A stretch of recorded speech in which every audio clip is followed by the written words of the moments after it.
Well, welcome, everybody. Welcome back. What is going on? It is Big Monday. Y'all know how Big Monday is. We get to scrolling around. As you can see, what's on the screen. I had to get my thumbnail together. I had to get my screen together. Tell me how y'all are enjoying the artwork. Does this look too busy? A little bit. It look a little bit busy, but just let me know. We can kind of critique that. But I had to kind of get my taste together and work on some things and make sure I'm looking debonair up here and everything is just copacetic.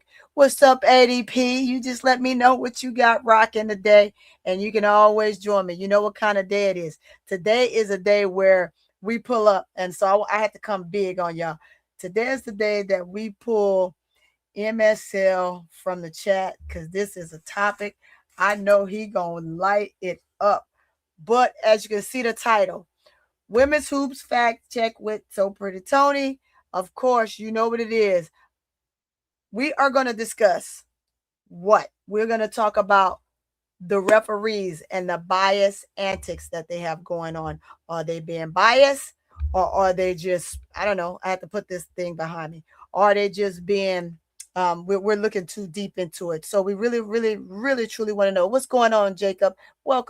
Welcome in the building. We got Live Love. We got Big Girl. We got ADP. The more y'all come in the room, the more we're going to understand what's going on, because this is just something that we got to talk about. We touched base on it just a little bit yesterday on the 4-court trio, but I want to talk about it some more in depth. So what we're talking about today is tackling the biggest debate in the WNBA women's basketball right now. Referees showing favoritism. Are they or aren't they? Or is this a real problem? Is it dealing with inconsistency of the officiating? From Caitlin Clark debate to Angel Reese, Asia Wilson, Paige Bueckers, and recent comments from coaches like Becky Hammon, and of course none other than Stephanie White in regards to everything that's going on. Let's pull this mic down so that way y'all can really hear me and I don't have to talk that loud, because I'm going to be super clear with this. So we're going to break down the facts in my way. And I'm not saying it's nobody else's way. You can agree or you can disagree. Hey, maybe never mind. It's facts from my opinion. It's facts of what we see on the daily basis. The numbers and the narratives that are out there, no agendas here, but it's just basketball. So let's talk about it. And I want to say there's no agendas here, because I know we're going to start having a lot of trolls coming in to the building. And when they come into the building, I'm going to have to repeat this because we know exactly what it is moving forward from this. Let's see. Did ADP say, let's see. ADP, already. Yep. Live Love say I already hit the like button. Let's see. I'm cooking and cleaning. Okay, I got you, ADP. Do what you got to do. Do what you got to do. But there are so many things that have happened, and I'm going to say I'm not even going to go as far back as the 3 years ago. We just going to go last year and the start of this season. Even if we didn't go back to last year, let's talk about this year, right? And what we've seen so far. And don't mind, you guys might see me look over here because I put my big screen here and I got the little one right here. So I'm able to kind of see you guys. I got to get another ring cam, but this one here is good enough for me right now. So again, welcome back to Women's Hoop Fact Check with So Pretty Toni. We have got to do a show just based on this right here, Women's Hoops Fact Check. Now, with that being said, let's let you guys see the work. Let's let you guys see the work. This is what we're here for. See that? See that? Do I need to make that bigger? Let's make that bigger because I really want y'all to see this. Let's enlarge this so you can really, really, really, really, truly see this. Let's make it as big as I possibly can. I'm just going to spread the page with it. I'm just going to spread the page with it. I'm just going to spread the page with it. See, I'm going to spread the page with it because this is something we got to talk about. And as we wait for others to come in the building, let me move this over. Let's just wait for some others to come in the building because, I mean, this is as clear as day. We see it all the time.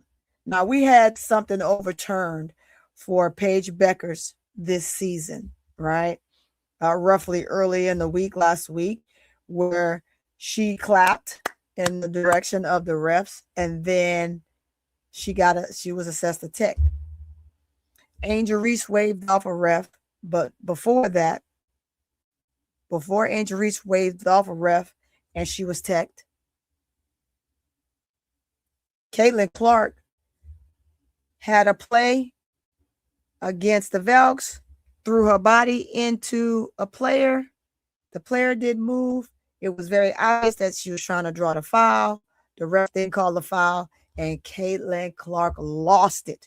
Like yelling at the ref all in his face. The ref let it go. Guess what ref that was? The very same ref that assessed Angel Reese her technical the very next day against her and the Fire, the Portland Fire.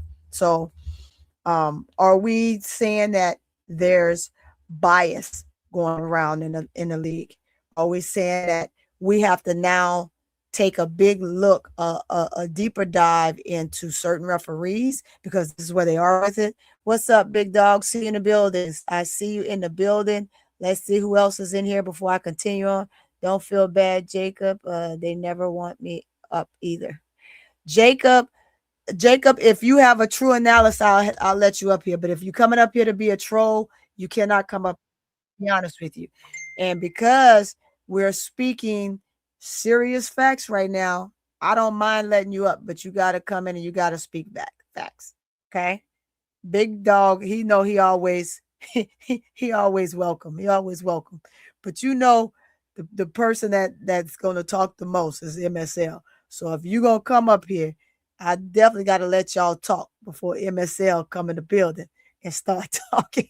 But this is a big topic. And on this topic, I want to start off really serious, and then we can lead into some jokes and troll each other after that. But I think that this is something that we need to talk about. Not enough people are talking about the bias. We are talking about certain players and behaviors throughout games, right? And what it looks like, but never what it is that we really and truly wanna see. Big Dog says so. It's hit me. So I gotta say, Big Dog said right. MSL can definitely talk. But I'm gonna let you guys up in just a little bit. But let me get my take on this, and then I'll bring you guys up, and we can have a deep dive discussion into this. I do know that the Wings will be playing here shortly. I think they play at like 6:30 or something like that. Let me look here on my iPad. They're gonna be playing shortly. I'm not sure if Keisha and Bro Claude is gonna call the game or not, but I do know that they're gonna play. Let's see. They play at 6. Nope. Oh, we got time. They play at 7:00. They play at 7:00. All right, 7. Okay. Yes, double standard. Hey, when I drop the link, it's live. Hey, laugh. You want to come up here? Live, love, live, laugh, live, love, live. I love your name, so I like mixing it up. It's like a trio. But I'm playing live, love, laugh. If you want to come up here, you can. And it's live, laugh, love. So, and I generally mean that that's what everybody should be having right now. So tell me what you want to do. I said no feeding my mother-in-law. Okay, got you. But no, just seriously, guys, this is a serious topic.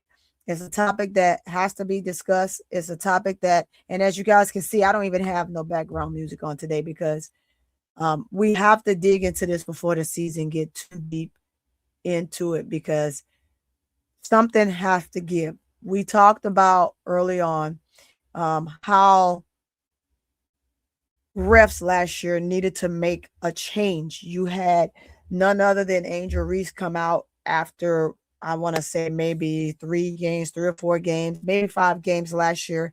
And she was like, something have to give because she's tired of this shit. Her key words, she tired of this shit. They're not getting the calls. That's a problem, right? People grabbing them by the waist, pulling her down. She took her lick that first season. Then last season, she wasn't going to stand for it, right? So she started getting calls. It wasn't until literally folks start putting online, watching the Lynx players absolutely wrap Angel completely by her waist, right? And jerk her out of the air in order to either deter her from getting the rebound, knock the rebound out of her hand, or hold her down in general, right?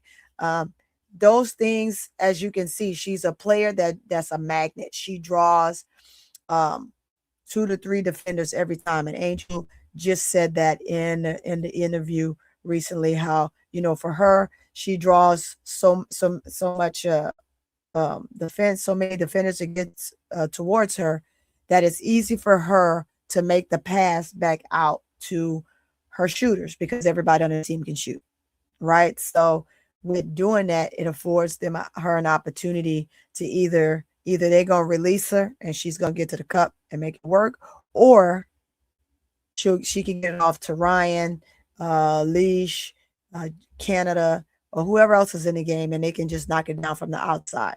She did say she's going to work more on trying to get in and get them some more possessional plays once the ball goes up and it is missed. So getting rebounds and regular rebounds, whatever they want to call it, is something that she's going to get back into. She went away from a little bit, just trying to get her feel her way around the team and what they need her to do and how she's expecting it to play out throughout each game, because each game is not going to be the same. And again, I think I said this best when I said, look, we have to allow her to grow on this team because she just got there, right? 2 weeks before the season started, camp start, she gets traded to Atlanta. She has 2 weeks of practice. They have the camp. They play 2 games, right? And then they're off into the season from there. So literally 3 weeks, and we expect her to be perfect with this team, and that's not going to happen. She's going to have to feel her way in and work throughout that, right? But nevertheless, when teams are invested in sending 2 to 3 defenders at one player because she's the number 1 rebounder in the league, right? You are going to have players that's open, and those players that's open just going to simply have to knock the shots down at the end of the day. But it is what it is, right? So this is one of the hottest topics that I think need to be out there for all of the podcasters right now. I hear that some are talking about just the general behavior of Caitlin Clark and the things that they've witnessed and seen, and they're literally truly just kind of having enough of that a little bit. But so they want to see something different from her. And what I mean by that, they want to see her be able to gel with a team and be the leader that they say that she is. And you can't be a leader when you're pitching tantrums all the time. So, well, I mean, what are we saying? Right now, we got to talk about officiating, because it's not just the mere fact that she's pitching a tantrum and with the coaches and stuff like that and moving forward. We're talking about the refs and the bias behaviors in which we see how some get a whistle, some don't. I know some said that's, when Asia is playing, Asia get the Asia whistle, and we know that CC get the CC whistle because it's very obvious right now, right? Right now, there's some things that they're not going to call that she's doing because it's just blatantly out of control, and you can't by no means reward that. So let's pull that down and let's put myself right here, right? We can't knowingly portray and say that that's okay, because it's not okay, because no other player not one, and I'm saying not one other player in the W can act the way that Caitlin Clark acts on the floor and with the referees and not get called for any technicals or any part of her behavior, while everyone else, I mean everyone else in the league, is getting ticked up. So don't tell me that there's not bias. The biasness is there. We see it. It's very evident. And for those that have blinders on, I don't know what to say. Fans are arguing one way or the other. Players are frustrated. Coaches are getting fined. And I say that because Becky Hammon said, give me my fine. She said what she said in her last presser and give her fine, right? Because at that point, maybe she did have a valid point. I think that in that game against Aces versus Wings, I just don't think that the Aces, besides Kennedy Carter, the other players went to the cup as much. I think Kennedy Carter slashed a lot. Her not getting some of the calls, that's kind of a situation, right? Becky also made the statement that for Asia not to have the whistle either was a problem. I think there was maybe one play that I saw that maybe Asia didn't get the call, but it was one of those, it could have went any type of way, type of calls. Asia put up 20 that game, but it wasn't her best. I think she was 10 and 24 or something like that for that game. She only went to the free throw line once. And Becky was just pretty pissed, right? I felt like Asia did more of elbow shooting from elbow to elbow, little middies, and then she knocked down 2 3s in that game as well. She did attack the basket. I want to say there was 3 times that I saw her attack the basket, and that was it. I mean, 2 of those was very clear paths and didn't deserve a call. But that's just me seeing that from that aspect of watching the game. That's what I saw. Maybe Becky saw something that I didn't see. She is the coach, but I understand her making a plea for her players and them not getting a call. Jackie didn't get any calls. Jackie didn't get one call. She didn't. And hands up. So that's her plea for her team. I'm just giving you what Becky Hammon said. I'm giving you exactly what she said and why she made the statement she made, and now give her damn fine because it's ridiculous, in her words, right? Back to reiterate Paige. Paige clapped, got the call. The player got the call, and she turned around and she clapped towards the ref's direction. And guess what? The ref teched her for that. That was then rescinded after the game was over and it was reviewed. That technical was rescinded, so therefore there's no tech on her. However, Angel just waved off the ref. He didn't like it, and he had to she had to eat that with that tech, and there was no reassessing that and pulling that tech away, which I think that tech should have been pulled away. It's ridiculous. You like my new background? Thank you. I appreciate y'all. I'm trying to work on some things. As you can see, our team is working on some stuff, and we get with the program. We're making everything look nice. You know, I got my ATL, my LSU, my Saints stuff up. I don't care what y'all say about my Saints, but my Saints is my Saints. I'm gonna be a fan till the day I die. I'm be a fan till the day I die. Even if we don't ever get back to another playoff game, I don't care. I'm rocking with my boys. Who that said they're gonna be? I don't want to say who said they're gonna be the Saints, because quite a few people have beaten the Saints. But anyway, y'all know the saying, how it goes. I'm rocking with it. I like it. Thank you guys for the compliment on my background. I appreciate it. But back to this. So again, I think that Angel call should have been retrieved as well. And with that not happening, it's so disappointing and for us as fans to watch the league do things like this and then say that it's okay when it's absolutely truly not okay. And everyone can see it clear as day that this is happening without a doubt. Literally without a doubt. These things are happening. And we would love to fix them, but how can you fix something that you know is broken and no one else want to retrieve that whatsoever? And while I say that, I want to put this up, and regardless to what people want to say, I don't care, but I'm going to put it up anyway.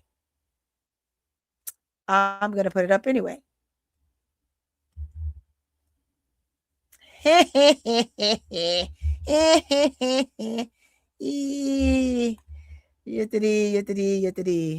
I'm going to put it up anyway, right? Because it's my prerogative and I can do what I want. I made it large so you can see it, and then I'm going to put it in the box. But see, my box is so, my TV screen back there, maybe I need to take up a little bit of the floor. So when I put it like that, can y'all see it? Let me know if you can see it. If not, I'm gonna put it back enlarged. But that's where it is. That's what I got with it. Let me know if y'all can see it right there, because I can see it. I can see it. I can see it clear as day. Yep, I think y'all can see it because I can see it.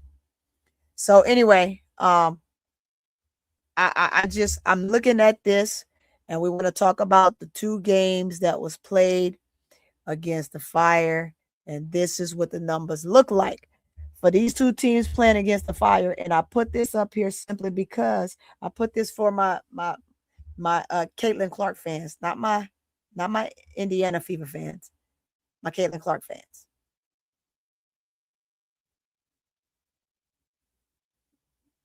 That's all I want to see. That's all I want them to see, right? Because we talk about the me bounds and all this other crazy stuff, but we don't want to hit home like we supposed to, right? We're not hitting home like we supposed to. We're just talking about crazy stuff. So I just want to enlarge that a little bit. After making it small, I just want to enlarge it a little bit just so people see it very, very clear, right? Because if I don't start taking the stands where I'm at with this, then it is what it is. People can say and do a lot, but they don't truly want to talk about what facts are. They just want to spill other narratives. So let's pull that back down off the screen. But I definitely wanted to make sure we went there with it. I sure did. Uh-oh. Let's get me set right. I'm not set right. Let's get me set right. I can put myself in the corner. Nobody puts baby in the corner. Who put baby in the corner? All right. Let's say I've said I take her on the Fever. Yeah. We know you pretty good with when it comes to just the truth of the matter, loose ball, because you are an Indiana Fever fan. You like Caitlin Clark, but you're an Indiana Fever fan first and foremost. And typically that's all that matters right there, right? I think that when you look at a player like this, you have to be willing to solely understand what is actually happening right now in real time with the decision making of Caitlin Clark, right? You're the leader. And as the leader, you have to be poised. You have to hold your team down. You can't be a crash out every night for every play, expect every call when in fact there isn't a call to be made, or just the mere fact that you're drawing a foul and you want them to call it when it's just blatantly just a ridiculous move that you made when they already give you the majority of the freaking calls. What's going on for those that just came in the building? I'm going to take a time and just go ahead and make sure I say hi to those that just came in. Also, make sure when you come in the building, you hit the like button. Oh my goodness, I was going to say loose ball. What's up? What's up, loose ball 22? I see you in the building. We got Black BB in the building. Grizz Nation. I see it says Caitlin Clark didn't deserve that MVP award in the FIBA tournament 2 months ago. She ain't shit. What's going on, Jared? I see you in the building. Jesus, I see you in the building. Who else we got that I missed that I haven't shout out yet? MSL is in the building. You know, I've been waiting for you, MSL. You can drop the link. I know the link is coming. The link is coming. Look, I told Jacob and Big Dog also that I was saving it. I was waiting to drop the link when you got here. But when they come up here, they're gonna have to talk quick because they know how it is when you hit the panel. But just back into that real quick before I drop the link, because I want to get at least about 30 minutes into the show before I drop the link. What's going on? She wins. I see you in the building. Hey, hit the like button, y'all. Hit the like button. It is imperative that you hit the like button. And on social media, we talking about social media, and I brought that up before, right? Social media, on social media, it's kind of like a little war zone. Every single night when it comes to certain players, certain things that we see, certain aspects, certain dynamics, and just downright bias when it comes to different situations and different plays. And um, Angel deserves the whistle, and she deserves to be assessed at technical for waving the ref off. But I'm going to tell you, I've seen this many times, five times where Caitlin Clark waved off the refs, and they did nothing. They did absolutely nothing. They didn't take her. They let it go. She's yelled at them. She basically, in so many words, told them, I make sure you get a paycheck. And so you gonna do what I say do. But in reality, that's not facts. That's not what I think. Let me just say this, because I was going to say something that was going to be very ugly. And so I always think before I speak, even when something is getting ready to spill out, I kind of retract a little bit, right? Because I'm not here to push anybody's buttons or cause friction, rather, right? But to just speak just the facts. When a referee does that, he's sending a clear message. Angel can't sneeze, she get a foul or a tech. If she look like she touching a player too long, she's going to get a foul. She can get jerked out of the air and not get a call. She could be sandwiched by three, like a freaking meat double Dutch whatever sandwich, double decker sandwich, and not get a call, right? And then we go the other way, and the frustration sets in on players like that because they're not getting a call. And then you want her to be quiet, hush yourself, cute little angel, and just sit there like this.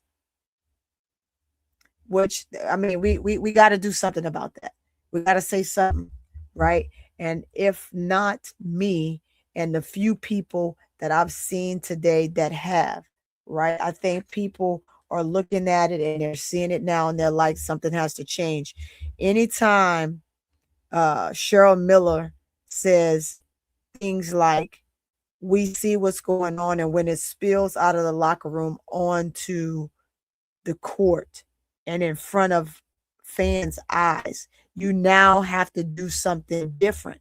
But in order for the coaches to do something different, i.e. the commissioner has to do something different, i.e. the referees have to do something different, because it's all of them in the whole that have to do something and make things different, to the fact that it shows that she's just a player like everybody else. There's no reason why she should have the special realm to yell at refs, crash out at refs, say whatever she wants to refs, and then there's no consequences for it at all. And then the refs with the consistency with it, right? Okay, so there is a game where they did make some calls, and I'm not even talking about this past game where Caitlin had 5 fouls. There was a game early on where she got a couple calls and she went to say something, and she was humbled real quick because she was sat down, and when she came back in that game, she played like she had some sense, right? She played without fuss. She played without dramatics. And it was, as a matter of fact, it was what game was that? It may have been the It may have been the Valkyries game. It may have been that game, right? Um, where she tried to just act a fool, and then she got taken out the game. She came back in, and then she had to reassess that. What's going on, Mr. Johnson? I see you in the building. Brian Lewis, thank you for coming in the building. Anthony Sneed, I see you all rolling in. Absolutely says CC is averaging 42 ISOs, and nobody else comes close. She's why team consider her a threat. Okay. Whatever you want to spill and whatever nonsense you think it is, at the end of the day, we can try and we can talk craziness. You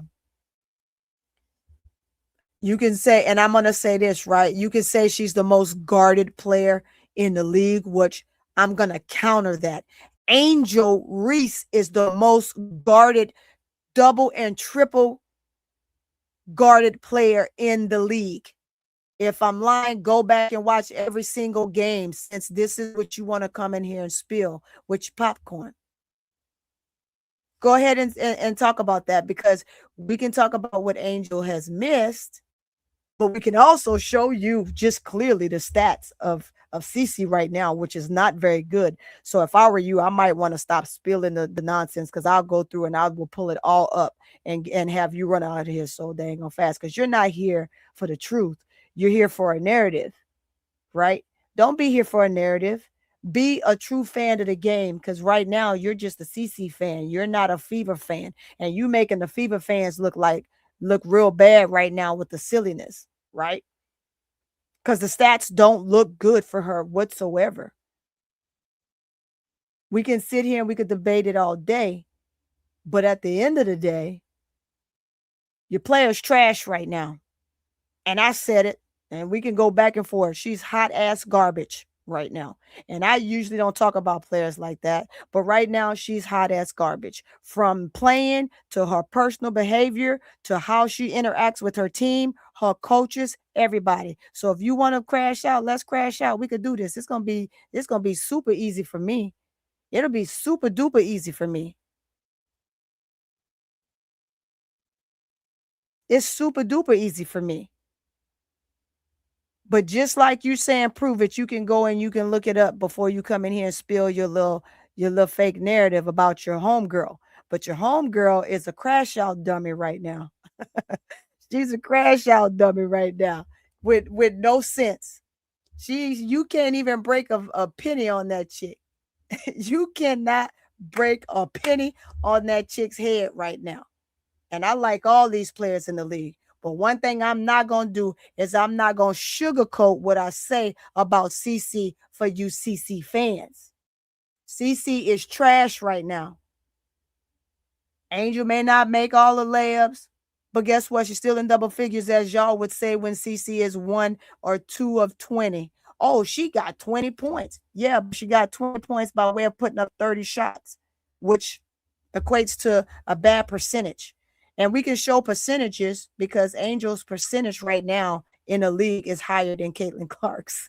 So go look it up. Now I'm done with you, because your little spiel and your narrative is just bullshit. Y'all do something with Anthony Sneed. I'm not dealing with that joker anymore. But back to what I was saying. She's a crash out, and as she can get in the ref face, so should everybody else. She's not privileged. So, these people that think that if you light, you right. If you dark, we gonna come for you type of situation. And that's Anthony Sneed, y'all. I'm just gonna put him on blast right now, because I want him to know that we know he's saying white is right.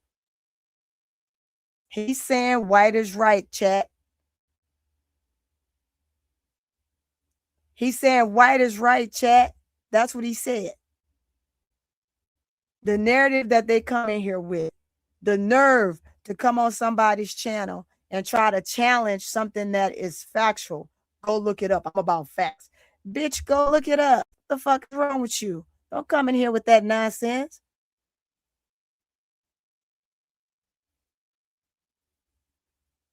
It's just crazy. It's crazy. She's a crash out, and she's a loose cannon who and we know this to be true. She's so much of a loose cannon, she bust her own brother head open.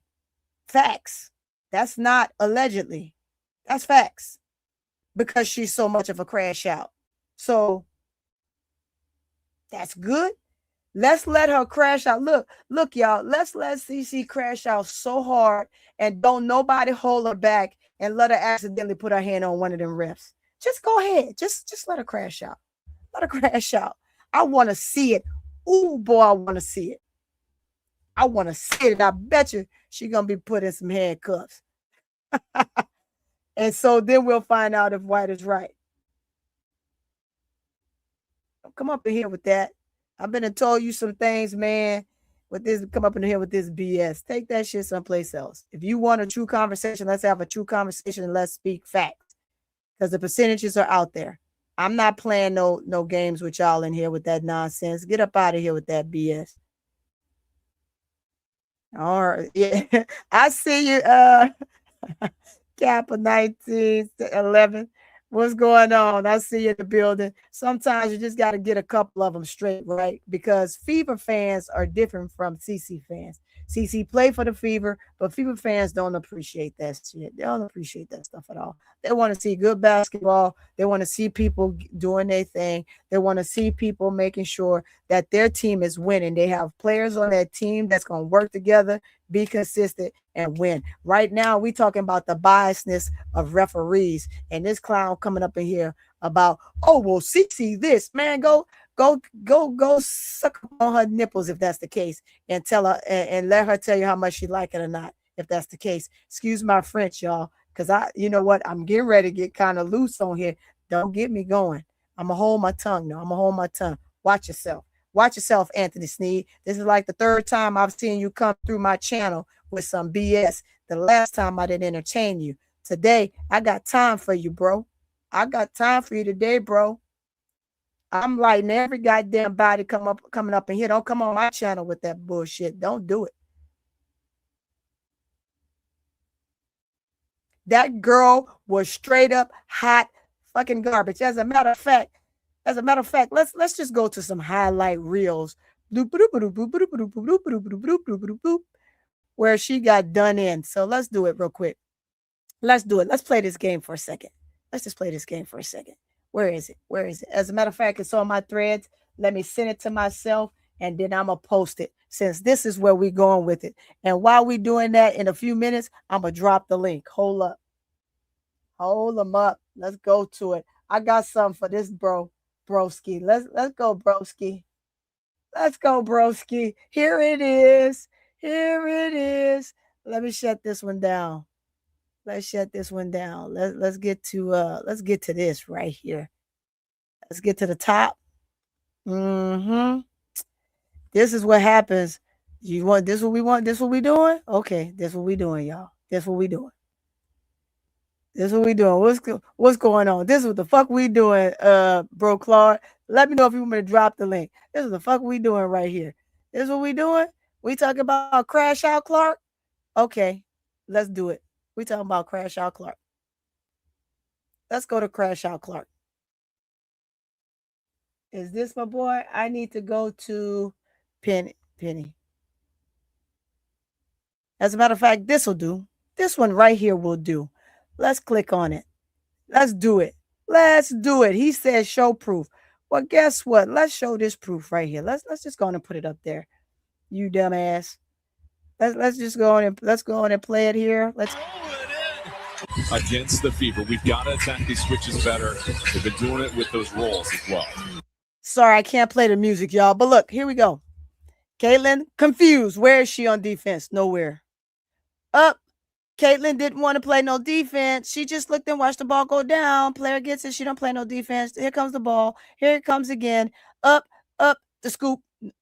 Bye, y'all. In CC face. Here we come again. CC's so hunched over, she can't even get her feet together. She crossing her legs. She gonna get done in right there. Ball going to paint. Move, little fry. Move, little fry. Get your ass out the way, Caitlin. Booyah. Take that one. What we doing? We crashing out on CC today? Or you going to let me do my show? You going to come out of my chat with that bullshit? CC got done in again. Here we go. How many more of those we got? Here come another one. Oop. Up for lay. And one. Here's another one. Up, yep, nope. Get your hands off of me, little girl. That's what she told her. Now, we wanna go back and we wanna let me do my show. You want me to sit here and crash the hell up out on you. You wanna play this little game. Who else in here wants some? Who else in here wants some? I'm for it today.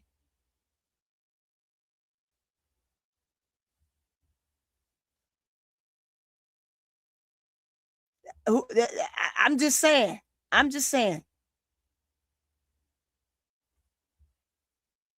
That's what I'm saying. What's good? What's good? Don't come in this chat with that bullshit. That's what I said. Bullshit. Don't come in here with that. Don't come in that. And I'm about. Hey, my brother's in the building? What's going on? My brother done came in through the back door on me. What's going on, my brother? Anthony Sneed coming up in here trying to crash out on my show about, well, CC don't know CC is done in. What are we talking about here? Shut your mouth. Hey, y'all. I had to come What's in. going on, Shirley? I had to come. Hey. Not for the week. What's happening, man? That's like, right, not for the week. People not for the week. Don't blame it on me. What brother wasn't even here. Talking about? What the fuck are we talking about, bro? Is what Toni. I'm saying. What are we talking about? Well, you got the whole Clarkies. Come on in the building. You can come in and you could be a Fever fan, and you got some Clarky fans that's in here, but they understand the game and they're not coming up in here spilling bullshit. Oh, well, CC. Well, what about the layups? Ain't nobody talking about. If we want to talk about who is the worst player right now out of CC and Caitlin, I just put the numbers up and it just showed you. Just on the last game. You mean Caitlin like. And Angel? You mean Caitlin and freaking Angel? CC, Caitlin, whatever the hell we going, because he done pissed me off. And right now, let me tell you something, man. It's this simple. I done just told you who has the better field goal percentage of the two of them right now, and it's Angel. Go look it up. I'm about facts. Well, go take your happy ass and hit Google. Go hit Google and search it, because it's right there. He don't want to do that. He don't want to do that. ADP. I ain't even do nothing. I ain't even do nothing. ADP. You telling me to us and Toni up here doing whatever. I came to support my sister. To calm down, because they trying to create a race riot. Jason Whitlock fat ass started the day off with this shit. So they gonna be crashing. But I got time today. Whitlock, we know that he like white right suck toes all night. That's what we know he is. He can get up out my face too. Hey, all I'm saying is, Toni. What's up, Astro? I mean, goddamn. Hey, hit the like button if you are not subscribed to this channel. Subscribe. You know, at some point you get it's like the fed up mammy, right? You get tired. You go, yes sir, boss. Whatever you say, boss. You know the goddamn chain gang. Don't cha. If you get tired, your arms get tired. Get tired of saying the old ritual song, and you take that hat and you throw it across the field. The whole pizza. I just took the top off. Nobody want to hear Granddaddy burnt it. Your apples in there that I bought you. Take your wannabe light bright ass somewhere else with that BS, that nonsense. We talking about referees and their biased behavior. And you here talking get about back on your subject. Crash out Clark. Toni, get on your subject. Do your thing. Yeah. You know I'm getting ready to open a panel. I'm getting ready to open a panel. But I had to get on Anthony Sneed about his crash out Clark behind. She crashing out all day, every day. You done crashed out so hard, the coach had to bench you. MSA, what up, baby? You got up here crashing. I want you to be there when I'm about to. Let me go ahead and drop it right now. Hey, look, Hello, MSL got craziness. you back now. No, I wouldn't have said that Joker, he gone wherever he at, he gone. No, He I'm said, just well, I did saying. my bid. He didn't do his bid like I got time today, boy. I got time today. Who want it? Who the hell want it? Come in here. Anybody that's just a 100% only CC fan, come up in here.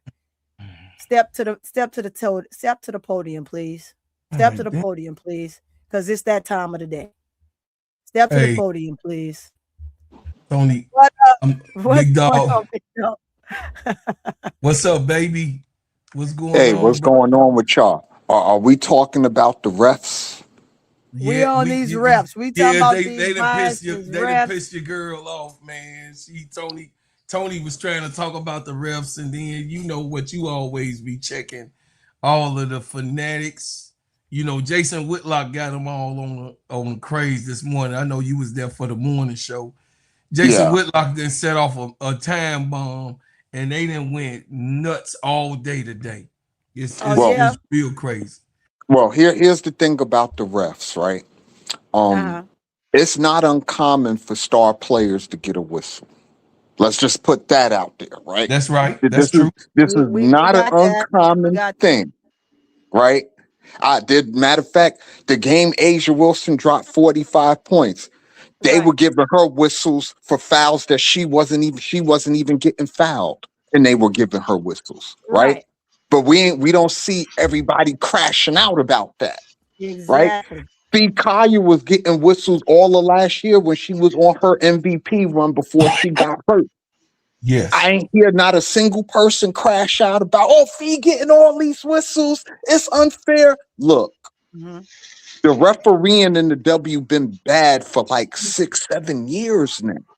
The only difference is now you got millions of people watching instead of a couple of 100,000 people watching.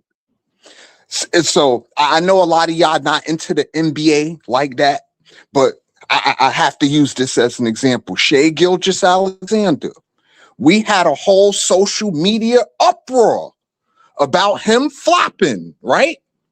And OKC getting all of these calls the first 5 games between them and San Antonio, right? But you see, after the backlash, game 6 and game 7, when the refs put that whistle away, you seen who I mean, when both teams had to actually play through the contact, we seen what happened. And let's give SGA credit where credit is due. He showed up for game 7 despite not getting the calls. He showed up. I don't want to hear nobody say that SGA didn't show up for game 7 because he did. He showed up. He did what a star was supposed to do. But in terms of the W, the star players are supposed to get the whistles because you're supposed to protect your investment. That's how it works. Yeah, but listen to this. You protect your investment, and the way the W has been, right? You're going to protect your investment, but you don't protect your investment so much that they crash out and another player barely waves you off or claps at you and they're getting a tech and you're quote unquote, that's way blatantly just too obvious. We know some things that it's going to be let go. It's going to fly. We get that. But blatant stuff should not be flying because it's way extremely excessive. It's way over the top, and it's extremely too visible. There's some things you're gonna let go, and there's some calls you're gonna give, right? But when you blatantly looking, as a matter of fact, let's go back to what I said against the Valks the second time when CC went up against the big girl and she tried to draw a foul. And she just kind of threw her shoulder into her, and the ref didn't make the call. CC went ballistic, all in the ref's face. At that point, the ref should have controlled that narrative. He didn't. It's that right there, don't fly. And that does not happen in the W until now. We've seen players get whistles. Yes, we've seen the best players, i.e. Angel Wilson, like you just said, got calls that weren't even there, right? But the blatant crash out and you don't get a whistle. This is the bias is what we're talking about. not just a simple call. That's blatant bias. You have to call that. That is it. If you want to get control, or do you want the entire W in an uproar? Do you want every single coaches now coming out, crashing out on the refs? No, that's not what you want, because you had one. And you keep doing that, by mid-season, you're going to have 5, because they're close to it, as well as the players. It's going to get like it did last year when the players was crashing out on the podium and spilling how they felt about the calls, right? You got to have the call one way or the other. We get it. But blatant calls, you just got to, if you're going to assess technicals, let's use technicals. If you're going to assess technicals, you assess them across the board. The files and the texts are different, right? If you're going to text somebody for something they said or did or approach you because I'm the ref, I'm going to control this narrative. You can't be so obvious. And it's blatantly obvious. And so that's what we're talking about. Well, that's what I was talking about too. The obviousness of it, you know, when people play in your face and then people try to act like you don't believe your lying eyes, right? That's the point I was making. But my thing is, the refereeing in the W been so inconsistent for so long, right? It's gonna take them a minute to have to balance that out. I mean, we putting this all on Caitlin Clark, and yeah, did Caitlin crash? Absolutely, she did, right? But I done seen Kennedy Carter crash too. I done seen a few players crash. So the crashing isn't my issue. My issue is, if you're gonna call it, like you said, if you're gonna do for one, you gotta do for all. You understand what I'm saying? But you know, the refereeing in the W been so inconsistent for so long. I don't think you're going to be able to like fix that in a year. Right. Well, get what I'm saying? That's why you had last year, right? So last year it happened. Players talked about it. Coaches talked about it. You had a year. You cannot come back in the next year, the next season, and do the same thing, because now it's more talked about and it's much more noticeable. Then so each year it's going to be even worse. So when we're saying put it on Caitlin or put it on this person right now, who's doing it, right? If the other players at this point, and Kennedy didn't play last year, so when we're talking about and throwing Kennedy in this, we shouldn't, because she wasn't there last year. She crashed out the year before and 2 years before that, and she's paid the piper. We're talking about this year right now. We got crashing out going on, and right now the only person crashing out is one, and it's obvious. So if you're going to call them for the rest, you got to call them for this. And it just so happened to be Caitlin right now. It just so happened. That's just for right now, but that doesn't mean it's going to continue to be that way. Exactly. But I think we have two concurrent arguments. We have the argument that BD is saying, because BD, you know, he's an old school WNBA fan, and he's been watching this for a while. So he always comes with that perspective, which we like and respect. But I think what you said also, Toni, was correct, where if we're going to talk about quote unquote stars, well, you have a star who does not get the whistle at all, period. Right. And if you want to get into quote unquote conspiracies, which many of them are true, well, the funny thing is that if you don't give Angel the call down low, then that lowers the shooting percentage, that lowers her scoring average, and that lowers her free throws, etc. like that. And then the Clarkies, they'll come in and say, oh, well, look at her shooting percentage. Look at her shooting. Now, at some point, yes, Angel will figure it out like she did last year to make that even higher. But the point is, she shouldn't have to do that, because if she waves at the same rep, you know, that referee that she waved at is the same referee that Clark accosted on TV, and he did nothing. Didn't even give her a tech. Angel waves at him, and she gets a tech. They also take away her assists. They also take away her steals.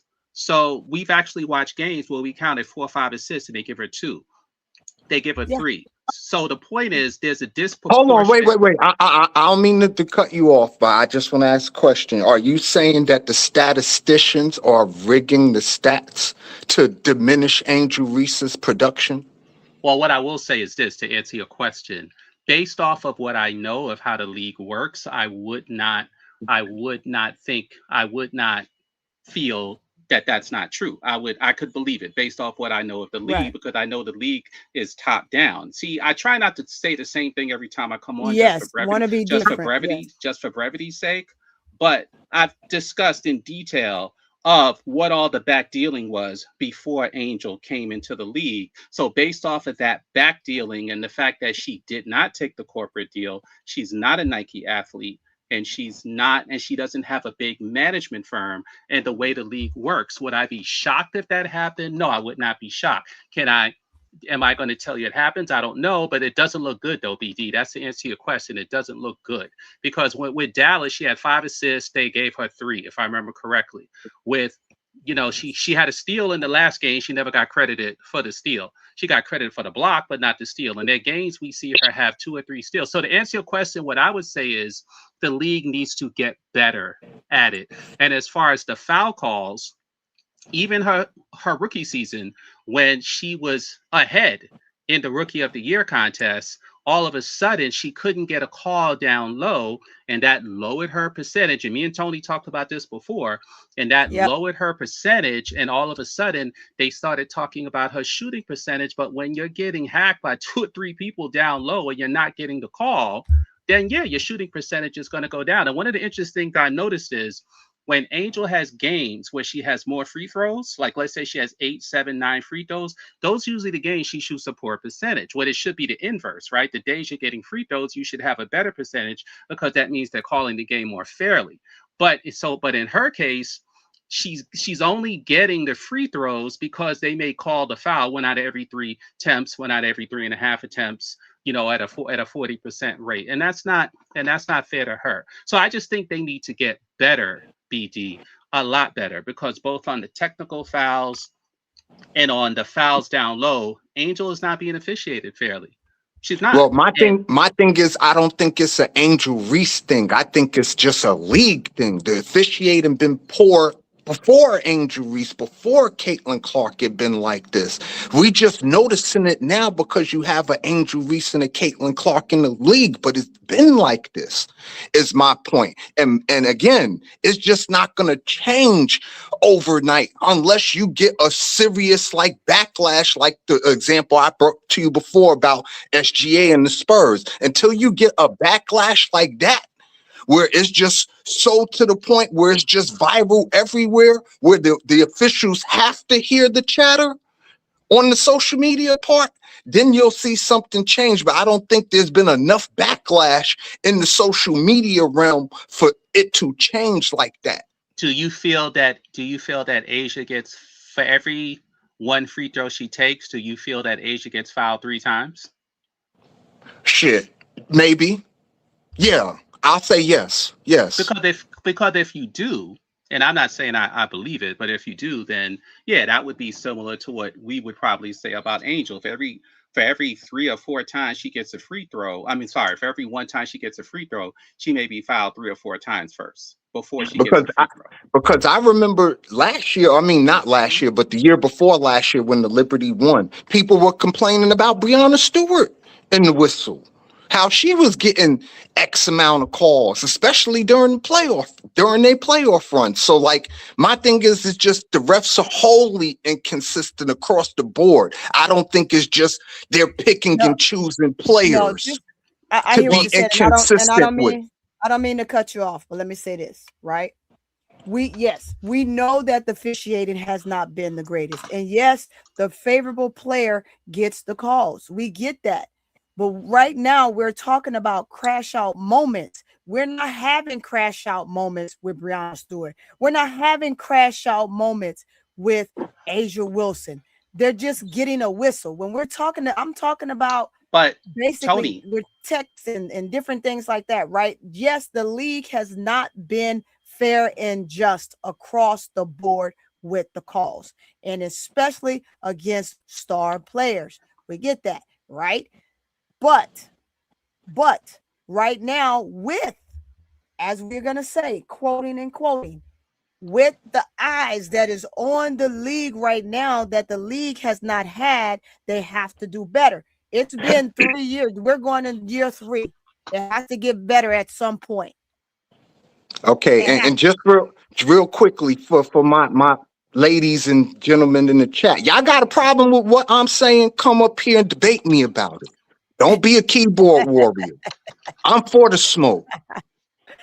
Don't type it. Come up here and say it. But to follow up on what I'm sorry, Ms. T, but real quick, just to follow I'm up not on what even talking about Caitlin though. I'm being being general as a whole. No. But one of the problems that I see in the league is I noticed that people like Clark, since we brought her up, and if you watch Clark, 90% of the time when she takes a jump shot, no one is in her face. So the question is, why is it that of someone like Angel Reese will have less free throws per game than than Clark, who's a perimeter player? That doesn't make any sense. And so you have a situation in the league where a lot of the inside players get less free throws per game than the outside players, even jump shooters like somebody like Caitlin Clark. So explain that though, Big Dog? How does that make sense? Unless it's just favoritism. A jump shooter typically shouldn't be getting more calls than a post player, because a post player is obviously going to receive way more contact, right? But as you got to remember, the WNBA is trying to mimic the NBA now. The WNBA isn't just in a vacuum by itself anymore. We got to keep that in mind.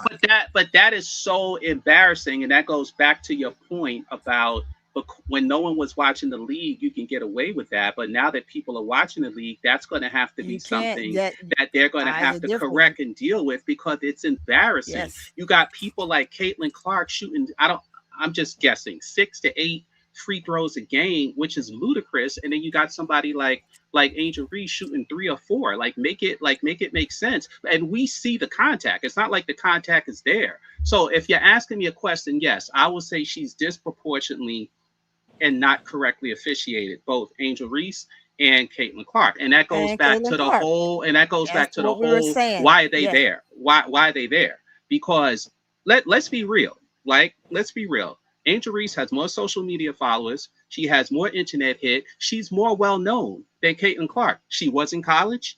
She is now even in the pros. But for whatever reason, they want to promote Clark. Okay, fine. Well, if you want to promote her because she took the corporate deal, right?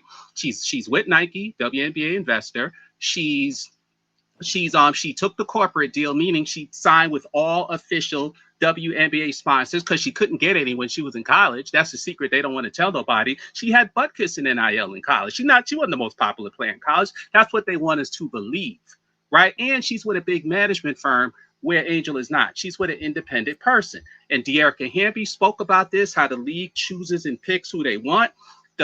The Nike strategic investment contract says they can write stories, they can create individuals, they can basically do what they want. And Nike pretty much does that everywhere. So we know all this. I'm trying not to get all in it because I know there's a lot to talk about. So when you look at those two players, yes, you can make the argument that Angel Reese is being shoved aside by the league, but because she does have a legitimate population base, legitimate fans, they're not created, they're not bots. They're real. They can't get rid of her because she's got motion, she's got leverage. Whereas the other girl, 90% of what they say about her is not true, and they're creating a story. And all the stuff that we've seen the last 2 days, the last week, is stuff that we all knew from day one and even back in Iowa. And because they put her on a national TV, just like when Angel was with the Vegas and she had that bad game, now this girl had an even worse game on a Sunday night, and now you're forced to talk about it. But the reality is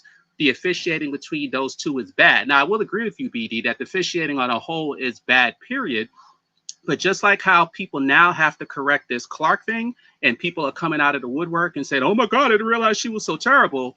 Now we also have to deal with the more intricacies for the day-to-day, because as you know, BD, exactly. 90% of the white men that comment on the WNBA don't watch it, know nothing about it, and they don't even care about it. So most of the people we talk to on the internet about this stuff, first thing I say to them is, I know you don't watch the sport. Or I ask them, do you watch the sport? And I get crickets. They don't. Yeah. They don't. No. Most of these people we're arguing with don't watch the sport, because if they did watch the sport, they wouldn't sound so stupid. They wouldn't. Let me get the money. Let me get the money, and then we're gonna let Miss D go. 1 second. Let me get the money. Wrong photo. Let's see. Where are we at? Slide.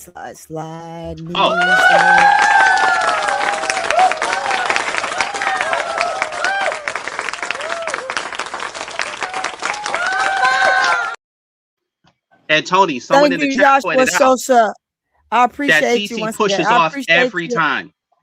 I know. Let me get this real quick. Thank you, Joshua Sosa. I appreciate you for the $2 super chat. Angel Reese versus Caitlin rivalry is dead already. I would hope so. I mean, but and to my, real quick before I let MSL finish, and then Miss D needs to go. Yes, I would hope so, and I've assumed so, but you still have people that come in here and do dumb crap. As to why I just had to go on a notion to one individual who was in here being a menace.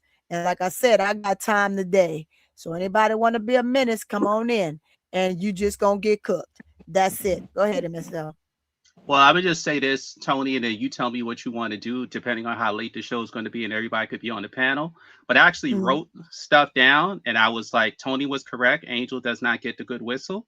Golden State Portland fans did not like Cece. They booed her because she was a flopper. That's something we can talk about. Historically, bad defensive players have a quick leash, but due to politics and who she is, she's allowed to stay in the game and pad her numbers, where normally if you're a streaky shooter and bad on defense, you get the hook quickly. Maybe that's why she was out the league so much last year. We'll see what happens this year moving forward. Carrie Champion was actually on CNN, and she debated some conservative. They ran with the CC so popular mess, but I'm guessing Carrie did not know the facts, so she couldn't rebut that, but that was interesting. And it's not only her defense that's horrible, her offense was horrible these last few games. And she's not the first crash out. She's had many others, both in the WNBA and also in college. So those are things that I would like to talk about if we get a chance, but I know Miss D is next. Okay, go ahead, Miss D. How you doing, Toni? How everybody doing? What's going on? What up, Miss D? I'm good. I agree with Miss D. Hey, BD. But I do. I will say this: the officiating wasn't bad. I think they try to cater to Caitlin a little too much. Of course, Fee said something about the physical play, but her numbers look good on the surface. But if you really think about it, a lot of her points come from the free throw line. So she is getting petty calls. She almost like it's not as bad as SGA, but she getting SGA calls. And Fee was talking about how physical it was, because Fee, as great as she is, don't like the physical play. She's not a physical player. And I think before the Portland game, and some people might disagree, I think they should have took Caitlin out, because Raven was cooking, Timpson was cooking, and they took them out, and they could have won that game. She had some turnovers in the late part of that game that cost them, and so she's getting the calls that she want, and most of her points are coming off the free throw line. So it's very misleading. Now, Raven, Angel is not getting those type of calls, and so basically what I'm hearing is that Caitlin Clark is getting the calls, Angel Reese is not getting the calls, but it seems like everybody is okay with Asia Wilson getting the calls. Am I correct in that assessment? Yes, BD. Excuse me, BD. Asia Wilson paid the calls to be the boss. You damn Skippy. She should get the calls. She paid the calls to be the boss. I don't think really you gonna compare Caitlin to Asia? Are you serious?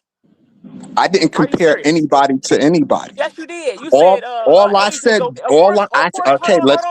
Let me say it again. Because maybe it went over your head. I said you're okay with Caitlin Clark not getting the calls. You're saying Angel Reese is not getting the calls, but everybody's in agreement that Asia Wilson should get the calls. Yes, I'm in agreement. But she paid the Okay, cost to be the that's all I boss. was asking. Hold on. She paid the cost to be the BD. She paid the cost to be the boss. Okay? And she's aggressive to the basket. She's gonna get hacked more.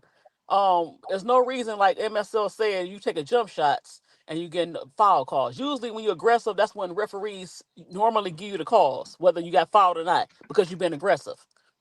And, okay, Miss D, let me ask you this. Are you okay with Breonna Stewart getting these calls too?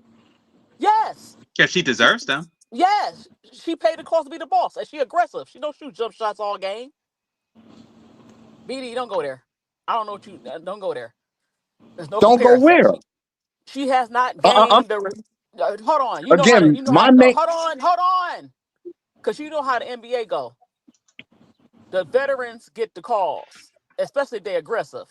The veterans get the calls. She's only what, a third-year player? They're both only third-year players. Okay then, but she's not even getting the basic calls. She's getting hacked too, and she's playing inside. She is not like she's shooting jump shots. She's getting hacked. Listen, I'm with you, Miss D. Okay, I think Angel Reese should get way more calls, right? She's getting beat up. I didn't say way more calls. I said calls. I didn't say that. Like, I mean, consider at the calls that she is getting, she's not getting the calls that she should. In a perfect world, Angel Reese should at least get to the foul line at least anywhere between 8 and 10 times a game. I could agree with that. I agree with that. 8 to 12 times a game. I can agree with that. You know, as far as this, she changed the refereeing was not bad or good. She changed it because they want to make sure she get off CC. They want to make sure. Yeah, look at the rule change they've had this year, and she's still struggling with the current rule changes. You know what's so strange? She known for the logo threes, but the threes that's up close to the line, she can't make those. She's not even making those. She's not making the ones on the side. She's not making one at the top of the key. She's not doing nothing. But Miss D, if I can say this, you know what's so interesting about that?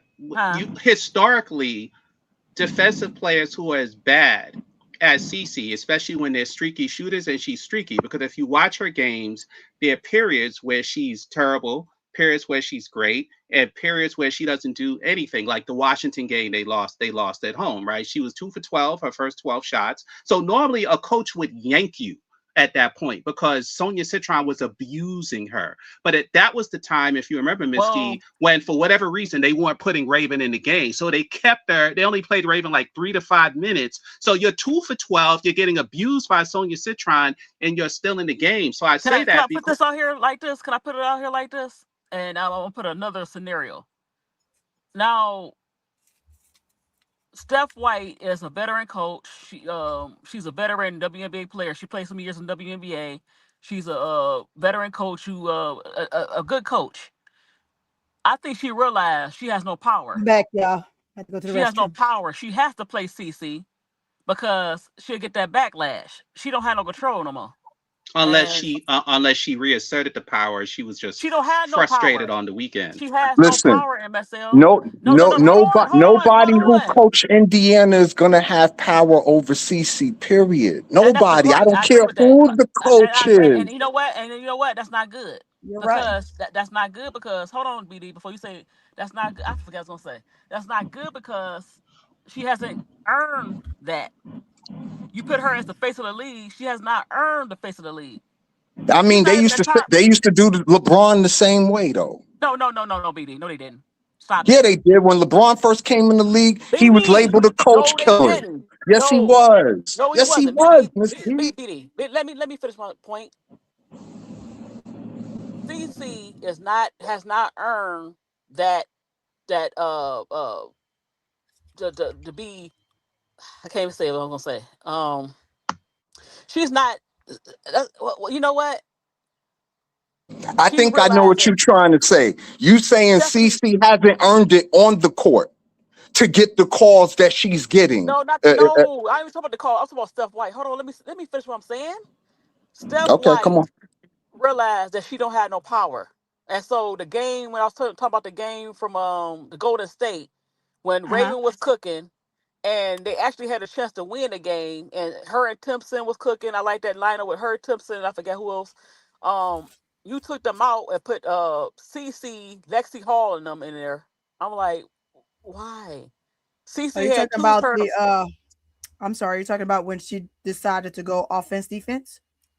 Yes, and she should have did that. Because even on offense defense, Raven was doing pretty good on offense in that game. But she did that too late, right? She did that towards the end of the game where she was subbing out CC. Right, and then but CC had 2 turnovers in that crucial moment.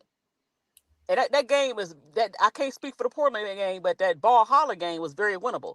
Now, in defense, but Miss T, but in defense of Steph White, we hear a lot of rumors from last year that either CC got fed up or Steph White got fed up, and she was out most of the year last year. And if you look at the last 2 games, you wouldn't be shocked if that scenario happened because, she platooned her in the Golden State game towards the end. She yelled at her and benched her in the last game. So don't be surprised if CC disappears with some crazy injury the next 10, 20, 30 games. And that's what I'm saying. She has no power. But Steph White has to at least make the argument and the case first before she can boot her.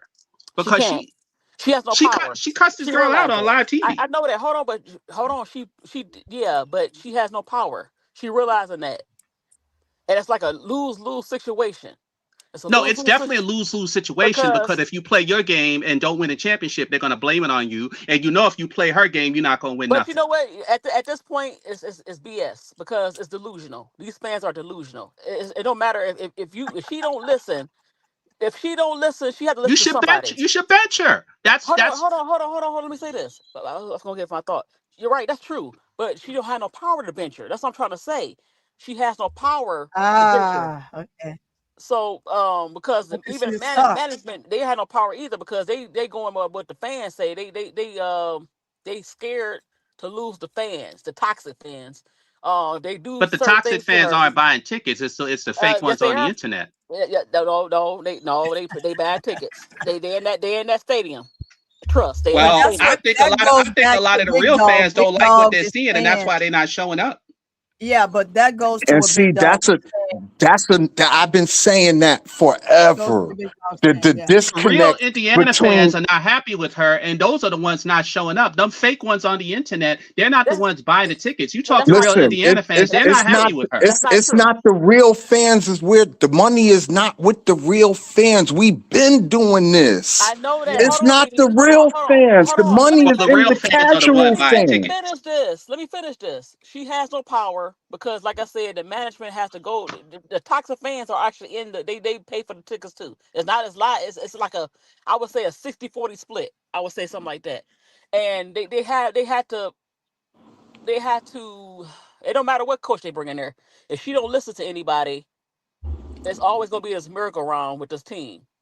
And that's why I said I want Raven off this team. Hell, I want Timpson off the team. Now, Kelsey Mitchell and Boston, I don't care about them because they don't speak up. I mean, dial 1-800 speak up. Kelsey looked like she yelled at her when she was on the right. No. That's not what I'm talking about. No, Kelsey. Of course, I will say that she was cored because I think she would have left last year. They cored her. They cored again this year. They only got that's the last core they have. They can't do that no more. And they say, okay, we're gonna core you, but we're gonna pay you. But they don't speak up. They don't speak up, especially AB playing. We know AB is mammy. What exactly do you want them? What exactly do you want them to say when you say speak up? What does that mean exactly? Can I give an example, Misty? Go ahead. When CC first came to the team, and AB was missing shots.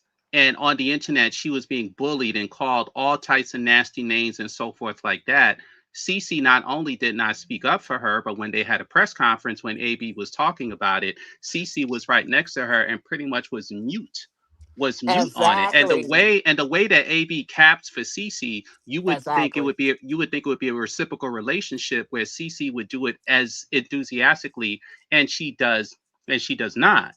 Now, I don't like to get into people's psychology and things like that, but she does have a record or a background of not always being too screwed on too right. So if you're AB, why are you supporting someone vociferously that you know is not wrapped too tight and can flip on you at any moment? Look how they treated the black security guard last year, where her, Sophie, and I think Lexi, or just her and Sophie. I mean, you see stuff like that. Tawana Bonner, Natasha Howard did not have a good experience there. They hated it. But listen, they hated it. It's the point. It's the point. Exactly. It's the point I'm trying to make. And AB, so to answer your question, Big Dog, AB does not have to not play on the team. Nobody's saying that. However, at the same time, at worst, you should say nothing. At best, you should speak up. You should speak up. Let me say this about Kelsey Mitchell too. I know that she's quiet, but certain things you can't let go. Like, look, that's good. That's good understanding. That's be realistic here. Kelsey Mitchell last year, I do give her respect for that. She played to her body, couldn't play no more, and they won with Odyssey Sims and Natasha Howard. Mm-hmm. And the fans are so bad that Natasha Howard didn't want to come back, and they missed Natasha Howard. You see how she playing? She balling. She balling. Exactly. Yeah, I like her. I always liked her. But what I'm saying is, Kelsey Mitchell really need to, even if you do it in the public, I don't care. I mean, she's a veteran. Like, you've been here before, even AB. This is supposed to be your team. I don't care what nobody says. Let me get the money real quick. Let me get the money real quick. Hold on, Ms. D, and I'll let you finish.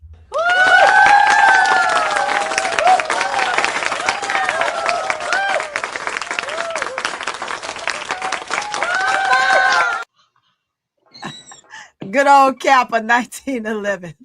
Yeah, I love him. In Atlanta, we minded our Atlanta dream business. That's right. Show you right, Kappa. Show you right. Yes, we cannot wait for the upcoming game tomorrow. And Miss D, not for nothing. This week, y'all. Not for nothing, Miss D. AB is like Otis from the Temptations. Ain't nobody coming to see her. Okay. So it's never going to be her team. Well, it's never going to be her team. But you know what? You're a CC apologist. But anyway, let me say this. That's not that's just realistic fact. People are not coming to. I'm not going to argue people are not. Oh no, you hold on. I've been holding on. You hold on for a second. Ain't nobody's coming to see Aaliyah Boston. They're coming to see Caitlin Clark. That doesn't mean she can't say anything, though, BD. But that doesn't mean she can't say anything. Let me make a point. She's her own person. Yes, go ahead. What I'm saying, let me make this point about Kelsey, and this is why, like, come on, you had to, like I said, you had to. If you would have spoke up, you would have still had, because you already know she might get injured. You would have still had Natasha Howard and Odyssey Sims. If you open your mouth and say, you know what, come on, I know these fans, blah blah blah blah. But because Cece's not respected in the locker room. They don't like her or respect her. Oh, that's fine. But Natasha Howard, you could have, you knew that you was playing well with Natasha Howard, Odyssey Sims. It should be back on this team. Period. You brought in I like Mo Billings, but not in the role they try to play her in. And then Aisha Hines Allen is a bench player. She's small. The way y'all try to play her, she's small. But what I'm trying to say about Kelsey, when Raven came on the team, CC act like a jackass. She didn't say, hey, congratulations. A lot of other teams congratulate their rookies and say, hey, welcome to the team. I didn't hear you even say anything. Yeah, that wasn't that wasn't right. What the hell? So that you wasn't right. You know it's toxic, and you know she's going to get it, Raven. You should have been there, like even in the press conference when Raven did press conference. If you was a real veteran, her and especially AB. I know what you're saying, Miss D. Her game instead of playing bodyguard for CC, why you play bodyguard for Raven? What was you at when she did a press conference? Your ass should have been right there next to her every freaking press conference. What press conference? What she's saying, BD, is whether what you're saying is real or not, but there's also the player relationships. And if the players are different than the fans, so now you have a situation where no legitimate player, at least the last free agent season wants to go to Indiana based off what they're hearing in Indiana and based off what they're hearing at Team USA practice. They don't want to be there. And that's why we got the shit show we do right now in the team, because strong veterans like Natasha Howard, people you like, strong veterans like Odyssey, who balled out last year, people you like, people like Ari, who balled out last year, people like you like, are not there because they don't want to be in Indiana anymore. DeWanna Bonner, let's be honest, she need to go be a 40-year-old model at this point, because it's just not. They all took the money though. They all took the money. It's just not there for her. Mitchell, I know it's like your personality, but you can say so you can talk about money, but the reality is this team ain't winning shit this year the way it's composed. They're a bunch of scrubs. No. I said last year. Last year they were a great team. That was their chance to win. And that was with Cece not playing. I said they took the money. That's why they was there, like DeWanna Bonner. And now they hate the team so much they don't even want to take the money. At least the last free agency. So now you got Mo Billings. Because that's how toxic. That's how toxic it is, BD. So right now it's so toxic. Nobody wants to be there. Exactly. Only reason why Maisha Hines-Allen took the money because they realized they won't get that money nowhere else. And I'll say this. Not only the playing time. Go ahead. And I'll say this and make y'all laugh.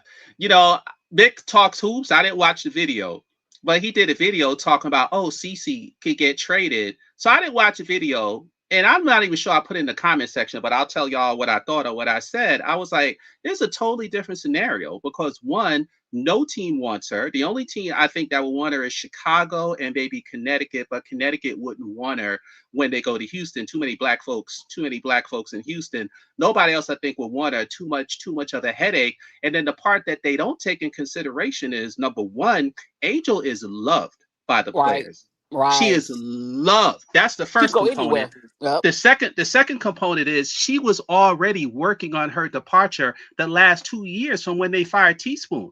She was already working on that. She was already at the Team USA stuff huddling.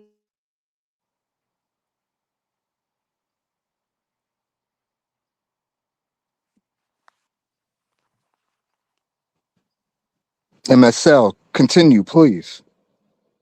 I'm just holding on, waiting. I can't hear. I can only hear you. Can you hear me?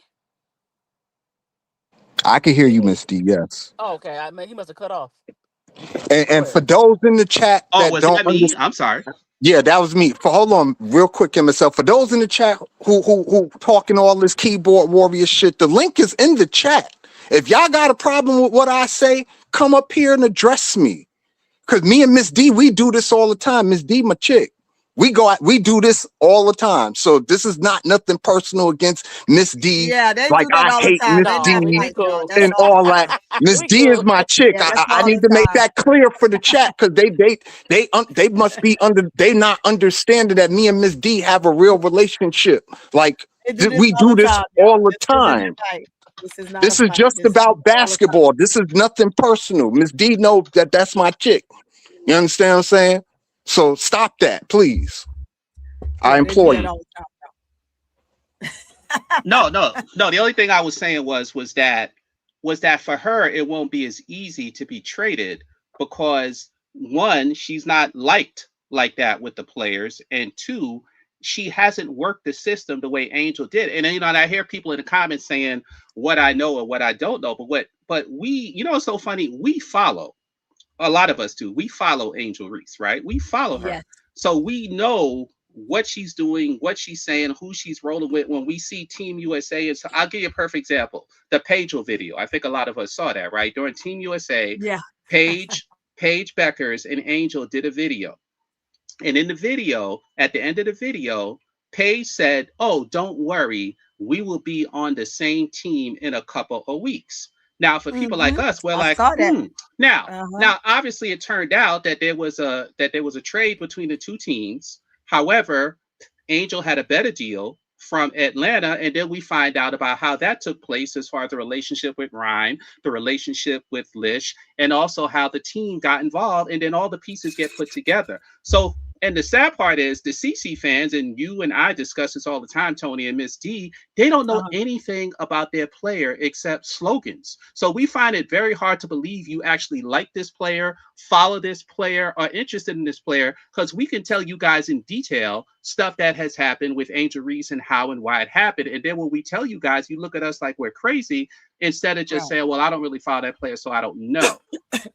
So I don't get it. So regarding CC, since y'all brought it up, yes, based off of what the players say, what media says, based off of what we see and what we hear from quote unquote insiders coming out of it, and just general disposition, no, they don't like her.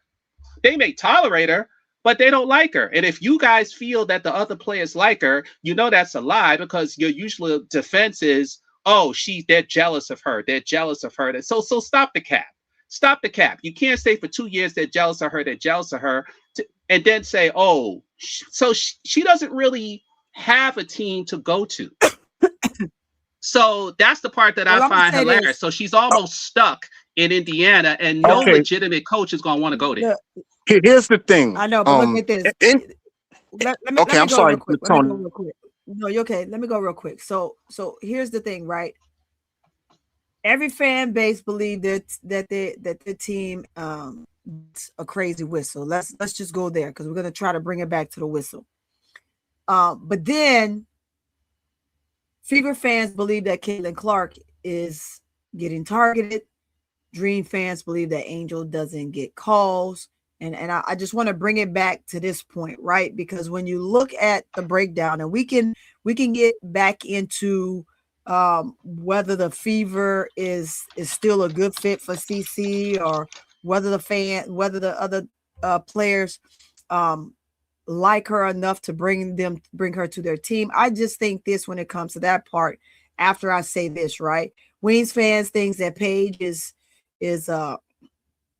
officiated differently, just like Angel, right? And we get into different players, and we talked about that mostly. Liberty fans have complained also excessively about whistles. So we have everybody complaining about whistles, just like Big Dog said, right? The different teams and the different complaints and what they're pointing out. But then when it gets to breaking it down, where what player would fit best on what team should they move, right? And with Indy being, in fact, CC's team, and we're going to just reiterate that. It's been said a million times over since she's got there. The players, this really should have been Boston's team, but it's not Boston's team. It's CC's team. In the first place, it should be Kelsey Mitchell's team, but when Boston came, it became Boston. Now it's CC team. So whether or not CC, fact remains, she stayed there, or they move another coach, or their lack thereof, she wants to move somewhere and really can't at this point, right? She's bought into this team, and the only way that she can leave this team is if the coach go ahead and get a trade for her. Otherwise, this is a team. Now, did they go ahead and give her the fourth year? They signed for that fourth year. I don't remember that's whether or not they did that. I did hear it for Angel. I did hear it for what's her name? Camilla, right? I have not heard it for Rakia, but I think that they are going to give it to her in Chicago. Rakia got hers already. Okay, there you go. Yeah, Rakia got hers. Just the different players like that came in with their class. I think they're working on Brinks. I did not hear about Brinks. So those type of players right there. Sheldon has hers. Yes. Okay, that's another one. I knew it was 5 or 6 of them that got theirs from that class that got that fourth, right? I believe CC have it, but I just didn't hear about it. Right. And maybe she's going to make a decision. Yeah, she hasn't. So either she's going to do it mid-year, or she's waiting to see how this season goes. Right. So different things like that. Now, whether she's a good fit for other teams is the fact to be remained of who would she fit best with on what team, what organization, and what organization. That's one question.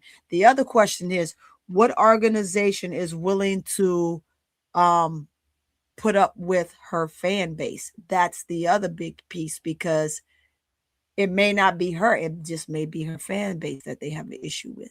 right? How do you depict and fix those situations? Those are scenarios that you can't run from. They're huge scenarios. So it says, cut the ish. Oh, Keisha said they picked up her option. Okay, they did pick it up. 2028.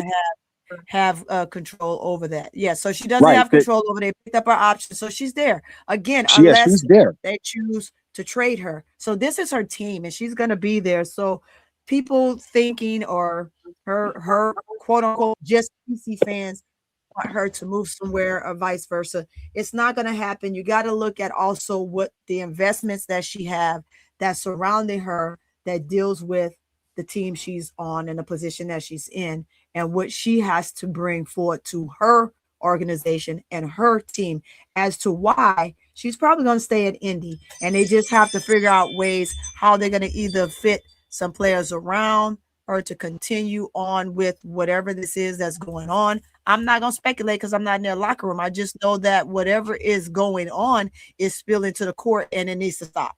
Well, one thing we can speculate on is that Angel never had a bad relationship with any of her coaches, including Tyler Marsh.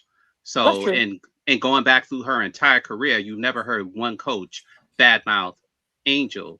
So that's the other problem that CC will have, is that we know she's uncoachable. Let's just call a spade because we can give 10 examples of it. She's uncoachable. Different coaches. Yeah. Because go ahead, Miss T. No, I want to say something about the roster. It sucks. You know, she's not but they ain't got nothing. No, the Fever roster suck. That's the reality. Because nobody wants to go there. Exactly. Hold on. 1 through 11, yeah, the Fever roster suck. It was a far better team last year than it is this year. Absolutely. Far better. Hold on. They made a mistake. I know this, you're gonna say all about Raymond, but you know what? One thing about this team, you got a whole bunch of guards, they small. I know it's gonna sound controversial, but the biggest player was Medina. And I'm gonna say this: you might want to surround CC with foreign or international players, and because nobody want to play here. You might have to get some young draft picks that's international that fit her style, and move on from there. Well, here's the thing, dude. This is the problem that I particularly have with the CC fanatic, right? Because their words have meanings, right? There's a difference between being a fan and being a fanatic, right? A fan can make a basic assessment of what they're seeing on the court, whereas a fanatic use their emotions and want to feel about what they see instead of actually displaying what they see, right? And I think that be the disconnect that a lot, and this go on both sides. This is not just a Caitlin Clark issue. This is an Angel Reese issue too, right? Yeah. No, it's not. No, it's not. Yes, it is. Yes, it is. Yes, it definitely is. Go ahead, let him finish. Just be the same emotional stuff that you hear from Caitlin Clark fans, you also hear from Angel Reese fans. That's the truth. That is the truth. No, it's not. Yes, it is. No, it's not. That's the truth. No. I know what you're trying to say. You're not. Hold on. Can y'all let me finish? Let him finish. Let him finish. I did let you. Yeah, I've been getting killed in the chat for not saying. Y'all keep saying, "Oh, you not letting her talk. Oh, you're not letting MSL talk." But then when I want to talk, y'all want to cut me off. Go ahead. Like, what the fuck is that? Okay, now, all right, look.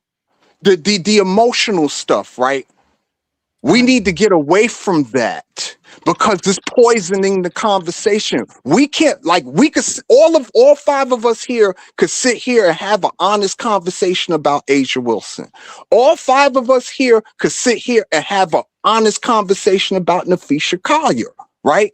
But then you start getting into the YouTube streets and other people channels or whatever. When you try to have an honest conversation about Caitlin Clark and her flaws, you get timed out in the chat. People don't want to hear you. You getting called names. I'll give you a perfect example. The other night, me and Keisha, we were on Courtside channel.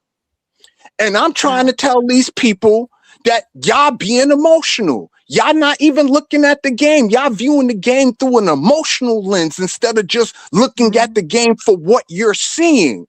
Right? Thank God Keisha was up there. You understand what I'm saying? To back me up, because I'm tired of the emotional takes. Like, this is basketball. This isn't daytime soaps. This isn't All My Children and Days of Our Lives. And As the World Turns, it's not that. This is basketball. And as a fan, we are not just fans, right? We are also customers. We are also consumers. We are spending our money buying league passes, buying subscriptions, buying merchandises, going to games. And if I'm spending my money that I work for every freaking day to support the player that I want to support, and I could cheer for that player, I also reserve the right to talk shit about them when they play badly, because I pay for a product. If I go to a Dream game and Angel Reese only give me 4 points, 3 rebounds, and 5-6 turnovers, I'm gonna be pissed at Angel Reese, because I done spent $300 to come watch you. BD, you all I over the expect place. you to perform. You all over the place. I don't believe. That's not being. That's the truth. Okay. Let me give you. Let me give you a better example. That's not basketball. We're gonna talk real life for a second. Me and you, Miss D. I take you to a restaurant, right? We go to Applebee's and you order some food, and the food come back to the table, and you notice in the food there's hair in the food. What are you gonna do? Your natural. Hold on, wait. Let me finish. Your natural instinct, if you see hair on your plate that you paying for, right? You're gonna go get the manager and be like, "Hey, they got to do this over, or you got to give me my money back, because this is disgusting. I didn't come here for this." I don't know. Am I lying? No, BD, hold on. Let's get back to what you. Because y'all don't understand where I'm coming from. It's the same thing. We were talking about Indiana. You're paying for a product. Let me say this right quick. You cannot compare. I mean, I know some fan asked with Angel. You cannot compare Angel fans with CC fans, because a lot of both emotional. Hold on, it's rooted in racism. Okay, when the last time somebody call her a C word or an H word? Get out of here. What are you talking about? Of course, it's rooted in racism. Meets DF. Look at as crazy as they are, they haven't called her name. Listen, this is basic science. For every action, there's an equal and opposite reaction.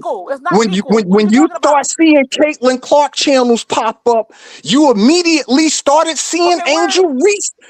Channels pop up in it's not the same. It's not the same. I think it is the same. No, it's not. You know why? You know why? Can I say something? One person at a time. One person at a time. Go ahead. Well, based off of what I've seen, the overwhelming majority of Angel Reese channels are legitimate Angel Reese and WNBA discussions. I don't know any of them, including these on the Simply Ball Dropping Network, that don't talk about other WNBA teams, games, players, mind you, other sports. That's the first thing. But there are 100% dedicated Caitlin Clark channels. The only thing they do is uplift Caitlin Clark and downgrade Angel and maybe a couple of other players. Is that correct, BD? I'm sorry. Say that one more time. I'll repeat it again, because you made a supposition, so I'm putting the supposition back at you. Yeah. What I said was, every Angel Reese channel that I know supports Angel Reese. They may be critical of Caitlin Clark, but many of them are not. They're only critical when something like this comes up. But generally speaking, they're there to talk about Angel Reese and the WNBA on a whole, including different teams and other players, including this one. Yeah. However, the overwhelming majority of Caitlin Clark channels that I come in contact with, and I'm assuming everyone else, they only talk about Caitlin Clark. They don't care about any other player in the league. The only other players they like to talk about are Indiana players and players they would like on Indiana. And they say very negative things about Angel. There's a range, right? You have some that do backhanded compliments and others that are just gutter material, and they're not interested in any other WNBA team. Is that correct, BD? I've been on a few channels, MSL, where people just want to glaze Angel Reese, just like I've been on a few channels where people just want to glaze Caitlin Clark. But that's different than what Ms. D said. What Ms. D said was these people are racist and or hyper nasty and say awful things, ugly things, because, and now I'm going to give my opinion. I told you what I saw. I'm going to give my opinion. I disagree.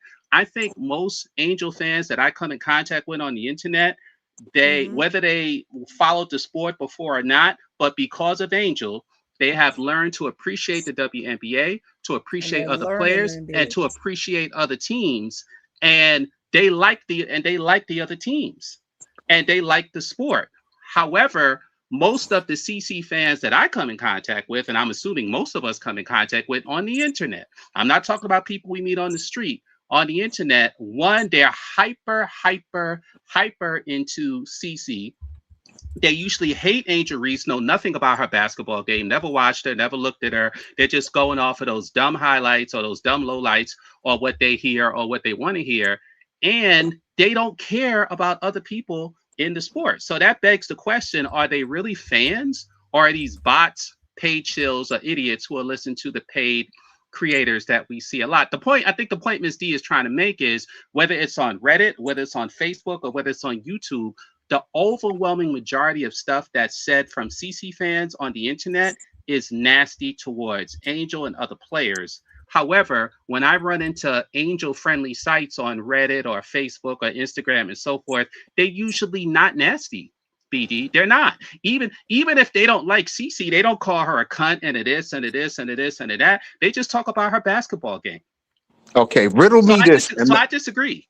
Okay, well, riddle me this, MSL. Version of Jason Whitlock. Where is the Jason Whitlock for Angel? I was just about to go there, Miss D, but the angle I'm about to take is a little different, okay? And my angle is this. We talk about racism, right? CC fans are racist, but what I can't speak for none of the other social media platforms because I don't have no TikTok, Facebook, Instagram, this, that, and third. I only have a YouTube. And what I see on YouTube, the majority of these CC channels are being run by black men. So are these black men racist against their own black women? There are a whole lot of white ones too, BD. I'm just saying. Can y'all let me finish? Because you be please? saying some crazy stuff. Go I'm not saying nothing crazy. I'm telling you I'm giving you my experience. I can only speak for myself. I can't speak for you. You're cool now? I didn't say that. Can you let me finish? I said from my experience, the channels that I have been on that are Caitlin Clark centered channels are usually run by black men. The majority of them. Now, you got a couple of white men. I see the Mick Talk Hoops and the Ryan Dude and the Black and White Sports or whatever the case may be. But the vast majority of them that I've come in contact with have been black men. So, like, are they racist or are they misogynist? Because I don't want to confuse the two because, hating black women, there's a lot of... Hold on. I wasn't done. I wasn't done, Miss D. Y'all keep coming at me for cutting y'all off, but y'all keep cutting me. There's nothing goofy about that. There's nothing goofy about that. Let him finish. Go ahead, finish. Again. So, like I was saying, the majority of the black channels that I ran into, because I'm black, I'm not looking for white people content. I don't really care about what no Snow Bunny got to say. Right. I'm the content I'm looking for is generally 95, 98% black if it ain't ESPN. Right. So I see black men chasing for Caitlin Clark. Black men. Well, you know what I'm saying? So I'm pretty sure the black men aren't racist towards black people. That don't even make sense. I can answer that question. I can answer that question. Well, first of all, what you're saying is only a part of it, because there's a whole right-wing conservative network, and it started back in 2023 that is against Angel, all Outkick, Barstool, Fox News, and a bunch of sites we don't know about, and they have a much bigger reach in the nation than the people that you're talking about. The people you're talking about got 30,000 subscribers here, 50,000 here. That part. We're talking again, about Fox. I was talking about what I've seen, just me personally. But this is what we've wasn't also being seen. general. Also, all you got to do is do a Google search, and the articles pop up. And Yahoo is another one. Yahoo writes very negative articles on Angel, and many of the times they come from right wing or conservative sites. If you look underneath the Yahoo title, you'll see it comes from Outkick or Barstool or Marca or whoever, and they're writing stuff that all of us are just shocked at, because it's not basketball. It's not basketball. They're very nasty. So what happens is there's a group of people on Reddit, on Instagram, on TikTok, etc., who read stuff like this, and now they type it into their chats. And I've seen a lot of white men in Facebook and so forth like that who say the nastiest things about Angel, the nastiest things. Even the crazy black guys don't say. And I've told you already, the black guys who do that, they're paid. They're doing it for money, BD. They're paid. They did These it for people money, are BD. paid. They're not, and when I say paid, I don't mean for clicks. They're paid. There's something called the internet marketplace, and different things where they have certain subjects. If you talk about this subject on YouTube, you'll get paid to do it. I can almost guarantee you that's what they're doing, because I've heard other presenters say that they were offered money to badmouth Angel and to talk good about Caitlin Clark. So I'm assuming this is what, and I had one of them admitted to me that dude, Frank, the Pope the Frank or whatever, he said he makes a lot of money. I just had to cuss him out the other night too, but that's another story. Badmouth and Angel. And it's funny, I've never been on one of those shows, because to me it's a waste of time. However, I have no problem, if I do have the time, getting on a Pope the Frank, getting on these other clowns, these other idiots, the Ben idiot or this idiot or that idiot, and have a real conversation, because I can guarantee you they will not have a basketball discussion. And we can even have the marketing discussion on who's the bigger star, because the reality is CC is a manufactured and created person. She's not real. She's not real, because if she was, why do they talk about her so much? Her basketball would do the talking. Her so-called fame would do the talking. But every single time something happens, you get these dudes that come in and they're saying, she's the best. She did this. She did this. And it just gets so annoying, because you're like, can we just watch a basketball game? Can we just comment? And here's what I'm gonna say on that MSL and BD, right? Just like MSL said, and it was put out there. It was put out there the minute CC and Angel came into the league, that folks were going to get paid, and they were going to get paid a lot of money, because they needed a lot of negative publicity on Angel Reese. It's out there in the universe. You can read it, and you Google it and it'll tell you. It was easier for people, and it doesn't matter what color you are, to go ahead and get on the side of what you can talk about negative about Angel. And because Angel did not give the best for performance down in the post, with all of missing all the layups, it gave them even more fire to talk about. So having the channels the way that they are, looking at the difference of the channels, Angel Reese channels came out to defame or to try to combat some of the stuff that was put out, right? I said that. That's proof they weren't negative in the first place. And this is where I'm going with that, right? Having them out there to cover her based on the stuff that's out there 20 times more, because the people are getting paid more, and because it's more channels than none.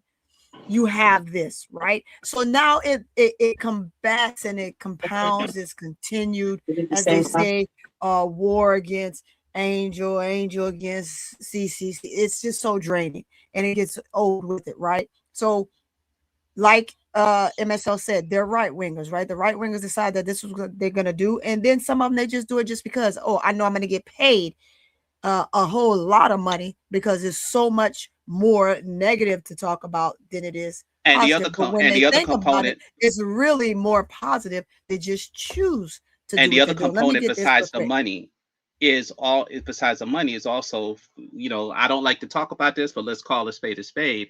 If you look at the overwhelming majority of those black men that do that, they have white women. And it's not that you can't have a white woman, but if you're a simp, or if you're an incel, or if you don't believe in yourself or your people, look at Jason Whitlock, perfect example.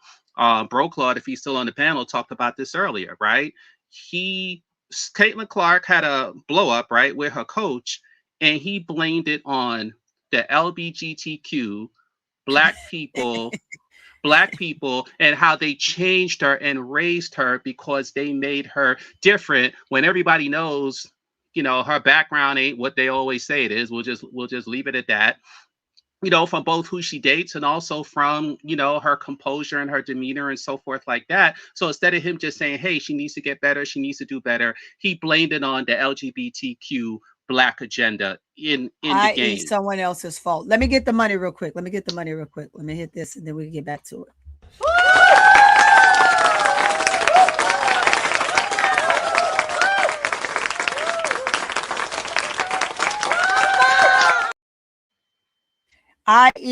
And I want to say thank you again, Kappa, for another $5 super chat. Thank you so much.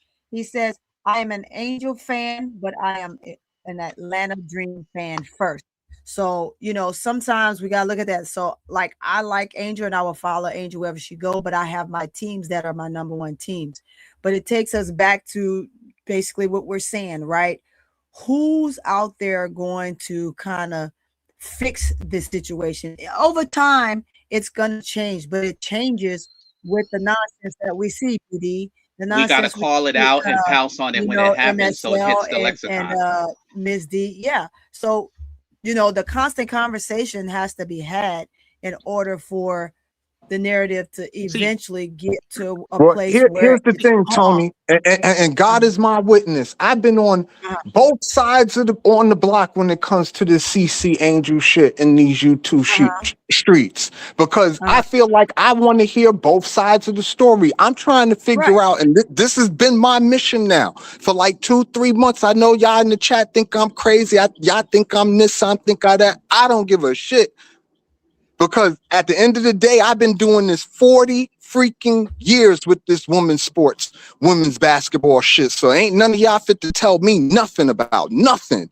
That's number one. Number two, I'm just trying to get to a basketball conversation. I'd rather talk about why it's a bad thing to have Angel Reese on the 3-point line facilitating offense instead of having her in the mid or high post. That's the shit I'm trying to talk about. I have a question for you. Wait, let me finish. Everybody else want to worry about what these ladies are doing on the outside. I could care less how many commercials Angel Reese do. I could care less how many commercials Caitlin Clark do. What they shit do not make me eat. All I care about is what they do on the court. And I'm just sick and tired of the emotional attachment that people have to these women that is taken away from the actual basketball takes. Yeah, but BD, the problem is all the external stuff is what makes it so we can't just talk basketball. So I have a question for you. I know you want to say something, Miss D.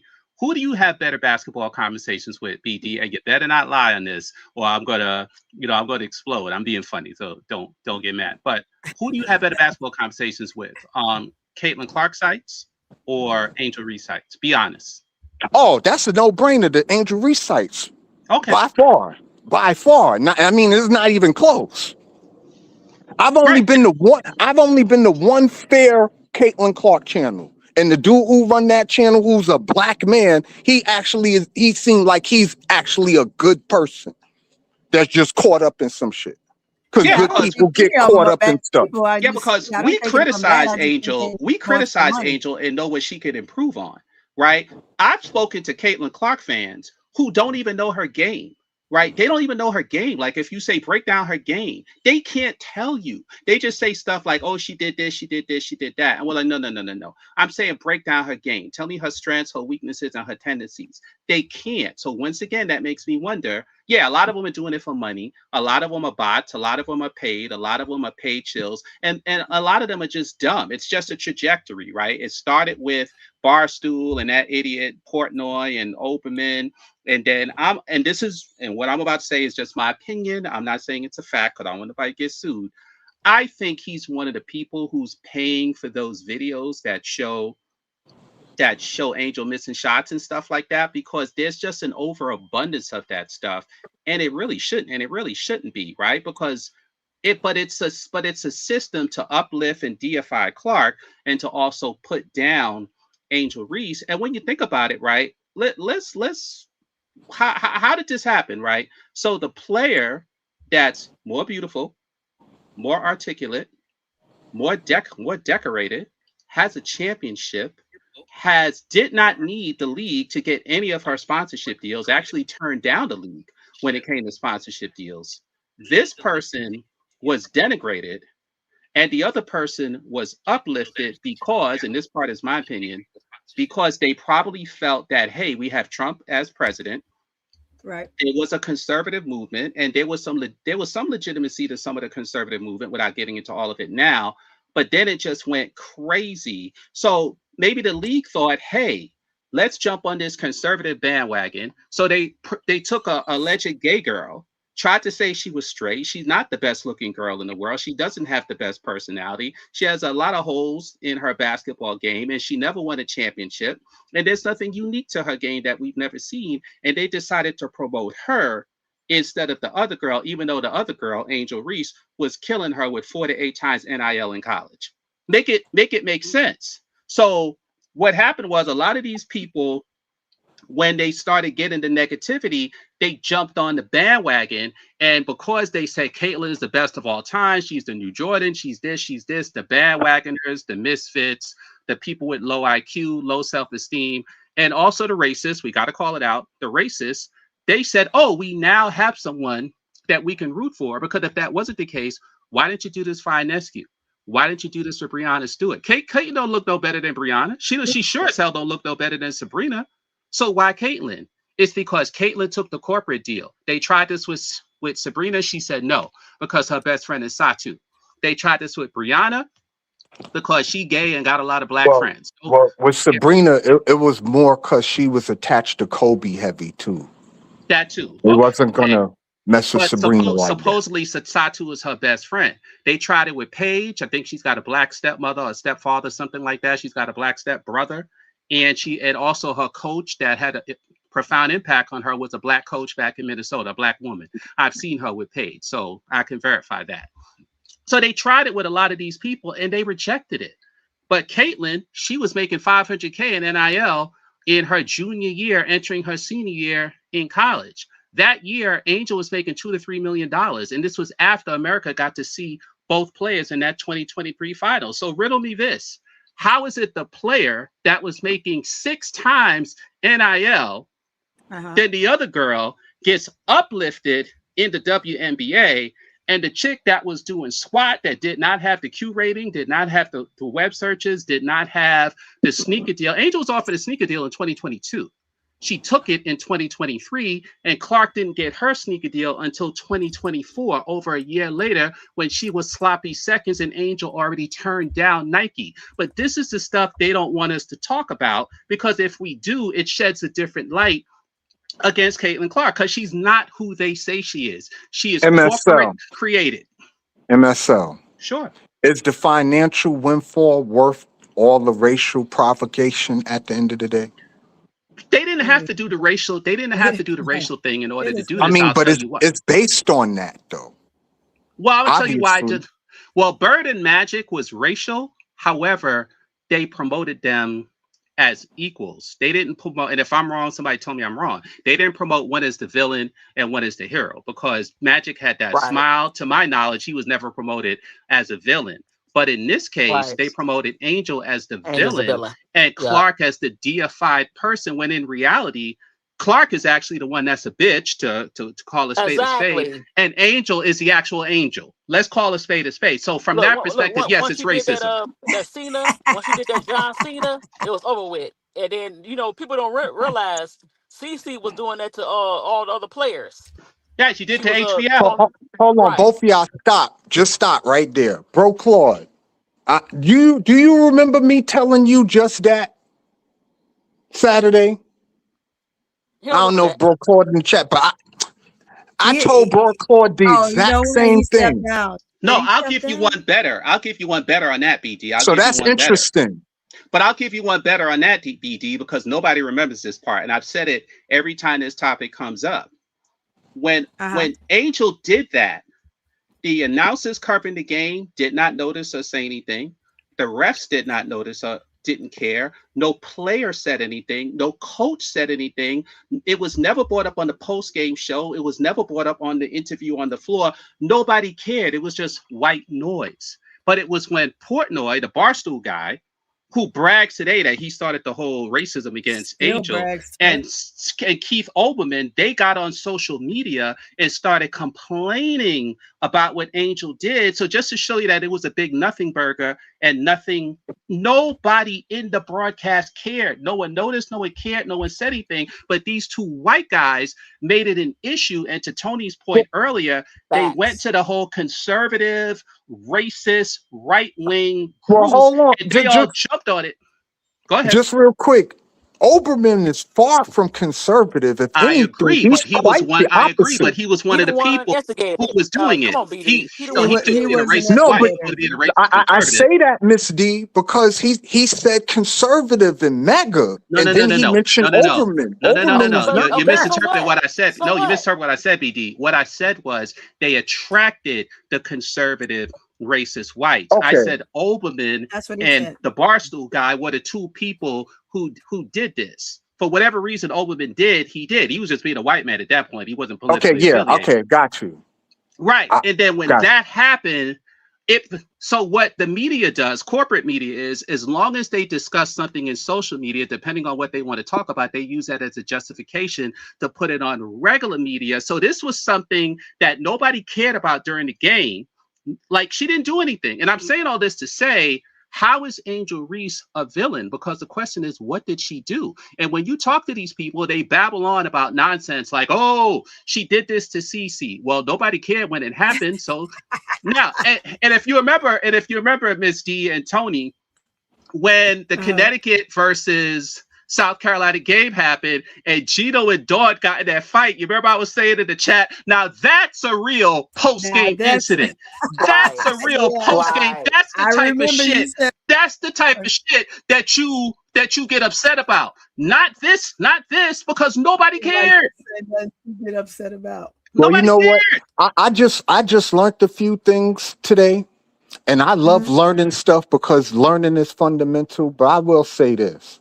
I don't have the parasocial relationships to these players that y'all got. Like, you see all the information MSL just shouted out in like 5 minutes flat, which is beautiful. Yeah. Don't get me wrong. The soliloquy was great, right? But I'm not that attached like that. I only really care about the social-economic breakdown of a country if you like as well. Listen, I'm not criticizing. What are you talking about? No, I'm not making a critic. I'm not making a. It is, but I'm not making a criticism of that attachment. Around the world. I didn't go around the world. You just wasn't listening, Miss D. No, I'm listening. You was going all around the world. Been around the world and right. I asked the question, Miss D. I asked MSL a question. He answered my question, and then I asked him another question. You've been flamed in the chat, and you in your feelings, baby boy. I'm not in my feelings, though. Miss D, he did ask him a question. I'm telling y'all in y'all feelings, actually. No, I'm telling you, I'm the one that's not in my feelings. To be fair, PT, you're making a sweeping comment. We may follow Angel Reese more than you do, but we're not emotionally attached to Angel Reese for no reason. There's a difference. There's a difference because we've heard people like other presenters and other fans come up and criticize Angel to where some of us get mad. We're like, God damn, like really? Okay. So I know what you're saying. Can you give me like 30 seconds? I got to change Sure, my and it's device okay if because you my don't follow phone's Angel about to like that die. because everybody has varying degrees of how they follow people. We follow Angel because we didn't like the stuff that was happening to her. That's why Bro Claude is on the air. That's why Tony's on the air. That's why others are on the air. And that's why we listen to them. So it only makes sense that happens, but that doesn't mean that we don't support other players.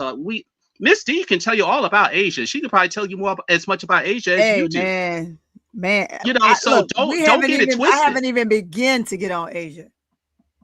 Once So I get on Asia, Asia, just because we love Angel, about. It don't mean we don't love J.O. It don't mean we don't love Asia. It don't mean that we don't love Enrique. We love all of these players, BD. It just so happens when you come on this channel, we'll talk more about Angel, but that doesn't mean that we can't talk about almost any other player or team in the WNBA. We love them too. Absolutely. But because of what happened the last few days with Cece, that's why Angel kind of comes up. That's why it's popping up. Yeah. Because literally one day to the next, one had an opportunity to crash out, talk to the refs the way she wanted to, dang near get in his face and blow a gasket, right? After trying to fake draw a foul, to the next day. Yeah, that Golden State game. To the other one. They were booing her. They were booing her for flopping. Yeah, I heard her. Versus Angel just, okay, bad call and waving off, right? It's just different.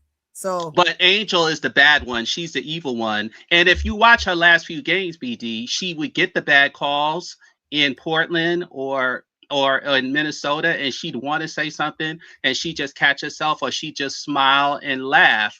But meanwhile, we have this other player who's berating the refs, who flops their arms, who throws their hands in the air, who wiggles and who complains. Sometimes they complain when the ball is in the other direction.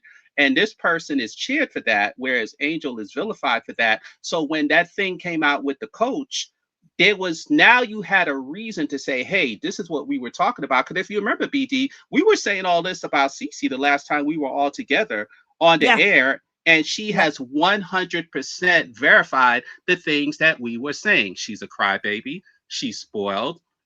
She's entitled. She's a streaky shooter. She plays no legitimate defense. And let me just say this real quick about her defense. She always had poor defense. The difference was people attacked her within the system. Right? If she was on them, they had the ball, they would attack her. So she was always bad at defense. But what's happening now is that no matter who's on the court, the ball will seem to find her 70% of the time. So they're hunting her to the point where no matter where she is, whether it's a center, whether it's a wing, whether it's a guard, they're going to get that person the ball, whoever's in front of her. And that is so embarrassing. And no player who plays that bad at defense would normally be a regular player on the WNBA court, especially when they're a streaky shooter, because now when your shot is not dropping, they would take you out of the game. So to your point, BD, about what you said earlier, how is it you have a player that is a streaky shooter and plays no defense, but they play 40 minutes, 35 minutes a game? Because if she was any other person, she would average 7 to 12 points a game, because no coach would take a defensive liability like that and keep them on the floor that much. That's the difference. And because of all those fans that you talked about, BD, is why we're in this situation, because they feel the only way to justify CC's bona fides is by stat padding. Because when you break down her game, that's an issue. You know that, I know that. So the only thing they do is, well, she won the FIBA MVP. Oh, she averaged 20 points. Right. Oh, she averaged 9 assists. Oh, because they don't know how to discuss basketball. And then ESPN, they take it and go, hey, look at her stats. But in reality, if she wasn't who she was, and what you said earlier, BD, she would only be playing 8 to 23 minutes a game, because she's a liability. And in the WNBA, you can't be a superstar and not have fundamentals and play defense, because there's only 180 players in the league. And the basics of just, without defense, offense brings fans, it brings excitement, it brings the oohs and the ahs, but defense wins games. So if the oohs and ahs outweigh the defense that you're bringing and you don't need to know it, then, I guess having the L at the end of the night every game is okay with you, right? So not only that, but the 22 it's probably below 20 now, but the 24 points a game that she was averaging before, she was giving up over 30 plus points a game. I've never seen a stat like that because it just wasn't her woman that was guarding her. It basically, they treated her like a buffet. Like whoever was in the room, they had dibs. They had dibs on her carcass because it was like everybody was taking their turns. It was like a Roach Motel. Everybody was taking their turns going in. So at one game, I think they scored 40 points on her, BD. So whether she scored 24, 25, they scored 40 points on her, BD. That is abysmal. Someone like that should not be in the league. Let's be honest. They should not be in the league because I play ball. Toni, coach, I'm sure you play ball, BD. Yeah. You and I both know when there are players that people's eyes light up like a bunch of hyenas in the Serengeti and they're frothing at the mouth on a wounded prey and they just attack them like that, or a bunch of African wild dogs. I mean, that is not someone who either deserves to be in the league or who deserves to play on a regular basis because your defense is so bad that you become a liability. So you either become a spot player or you don't play at all. However, because of who she is, what you brought up earlier, BD, she gets to still play 30 to 40. Well, 30 to 37 minutes a game, padding her stats when in reality, she'd be someone that averages 9 to 12 points a game. Because she'd be taking the actual shots that are legit, that are meaningful. Remember that game against Washington? Remember that game against Washington, Toni? Every time she crossed half court, she was 2 for 12 in the game. And when she crossed half court, she was chucking 25 footers without even looking at her players. Any coach that had control of their team, and Miss D, that's where you had chimed in when I was talking. Any coach that would have yanked her right off the spot would have said, "Get your ass out of here and put in Raven." But that was a part of the season. For whatever reason, they weren't playing Raven at all. Some people think that Stephanie White just decided to let the CC show happen so everybody can see how bad the team is when the CC show happened. And, we mentioned Jason Whitlock, right? Jason Whitlock, BD, actually mentioned that they beat Portland a couple of weeks ago, but he failed to mention that CC did not play in that game. Right. So you beat them by 20. That's how it goes. You beat them by 20 without CC, and then you lose by 16, should have been 20. They were down, I think, up at 29 points at one point with CC, but no one analyzes that or talks about that because you're not allowed to. However, I think because Angel is now in Atlanta, so you have now Black athletes who didn't really pay attention to the WNBA, but now they have a reason because it's in the ATL. So now you're getting Shannon Sharp, who criticized Clark and said she got to play defense. She's awful. She can't yell at the coach and all this stuff. And you had other Black athletes or other Black presenters who are now criticizing Clark. So let's see if they got the official memo and things will change, or this is just a momentary lapse because she was so awful in front of all of America on national TV.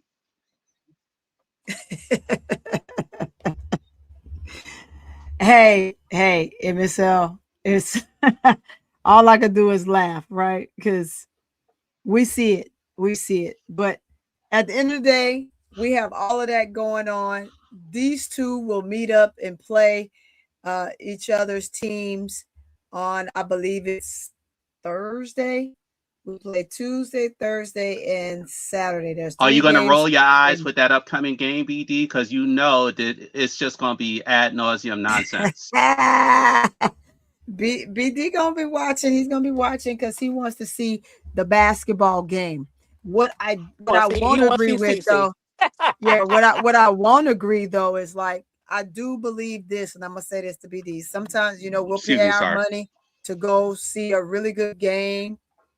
I know he made a comment that if he paid his money to go see Angel and Angel didn't perform well, he would be mad, right?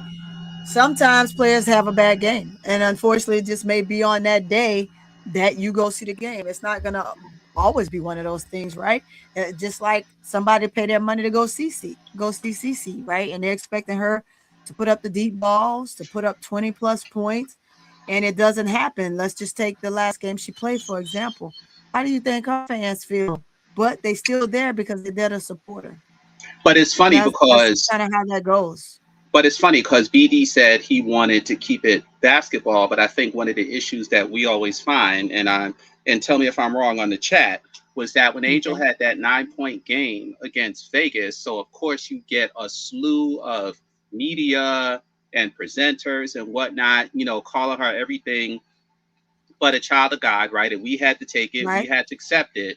So now when CC has an even worse game, equally on national TV in America, of course, we would be liars if we said we weren't going to chime in, we weren't going to comment, because if the stuff was fair, nobody would talk about it, right? Everybody has a bad game, right? Think about it. Yeah. Nas had a 1-point game, a 6-point game. Jackie O had 2 0-point games. Yeah. Arike had 2 1 or 2-point games. Paige had a 7-point game. We can go on and on. Everybody's Citron, and this was all within that same time frame. But for some reason, only Angel Reese gets covered when people had even worse games. I told the guy the other day, I said, wait a minute. I said, J.O. had 2 0-point games. I said, Arike had 2 1-point games, and someone else had a 2-point game, which means they either never hit a free throw or never hit a field goal. I said, but Angel had 9 points, had 9 points in that game. I said, are you kidding me? When someone else had 0, 1, and 2 points, get the hell out of here. Yeah. Right. So what are we really talking about here? So if we just all shrugged our shoulders and say, yeah, fine. But with Angel, you get all the nonsense. All you got to do is go to Google or go to YouTube, but especially Google, type in Angel Reese. And if she had a bad game, you will see nothing but crazy sites, including alleged legitimate sites like Yahoo, saying all types of craziness, right? So, of course, when Clark has this, and I didn't Google Clark to see what people said about her game, but she had a 6-point game, 1 for 7, right? Angel it's somebody else's fault. It's not her fault. Right? All you hear is that Stephanie White should be fired, even though the team was one unhealthy Kelsey Mitchell and one bad foul on AB away from making the finals against Phoenix, which they would have probably won with a bunch of scrap heap point guards and backups and so forth like that. But so now CeCe's playing, the team is mediocre. And as BD said, they don't have the team they had last year. That part is true. But that's also because nobody wants to be there anymore. That's just this year. It may change next year if people, when the money increases. But for this year, nobody wanted to be there. But instead of them criticizing her or the environment that she's had the last 2 years, and that's why they don't have the team that they had, they don't have the chemistry that they have, they just blame it on the coach. Make it make sense. Miss D, how you feel about that? Oh, she's not there. Oh, she's there. She's there. You're muted, Ms. D. Unless she stepped away for a second. Unless Broclaud is there. Is Broclaud there? Yeah, she's her. It's like real staticky. We can't hear you. It's I know. Sometimes I did. Okay, I'm trying to be still. No, I said I agree with him. Yes, the environment, the toxic environment, not only with her and her lack of being a teammate, and the toxic part of the fans, because every fan is not toxic, but there's too many that's toxic that got a voice. It costs that team that they had last year, if they would have ran it back with the team besides Ari McDonald, because she was injured, if they would have ran it back with Natasha Howard, obviously Sims, and then add Mo Billings in them, it would have been a better situation. Also get big. Yeah. Like I said, I keep saying, look, I'm saying that because I don't want Raven on the team, but you got smaller. Maybe they should have went with Medina. Get some big players inside along with AB. But hey, what do I know? Yeah. So answer me this while we're doing that, right? And we're talking about the fever and stuff like that. Let's take it to the dream a little bit, right? Do you think the physical post of officiating consistently within that post realm can get better throughout this season? Because I know that if it doesn't, somebody's going to get hurt, right? But do you see where the refs, and this is for the chat too, the refs making the decisions, some of the sound decisions that they're making, right? Is this to kind of tame the league early on, and then the refs will eventually get back into doing what they're supposed to do, or are they trying to show a particular scenario? Oh, this is what you guys wanted, so this is what's going to happen, and a lot of you aren't going to like it, and a lot of you are going to foul out. Are they trying to protest within a protest? And if that makes sense, right? Does the positioning affect the offer, the officials along with the players that needs it most, like a Asia Wilson or a Nafisa Collier, as BD was saying, along with an Angel Reese or a Lanissa Thomas, like those ladies right there, right? What is that? I think it's not that they trying to. I don't think the refs trying to protest. I just think with the rules, sometimes when you make a rule change, the officials have to adjust. Like you said, AT play a little more physical style. Now the thing that she got away with certain things she getting whistled for. I think they would go somewhere in the middle. It's not gonna be too touchy, but it's not gonna be too physical either. They'll learn. They get to a groove on what to call, what not to call. So I just think they trying to adjust to what the commissioner wanted. Yeah, I agree with you, Loose Ball. He said, let me click on it. Where'd it go? It is. He said, look for flopping calls coming, right? Because you got so much of it right now. The ones that are perfectionists at that, we've already seen them. Tiffany Hayes is another big player that knows how to draw a call, flopping, being a menace, like different things like that. CC is like a perfectionist at it. There's a few, and trust me, they're not the only two, but they're the two that's probably going to do it the most. So we got to figure out, how do you get those calls and stop trying to call actual defensive calls and offensive calls in those situations? Well, was Cunningham get away with that? Is it Cunningham? I think she still get away with a lot of flopping. Which team? She get away with swinging her hands and hitting people. Right, but she flopped too, and then they call offensive foul, even though it's not. I've seen that a few times. Mm-hmm. Tiffy Cole brought up an interesting point. She said the refs are doing all they can to dampen bigs and boost guards. They trying to have CC as MVP, and that's kind of what we spoke about earlier. Because how is it that CC has more foul shot attempts than Angel, and Angel has played one less game than her? That make sense, right? Yep. Yep. Especially playing down low, because down low a lot of hand checking and a lot of bodying. So yeah, you're right. Why she not getting the calls? And see, like I said, don't take it to the basket enough. Yeah. To get those fouls.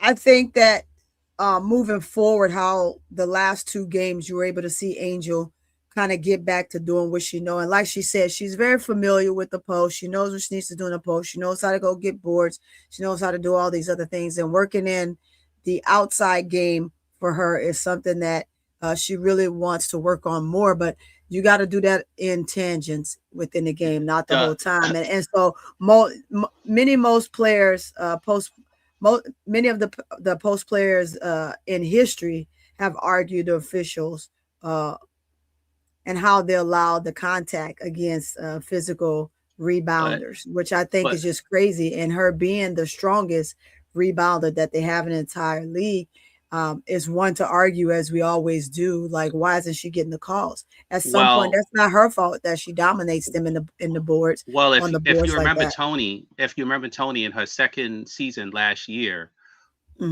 what Angel started to do when she realized she wasn't getting the call, she started passing out more of the double and triple team, so that way she wouldn't take a shot.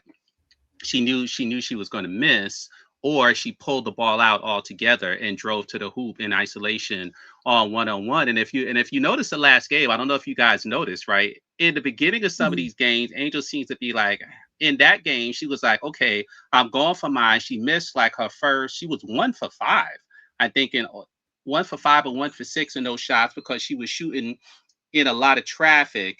And then she hit most of her next shots because she ended up 6 for 14.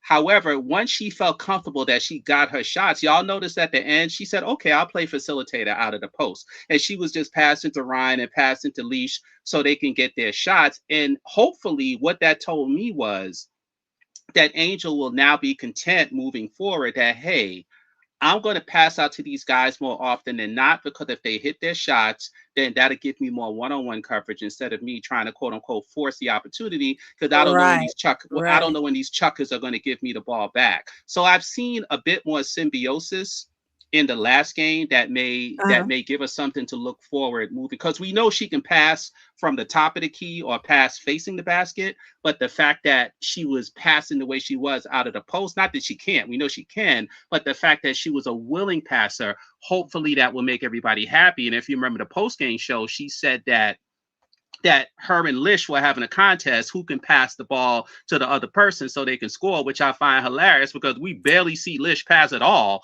When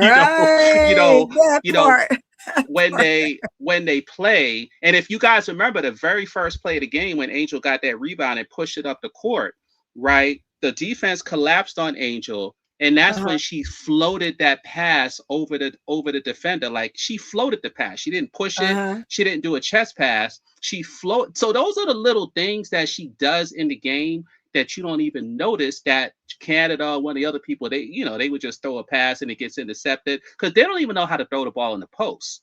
Right. And when Bree Jones comes back, I think she's really going to take more of that point forward stuff, because more than likely she's the only one who can probably throw it in the post on a regular basis to Bree Jones. She'll just look at her as Camilla. So, but I did see some stuff that I like. How do you feel about it, Toni and Miss D and Bro Claude, if he's there? Well, my thing is this, right? So the basic disparities, right? Free throw disparities alone don't. I'm going to say they don't prove bias. They just prove that the ref just didn't make the call, right? It's not I'm biased as to why. And that takes me back to Becky Hammon's concerns, right? Hammon specifically questioned how Angel Wilson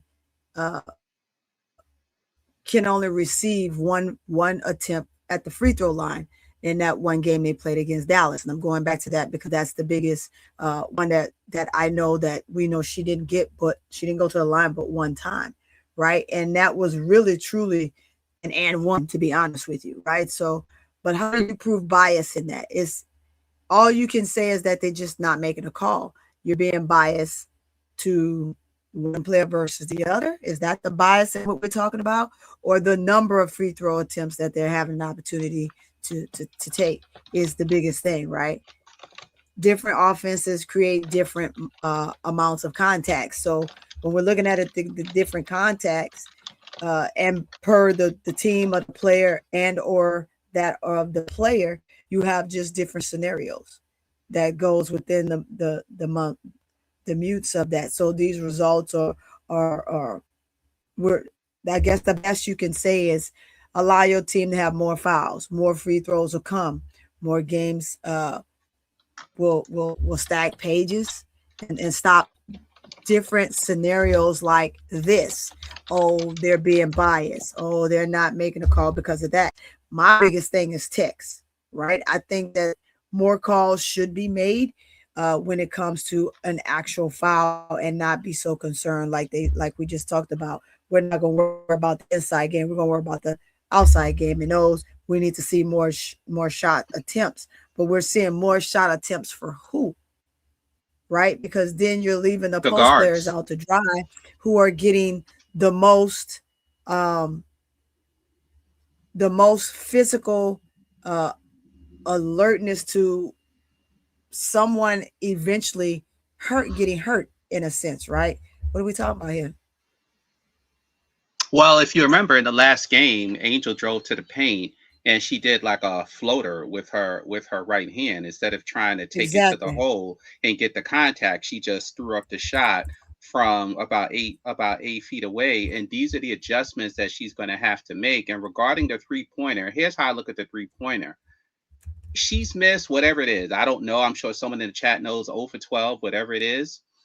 I kind of like Jo when she missed 17 out of 18, and then she hit 3 in the last game against, I think it was the Sparks, but don't quote me on who they played. She hit like 3 of them. I think that Angel, eventually she's going to start hitting this 3-pointer, and when she does, to me, it will simplify her game, because instead of taking the contact down low, because the way I always looked at her game is a quarter of her, 25% of her attempts should be fast breaks. The other 25% should be face up. The other 25% should be jump shots. And the other 25% should be in the post. Like, that's what she should do. Smesko wants her to push the ball. And if you remember Smesko's last interview, they asked him, because Angel had 5 assists in the last game, and they asked him, they said, well, how do you feel about her moving forward as a playmaker? And he said outright, we want Angel to be a playmaker, and we want Angel to do more in the future. He said that. So from Angel's perspective, you don't want to be bogged down on the paint most of the time. You want to mix it up. You want to dribble drive, you want to post up, you want to shoot jumpers, and you want to push the break. That's what she did last year, and that's what we're hoping for her this year. And she picks her spots with the breaks. Like, she looks, if she doesn't see the clear path, then she'll give it to Canada. So hopefully in this game, since Indiana likes to push the pace so much, we'll see, 3 or 4 or 5 breaks from her. Because if she goes to the hole on a fast break, 9 out of 10 times you're going to get a foul call unless it's a clean block. Or if Leash or Ryan or Pow or even Canada are in the corners, there goes your 3-pointers. So, I mean, we'll see. I'm not going to worry about Thursday's game until it happens, because I know the hype for it is just going to be so crazy that I don't have the energy. I don't know about y'all. I don't have the energy to be thinking about this game from now till Thursday. It's going to be crazy. So I'll just look forward to tomorrow's game. It may not be as crazy as we think, right? I just think that. Well, they're gonna be desperate, Toni. Come on, they're gonna be desperate, Toni. They're definitely gonna be desperate because it's gonna be their first game after being off of 5. They should be well rested. And they've lost 2 in a row. Blazing. Yeah, and then the Fever. God dog, they must be talking trash about me. The Dream has to. Make sure that they stay on their P's and Q's. So is that game in Connecticut or it's in Atlanta, Toni? Let me tell you right now. Where is it? Let's see. That game will be in is it showing it to me?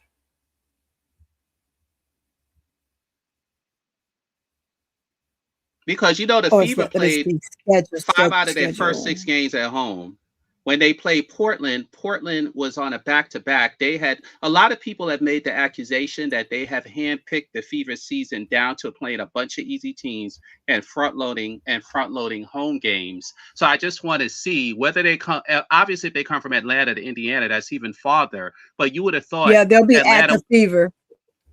You would have thought Atlanta would have had 2 home. But the Connecticut game, are they home or they're in Connecticut? Connecticut game, they are. No, Connecticut, they're at home. They're playing Connecticut at home. They're playing them in. Yeah, that's crazy. So you're going to play Connecticut at home and then fly to Indiana? They're not doing them no favors. Yep.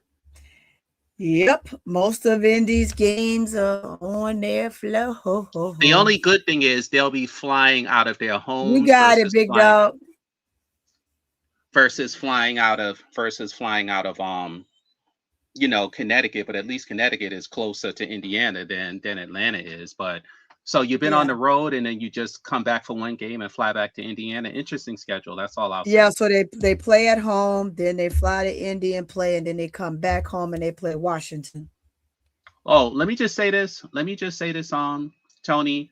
Wilbert Dino said MSL said CC shouldn't be in the league and he's not glazing. That's goofy as hell. Well, 1 or 2 things. If you want to come on the panel, you can come on the panel and we can talk about it. But I'll repeat what I said. I said normally a player that's getting abused on defense like this they're a liability. But because of who she is, they allow her to play. And then I said, when you have a streaky shooter or someone who's shooting 35% or 37%, and their defense is that bad, normally those players are out the league or they don't play because they're a liability. You know, Golden State scored 40 points off of her. Whoever was guarding her scored 40 points. Wilbert Dito, is that a WNBA player to you? She's a joke. She's a joke. And if she was anyone else, we would all be laughing at her. But she'd be benched. That's my point. She would be benched. How do you have a player that plays no defense, that's a streaky shooter, who doesn't listen to her coach? Come on, Wilbert Dino. Let's be real here. Let's be real. Kennedy Carter was out the league for how many years? She's more talented than Cece. She's more talented than Cece. So how's she out the league? Right? Why? Because she doesn't listen to her coaches, or she gets into fights, whatever it is. But she's out the league. Cece plays no defense, is streaky, and does not listen to her coaches. So if she was, let's say, Sabrina Ionescu, and she did the same thing, do you think she would get played as much, Wilbert Dito? And I'm not saying Cece is better or worse than Sabrina Ionescu. I'm only asking the question because Cece took the corporate deal. She got the corporate deal. Yeah. Right? That's the only reason why I'm saying. See, I don't speak in terms of popularity. I speak in terms of the corporate deal because that's what she got. Right? So because she got the corporate deal, she gets to do these things. But the reality is, when you're Wilbert Dito, did you look at the game? Did you look at the video? They are targeting her. They are hunting her. Like, this is the craziest thing I've ever seen. Based off of that type of defense, no, she should not be in the league. She should not be in the league because she's a joke. She's an absolute joke. The only difference is she always had this bad defense, but like I said earlier, they targeted her in the natural flow of the offense. Now they don't care. They said, well, why don't we just go at her as often as we can? And that's an embarrassment to the league. That is not someone who you call a top player. Because in the WNBA, you got to play fundamentals. You got to play defense. There are only 180 players, so it's not specialists like in the 500-plus player league in the NBA. So basically, your superstars in the WNBA got to be able to do everything. I'm sorry about the phone. Oh, you got it. Yeah. So Wilbert Dito, did I answer your question, and/or would you like to come on the panel? Toni, I got to take this call, so can you just talk for a second? But I'm still here. Yeah. Well, what I'm gonna do is I'm probably gonna get ready to shut it down. But I do appreciate you coming on, MSL, and everybody that came on. BD, Miss D, Gingerbread Man came up here for a little bit. Before I could get Wody Mack on the panel, he slipped down. I didn't realize he was down there till it was too late, and right before. And Jonathan Gonzalez wanted to come on too. Yeah.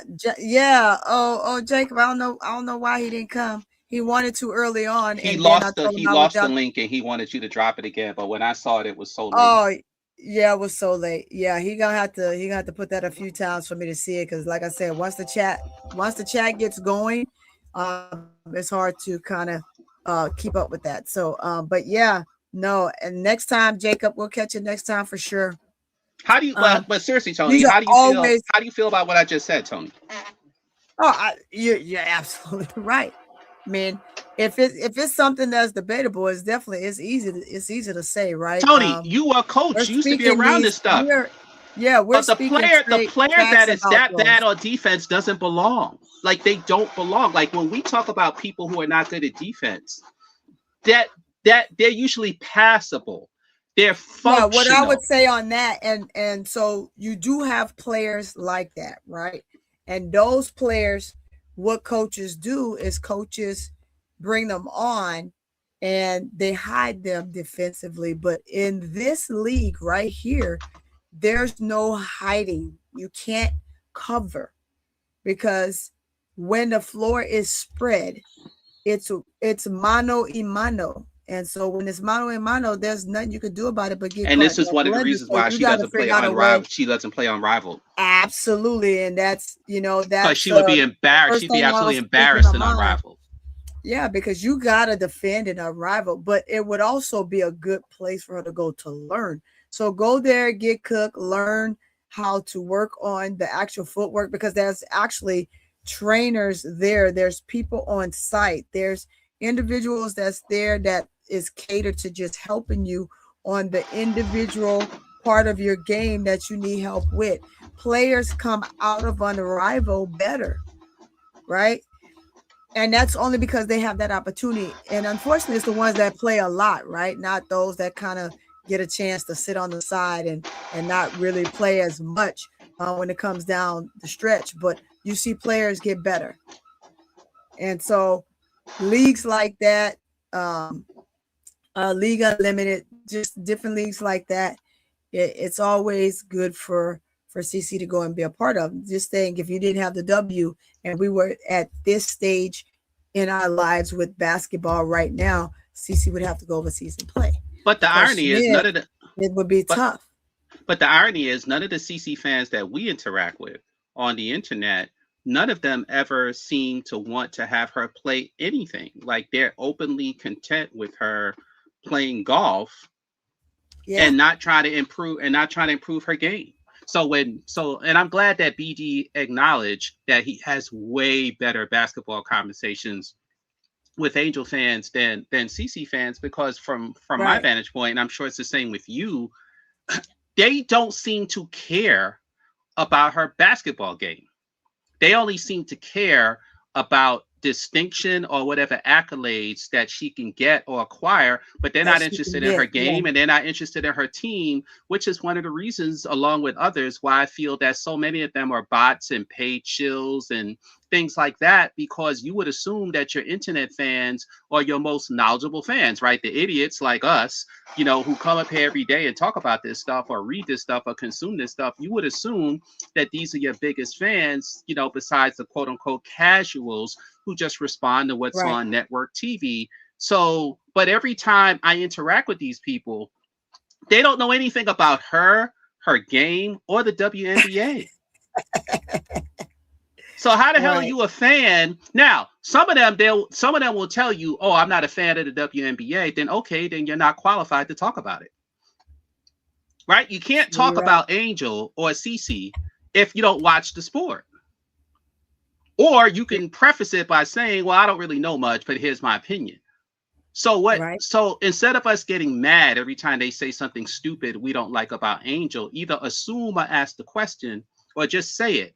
I know you don't follow the sport. Yeah, but I asked a question, right? Let's go back to, and just real quick, chat. You guys remember when we bought Brianna on the full court trio early last year? I believe it was it was before I was just getting my channel started. Okay, and I had congrats. Really done and I'm still waiting for that Wilbert guy, wherever he is. Come on the panel, Wilbert. I know Wilbert ain't gonna come up here. And then she came on and she had some really good takes, but then she spoke about how she didn't like Angel and that Angel was in the way of Camilla. Well, I beg to differ. Hey, Bree, you see this? We need to talk. We need to chat, boo-boo. We need to chat because Camilla's by herself right now. Who y'all blame? You can't blame Angel, but nevertheless, Camilla's doing what she needs to do. I think that, if she can do the same consistently as what she did in the last game, she'll be just fine. But when she made that call, I'm going to let a person speak their mind and say what you got to say. And then I'm going to come back and I'm going to ask you, well, why do you think that? Is it you think that Angel's not supposed to board? You think that Angel isn't supposed to get the putback? The ball drops right in her face and they're both under there. Is Angel supposed to move out the way so Camilla could get it? Or what are you saying? Right? You have to take fans like that are huge fans of others in those moments and allow them to have the space to talk. And then you have a civil conversation with them. And sometimes they'll get to see what you're actually saying versus what they want to say when it doesn't make any sense. So it's just different. You have different scenarios like that all the time. Like literally all the time. And it's funny, Loose Balls just said in the comments, yeah, but you got to score the ball. And I was responded to him saying, yes, but she's an inefficient volume shooter who turns the ball over too often, who can't run a half court offense. Do you not see what I'm what I'm saying. And I just hit the click button to send it to him because these are basketball discussions, right? These are basketball discussions. And as far as there's a break of how the game works, like it's like when you talk about a point guard, right? Do you shift the defense? Do you read the play? Do you see who the hot hand is? I mean, these are all point guard things. But we never seem to have those discussions. It's always this person sucks, this person is the best, this person makes the most money. And those aren't basketball conversations. And it's funny, Kappa 1911, I think, is in the audience, right? He was an Atlanta fan. And first, and just to illustrate, we all respect Kappa 1911. We all learn from Kappa 1911, and we all love him. Just because we're quote unquote Angel fans, we're not trying to invade, Atlanta and not a one. And say, hey, no, we all respect the players on the team. We all respect the fans of the team, and we all respect the organization. We may have our own feelings about a particular player, but we're not coming like conquering heroes or expecting people to kiss our ass. And I think that's the difference. And I think that's the basketball knowledge part, right? Because whether we followed the sport before or whether we followed the sport for Angel, I think we all want to learn and we all appreciate the sport. But how can you appreciate the sport if you claim you don't even like it? It's a question to ask. It's a question to ask. And I wanted to put this up here because it's another context. It's another context of this. Well, let me change that again, because actually that comment is not true. They beat Indiana in her rookie season when Chicago actually had a team. That was a game that Angel scored about 24, 25 points on Alyssa Thomas, and she scored like 14 in the fourth quarter. So they did beat them. That's when they had a good team. They beat them, right? So yeah, they beat them. I'm trying to see this CCFC new season. Let me go back to it. Let's put it back up here once again.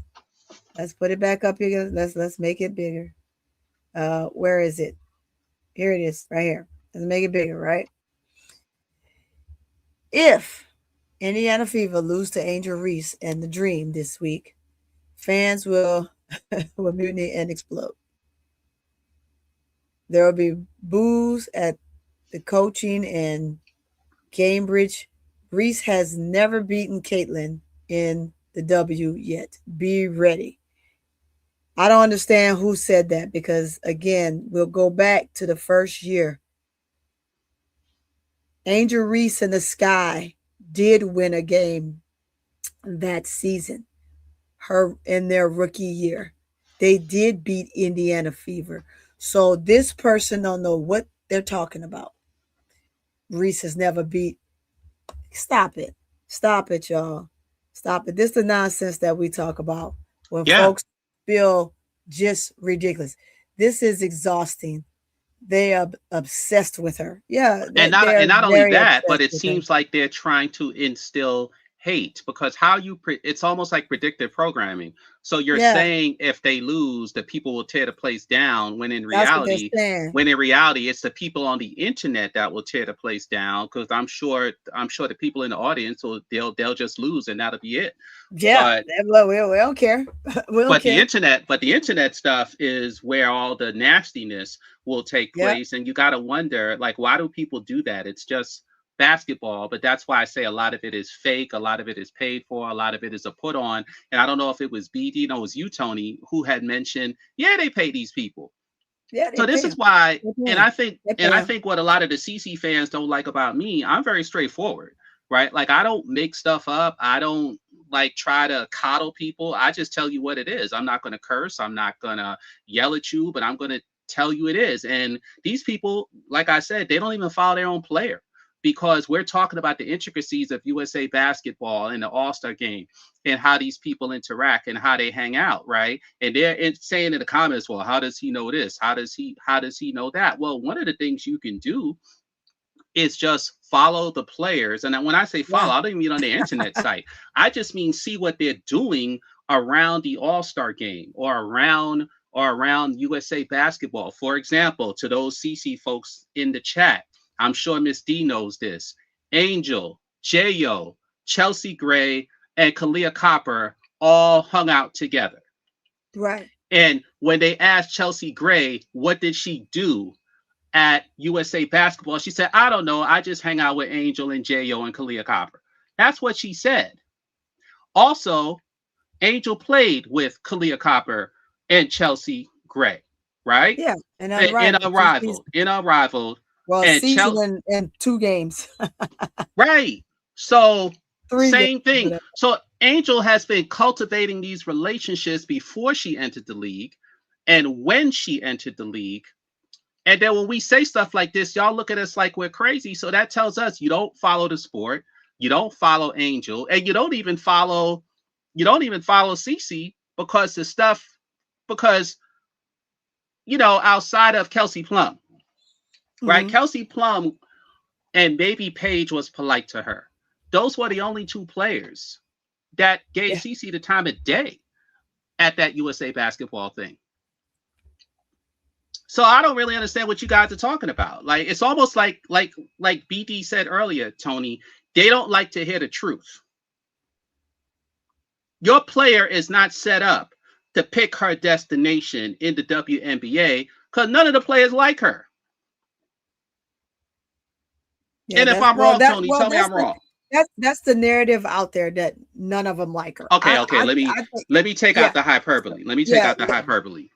Yeah, because what it she is doesn't seem to have. She doesn't have the relationships that Angel does with the top players. There you go. In the I league. will change that because there are players they like her. They may not want to share the same team with her because she's a high caliber player. I'm a high caliber player, right? If we're both 2 high caliber players and we're stars, it makes it difficult for us to play together because we're going to end up bumping heads in that capacity. Yeah, she couldn't play with Kelsey Plum. She couldn't play with Enrique. Right. I.e., look at Kelsey, right? Kelsey decided she needed to leave Aces because she was supposed to eventually get the 1 spot. It didn't happen. Chelsea Gray is still there. Next person to touch the ball is Jackie Young. So Kelsey Plum needed to go somewhere where she can make her own lane, her own way, her own style. It would have been easy for her to stay and continue to play behind, right? But in her mind and in her caliber of play, she's a player that needs her own team. So in much respect, I commend her for that. She went and she got her own team, which was the Sparks, right?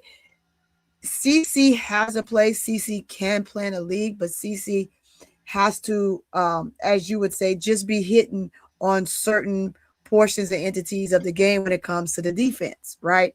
And with that being said, when you're playing in this league and it becomes mano-a-mano, it's a little bit tough. So this is where Cece, again, has to break herself down. And it's only going to take her to do it. It won't be anybody else that's going to be able to make her do it, right? It has to be a frame of mind for her and things that she has to work on to fix the little things that she need, i.e., which is a big thing when it comes to defense, because otherwise you're going to continue to get cooked like you got cooked. And if you don't want to get cooked like that, you're going to have to work on those small things that help you make you, that helps you get better. And then moving forward back to these situations where the other teams. Now, I think they like her. I mean, they like her, but they like her for what she's done, how she's helped the league grow, some of the amenities that they've gotten, all due to her and Angel's popularity and their fan base, right? Also liking just different things. Now, when it comes to playing with her, that's a little bit different. I think Team USA, that's a isolation thing that she is doing amongst herself, because those women are willing to sit, have conversations, joke, have fun. I even saw a clip where Angel, Paige, CC, Aaliyah Boston, and they were all having a pretty good time. So, and then you have them together where they're sitting on the bench and they're ready to go into the game. So there's a number of things that I can see that is possible. As you can say, everybody's dare to dream a little dream, right? And when you dare to dream a little dream, big things happen moving forward. And then you also get to see how there's things within the team and these ladies when they're together and they're having fun doing all-star time and the all-star weekend. Also, again, the practices of Team USA. The only time I see CC kind of isolate herself is doing moments like that. But nevertheless, just because we don't get to see the bigger portions of the things that they have going on, I'm gonna tell you myself behind the scenes, there's conversations, there's ways where these players are actually getting along with each other. And then when it's on the court, it's just a different story, right? That's where that is. And that's what I think when it comes to the things that I've seen and being at one point a part of the W and different things that I've seen go on. For the most part, you have different entities at different times. Now, the players that no longer wanted to play with the Fever and have since moved on, I don't know. I'm curious to see what were the big to-dos. However, if I never hear it, fine. But eventually it's going to come out. And when it comes out, it'll probably be just as some of us expected, MSL. I don't know. I just think that I don't think the total dislike is a thing. I think that there's moments in time where players get a chance to play with each other and they enjoy well, I don't that think moment. they dislike her per se. I think they dislike how the league promoted her at the expense of Right. the other players, and how Right. they claimed she was the savior. She was the savior of the league and so forth like that. And I think the players had big issues with that. And she never did anything to tamp that down. That's now, as far as a player, yeah, they may like her as a person, because I don't think there's anything about her as a general person that they may not like. I think on the basketball court, that could be another thing, because one, you also have to see how you mesh with people. I'll just say it. Like, I don't know two teams that can accept her. Maybe Chicago, because Jeff P's an idiot, and maybe Connecticut because they're so terrible. However, I don't think she would be accepted in Houston if they went to Houston. Some people mentioned Portland. Some people mentioned Toronto. Maybe I can see her in Toronto if Toronto gets rid of Mabry and or Slim and put her there. But then Kiki's already there. So if they really like Kiki and believe in Kiki, I don't think they'll want Cece. Now, I think they like Kiki. Now, that's where you have a basketball conversation, right, Toni? Because I can see BD in the chat saying, yeah, MSL, because the general idiot fan would say, well, why would you keep Cece and not have, why would you keep Kiki and not have Cece? But obviously, if you're thinking as a basketball fan and you're Sandy and you're at Toronto and you want to win games and you want to move forward, then yeah, having someone like Kiki, if they like her, keyword if they like her, may be better than having someone like Cece, because if you don't think she's coachable, that's a ginormous risk to bring somebody like that on your team who's going to suck up so much of the energy and suck up so much of, when for the last 2 years, she's had two coaches to tell her to play off the ball, period, or play off the ball more. And she refuses to do it and even contradicts them in press conferences and newspaper. I mean, it's the craziest thing. So there aren't a lot of coaches or teams that's going to like that. And the only reason why I brought up Angel in the discussion is because, one, Angel's a sweetheart. Whether people want to hear that or not, she's a sweetheart. She gets along with the players. Her coaches, her coaches love her, and the coaches around the league love her. And the media kind of did her a disservice, because normally when a player wants to get traded, they tell you. But Angel's people said keep it quiet, and then the media, they didn't say a word. So when she got traded, they wanted to make it seem like Angel didn't have anything to do in the decision-making process. And Angel been planning this from when Teaspoon got fired.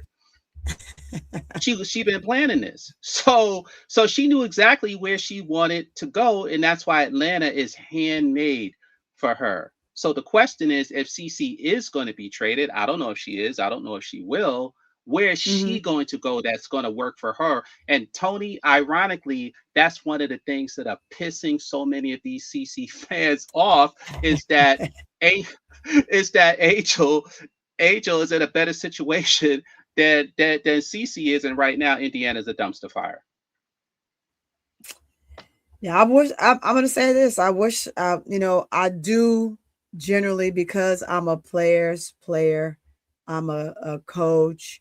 I understand the dynamics of all of this, and we can talk about it all day long. But I hope at some point CC figures it out, right, defensively, for her sake in the league, right? And when I say that, I say it genuinely, right? And with the notion that she belongs here, right? She belongs here. She belongs here for the long haul.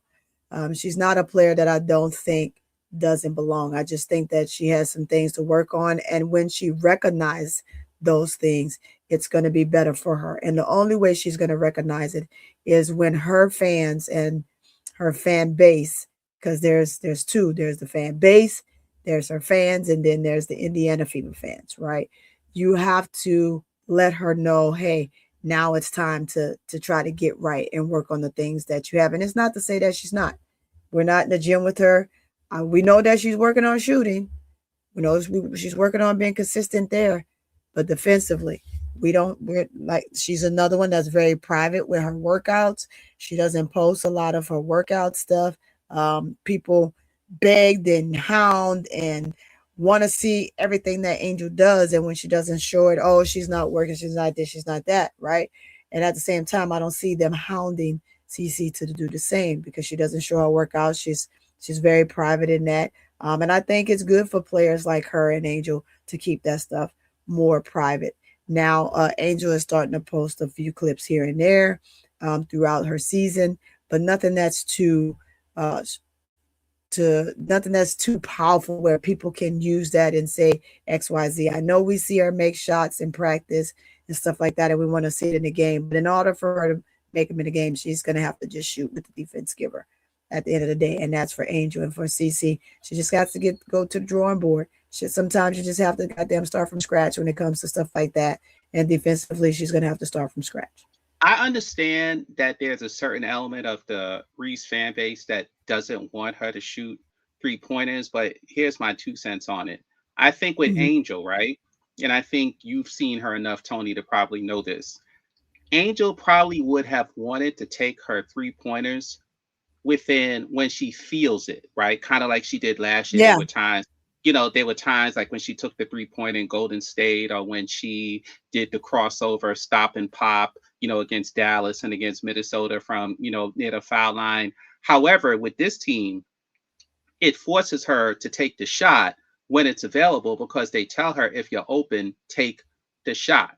So she's not getting the rhythm on the shot that she would if she decided to take it herself, because Angel's a rhythm player. So she's missing. However, if or when she starts to hit it and feels good about it, to where she can just shoot it like the way Nas does, right? She just catches it and shoots it. She ain't hesitating.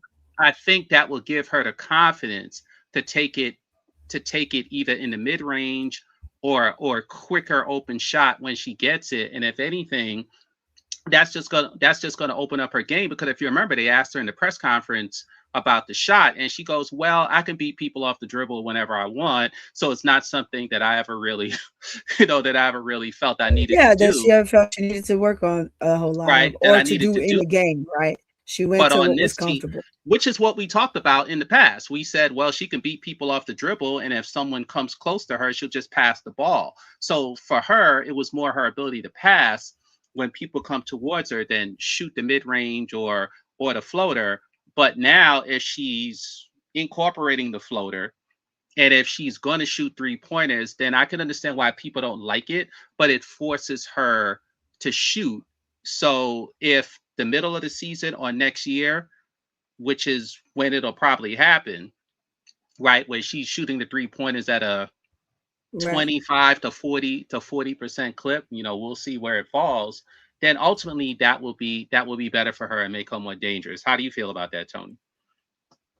I mean, eventually it will. And I'm you don't looking like at the 3-pointers. Which one is it? I'm looking at the comment, right? It was saying Angel's not a 3-point shooter.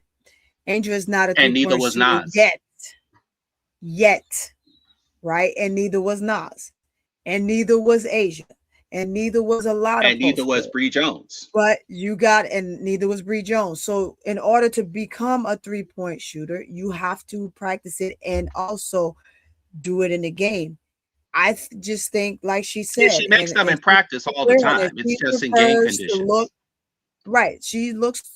She prefers to look for what is comfortable, and that's getting downhill and getting to the basket, which is free. There's a lot of times we all see that she's up there, she's open.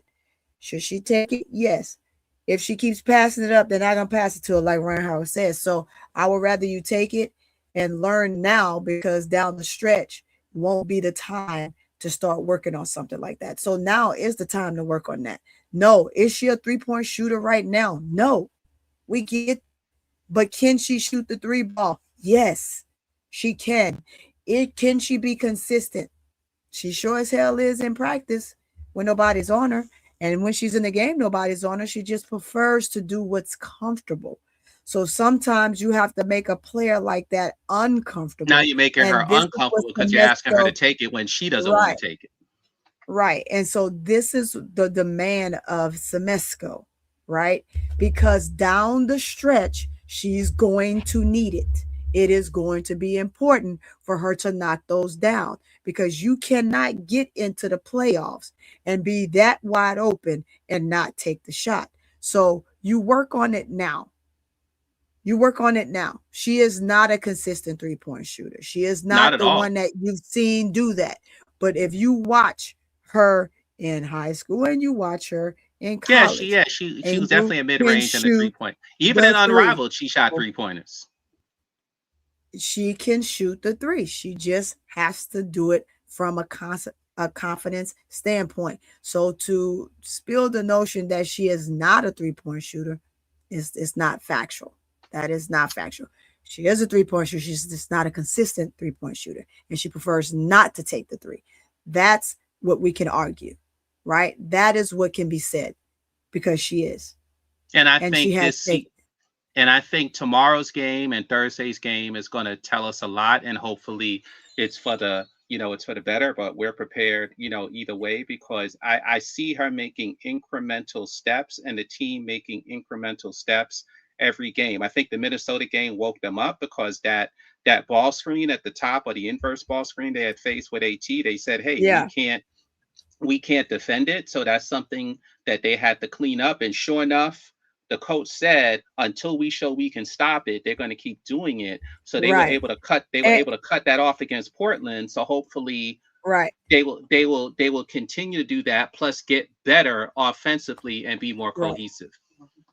And lastly, let me say this, BD. Angel needs to play to her strength. This is a team sport. Of course, it's a team sport. Shooting the 3 is a part of the team sport. It's a part of the team sport, right? And if her team wants her to develop this and be a part of that, then that's what she needs to do. So her strength is, you guys just unless she's like Cece and says, I don't want to do this because I want to do what I want to do. Just getting boards and putting back. Let me finish, right? Because this is the notion where we don't want players to get better in certain areas of their game. When you say play to your strength, and that's the only thing we need to see you do, which in turn hurt the future of Angel moving forward, right? Because if all the bigs in the league, this is what the league is going to, and we're watching the league grow. Asia's shooting a 3, Kiki's shooting a 3, Austin shooting a 3, AB shooting a 3, Thomas shooting a 3, Lanissa Smith is shooting 3. Everybody's shooting 3s. This is the strength of the W right now. So she has to learn that, and she has to get stronger in that. That's the importance of that. No, I know what you're saying. He says, I'm not talking about y'all, Toni. I know, but I wanted to bring that part up, right? Because I hear a lot of people say Angel needs to play to just her strength, to what she knows, right? And what she knows and what's best for her is playing under the basket, getting rebounds, trying to get putbacks, and perfecting, not making the majority of her layups. But that wasn't even her game last year. Her game last year was mainly driving downhill. It was driving downhill, which is the biggest part of her game, right? And it's something that she wants to do.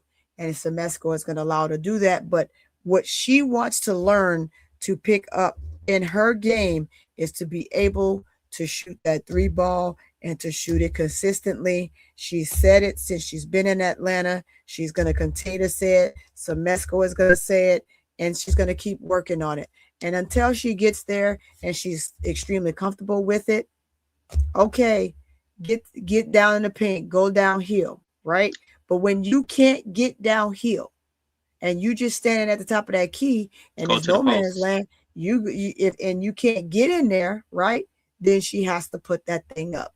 And that's where you see Asia developed that. So Asia is really consistent at it now. She don't take a whole lot of them, but the ones she do take, she's knocking them down. Has she been 100%? No. So is AB. So is Agumake.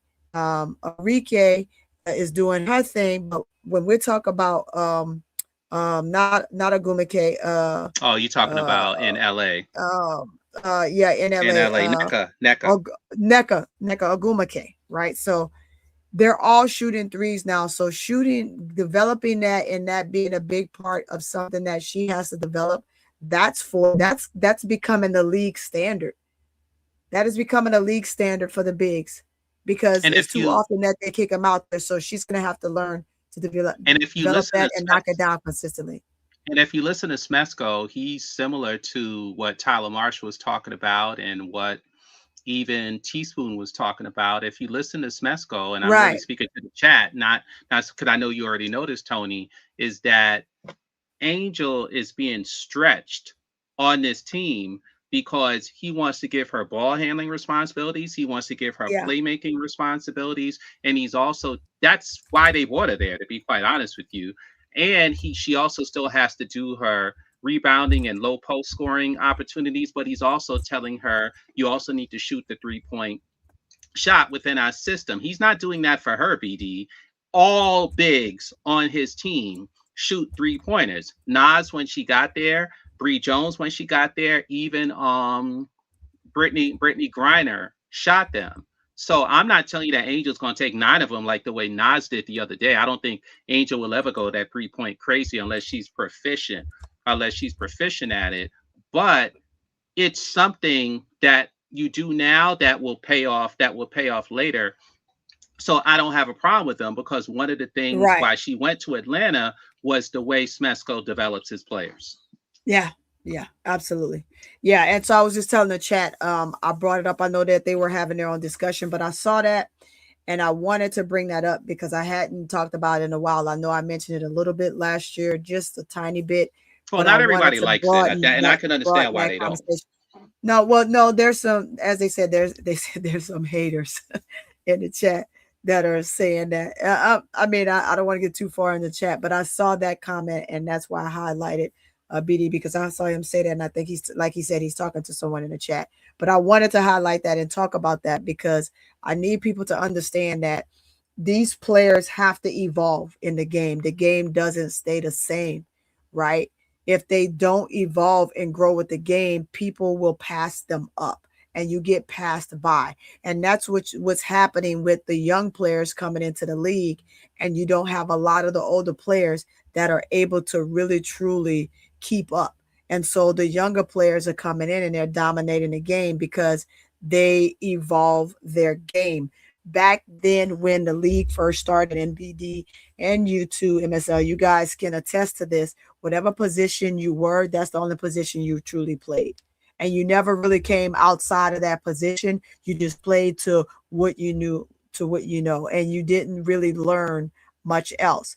Now, the way the game is, all players, all positions are learning everything because it's imperative. You can be moved around a lot. Maybe Angel end up on a team at some point later on in the career where she has 2 6'6" on her team, or a 6'6" and a 6'7". Angel's not going to play down there. Angel's going to have to play the thing on 3.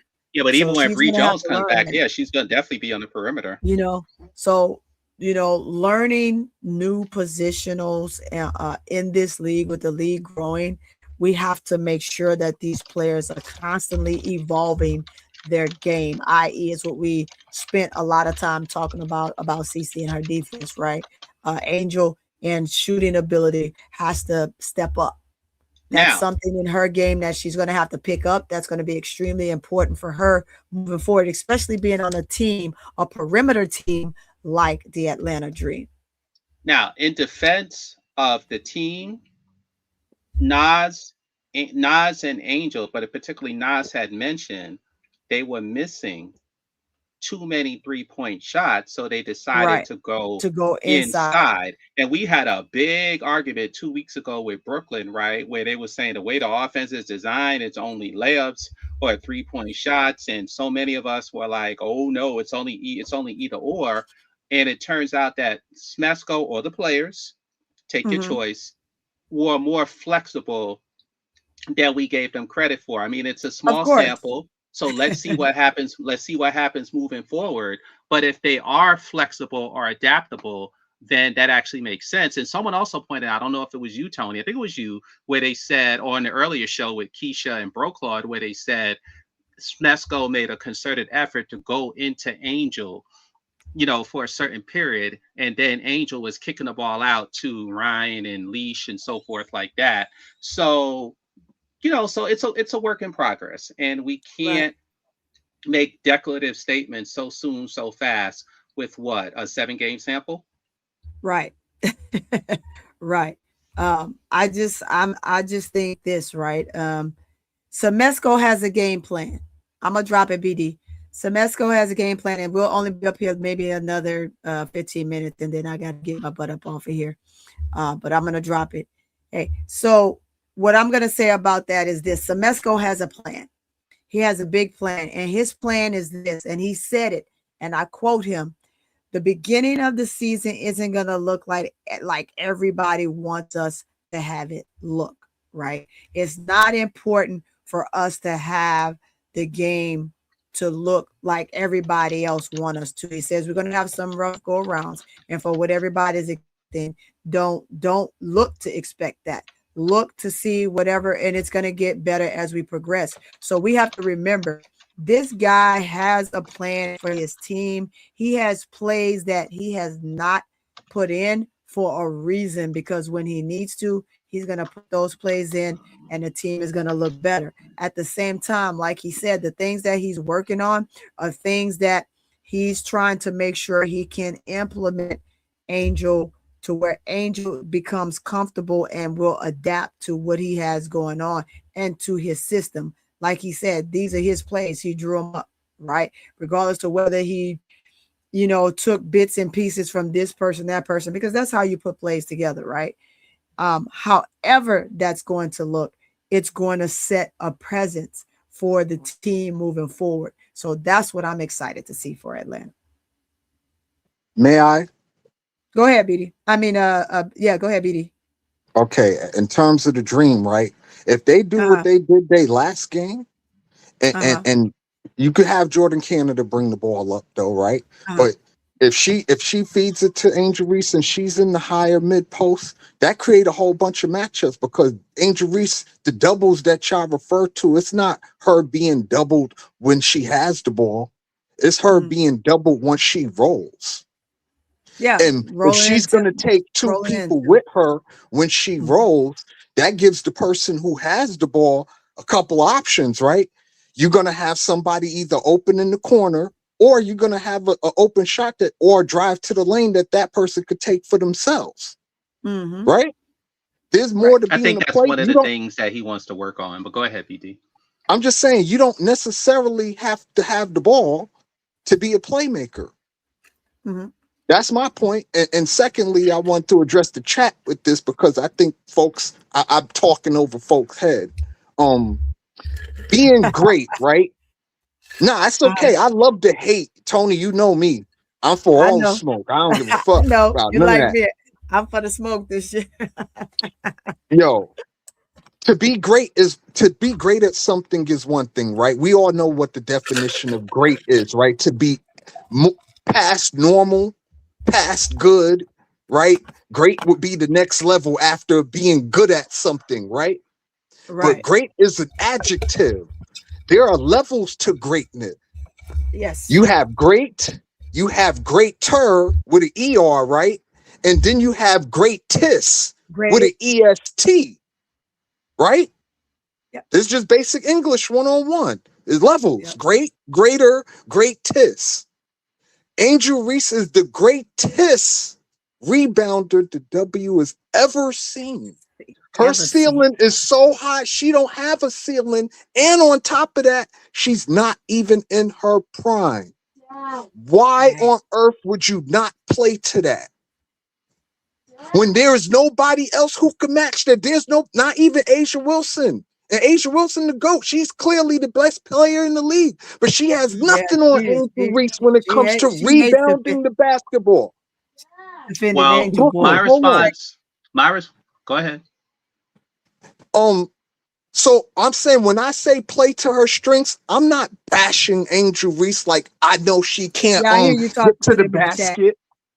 Right? I'm not saying she can't get to the basket, she can't pop a midi, right? I'm not saying any of these things that she can't pass the ball or something like that. She's not the greatest at those things. She's good at all of those things. She's great at getting to the basket, right? But she's not the greatest at those things. No, that's all. Right? That's all fair. That's what I'm saying. When you're the greatest at something, you're supposed to play to that. Okay. Nah, but that's the coaching. Go ahead. He's talking to the chat. He's talking to the chat. I'm just trying to explain to them where I'm coming from because they don't seem to understand. When you're the greatest at something, you play to that. Michael Jordan was the greatest mid-range scorer ever, right? We can agree to that, right? Yeah, we can agree that Steph Curry is the greatest three-point shooter we have ever seen, right? We could agree to that, right? But hold on, wait. Do not the Golden State Warriors predicate their offense to Steph Curry's three-point shooting? Do they not do that? Toni, basketball, one-on-one, do they not do that? Yes, they do. Did not the Chicago Bulls win 6 whole rings predicating their offense to Michael Jordan's mid-range and having people run around him so he could have the space to shoot the damn ball? Did they not do that, Toni?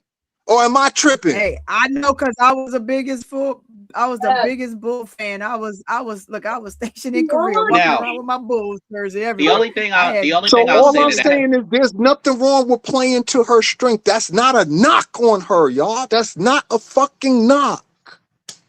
The only thing I'll say to that, BD, and the only thing I'll say to that, BD, is Smesco has played against Angel in both the league and also in college, right? And what he says about Angel is similar things of why Tyler Marsh came to Chicago, right? Because the only reason why she decided to stay in Chicago when Teaspoon got fired, because Tyler Marsh had followed her since high school and college, and he said, hey, I'm coming here for you. But he didn't say he was coming for Camilla. He didn't say he was coming for whoever. He said, I'm coming for you. So obviously there are things in her game that these coaches want to work with, and more than likely it's because she's 6'4" now. She used to be 6'3", now she's 6'4". So you have a 6'4" big who can 6'5" and then rebound. Yeah, she probably will. She probably will be 6'5", who can rebound the way you say, but who's also a smart fundamental player who can do a little bit of everything on the court, and like you said, do it well or do it good. And I think on this team, no disrespect to Jordan Canada, but the guards on this team are not the smartest guards. So to your argument about having her on the high post, either through a pass or through bringing the ball up the court, I think one of the reasons why Smesco is encouraging this, because he feels that she can be an excellent playmaker on this team, and it will only help their offense. Now, whether or not MSL, I'm sorry, I'm not trying to cut you off, but don't do Jordan Canada like that. That woman got 2 chips. No, she's a great player. It's not like she hasn't won. No, she's a great player. For you to say that she's not the smartest, That's not. Okay, That's let me not rephrase accurate. that. Let me ask you a question. Do you think Jordan be... Canada is a good passer into the post, into the bigs? No, because of her height. But what Jordan small, but what Jordan Canada is good at though is running off screens and creating space.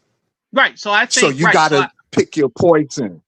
No, I like Canada, but even Angel said they're trying to build that relation. And it's a funny thing because I think Smesco has things he wants to do with Angel, and Jordan and Angel have things that they want to do with each other. But Smesco, when asked the question, when Angel had those 5 assists in the last game, he emphatically said, yes, we want her to be a playmaker and to get more assists. He said it in the post-game interview. So I get what you're saying. But as you know, each coach or each mad scientist, they see what they want to see in an individual player. And in her, he sees her.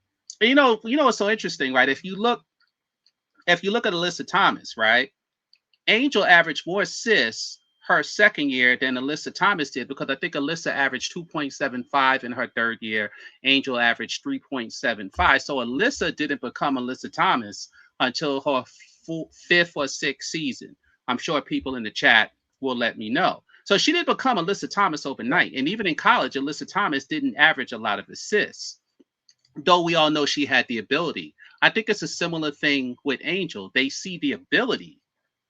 And last year, she did play a good portion of quote unquote point forward. However, because of all the nonsense going on in Chicago, you still had Uzon and Rachel Banham. And then towards the third quarter, the fourth quarter, Angel just said, screw it, and said, give me the ball.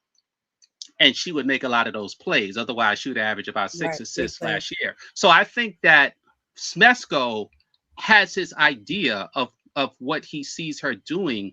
And I can certainly understand. Now, I'm not saying she has to be AT. She doesn't have to be AT, because that's a workload, right? To be AT, that's a workload. That's one of Caitlin Clark's issues in Indiana, right? Is that her workload is causing turnovers, causing bad shots, causing bad decisions, etc. Because you're handling the ball. And secondly, AT isn't tasked with guarding the other team's best player or best big either. I agree, and that's why I don't think she'll be in an AT role. I think it'll be like you said, she won't always have the ball. I think she'll work with Jordan Canada and off Jordan Canada. This is my thing, and I know this is controversial. I haven't seen a 44-game season out of Angel Reese yet. I don't want her to get work like that. I would like to see her play all 44 games. There's enough talent around her I don't think for her not to have to go through all of that. And Bree Jones will be back soon, which is going to take more off of her. Like, why we got to be working Angel running the offense and then still expect her to rebound, still expect her to like play the other team's best big, right? Like, let her do what she's actually the greatest at and save her body for when she can become the point forward. Because let's be honest, the WNBA, these women are making money now. The Atlanta Dream aren't going to look like the Atlanta Dream look today, next year. You're going to have a completely different roster. I did not realize Jordan was 30 years old. She's 30. Yeah, she is. And Bree Jones is 32, and Leash is 32. Yeah, the point forward stuff that y'all advocating for, that's gonna happen. It just don't need to happen right now with the roster that they have right now. But Smesco seems like the kind of coach who likes to build stuff for the future. And it's kind of like building a plane while you're flying it. But if he can do that and still have a great record, then more power to him. I mean, only time will tell, and we'll see what happens. But he has a vision, just like every coach has a vision, right? And Tiffy, I'm sorry, MSL Tiffy, I ain't even talking about Caitlin Clark and how many games she played. I was talking about Angel Reese and how many games she played. How we get to Caitlin Clark? No, BD, let me respond to that, because I wanted to say something about that. In fairness, and I know I'm not supposed to say this, especially with the Clarkies in the audience, I'm not supposed to say this. Tony, BD, what did I say? BD, let's be real. Angel, BD, let's be real. BD, let's be real. Angel missed her last 10 games because she didn't want to play for Chicago. It wasn't because her back was hurt. She didn't want to play for Chicago. So And no, and I think 65% of the league doesn't play the whole schedule. So I mean, people do miss games. So because you miss games, that doesn't make you injury prone. I mean, look at Malonga. She's 20-something years old, and when she missed 4 games already. Look at Alyssa Thomas. No, Aaliyah Edwards with Connecticut. Yes. Like she Okay, barely, well, she barely plays. I wasn't making this about Angel Reese health as much as I was making the selfish argument that I just want to see her in all the games. No, but we'll see. I don't know what's gonna happen. Like, we'll see. I just want Like, to see her playing all the games. I'll give you an example. Like yeah, BD, am I wrong for that? Like BD, I'll give you an example. I'll make you laugh. No, BD, I promise, I'm gonna make you laugh. Like all these crazy, and I'm saying crazy for a reason. All these crazy Caitlin Clark fans, bots, whatever you want to call them, from the last game, they're all focusing on pulling her out at XX time. And then we know it's all BS because it was 17-10 when she came back in the game. Who cares? However, I heard Stephanie White's interview and they asked her, and she said that's the normal time frame when we pull them out. So it made me think about a discussion I had with Angel. To your point, right?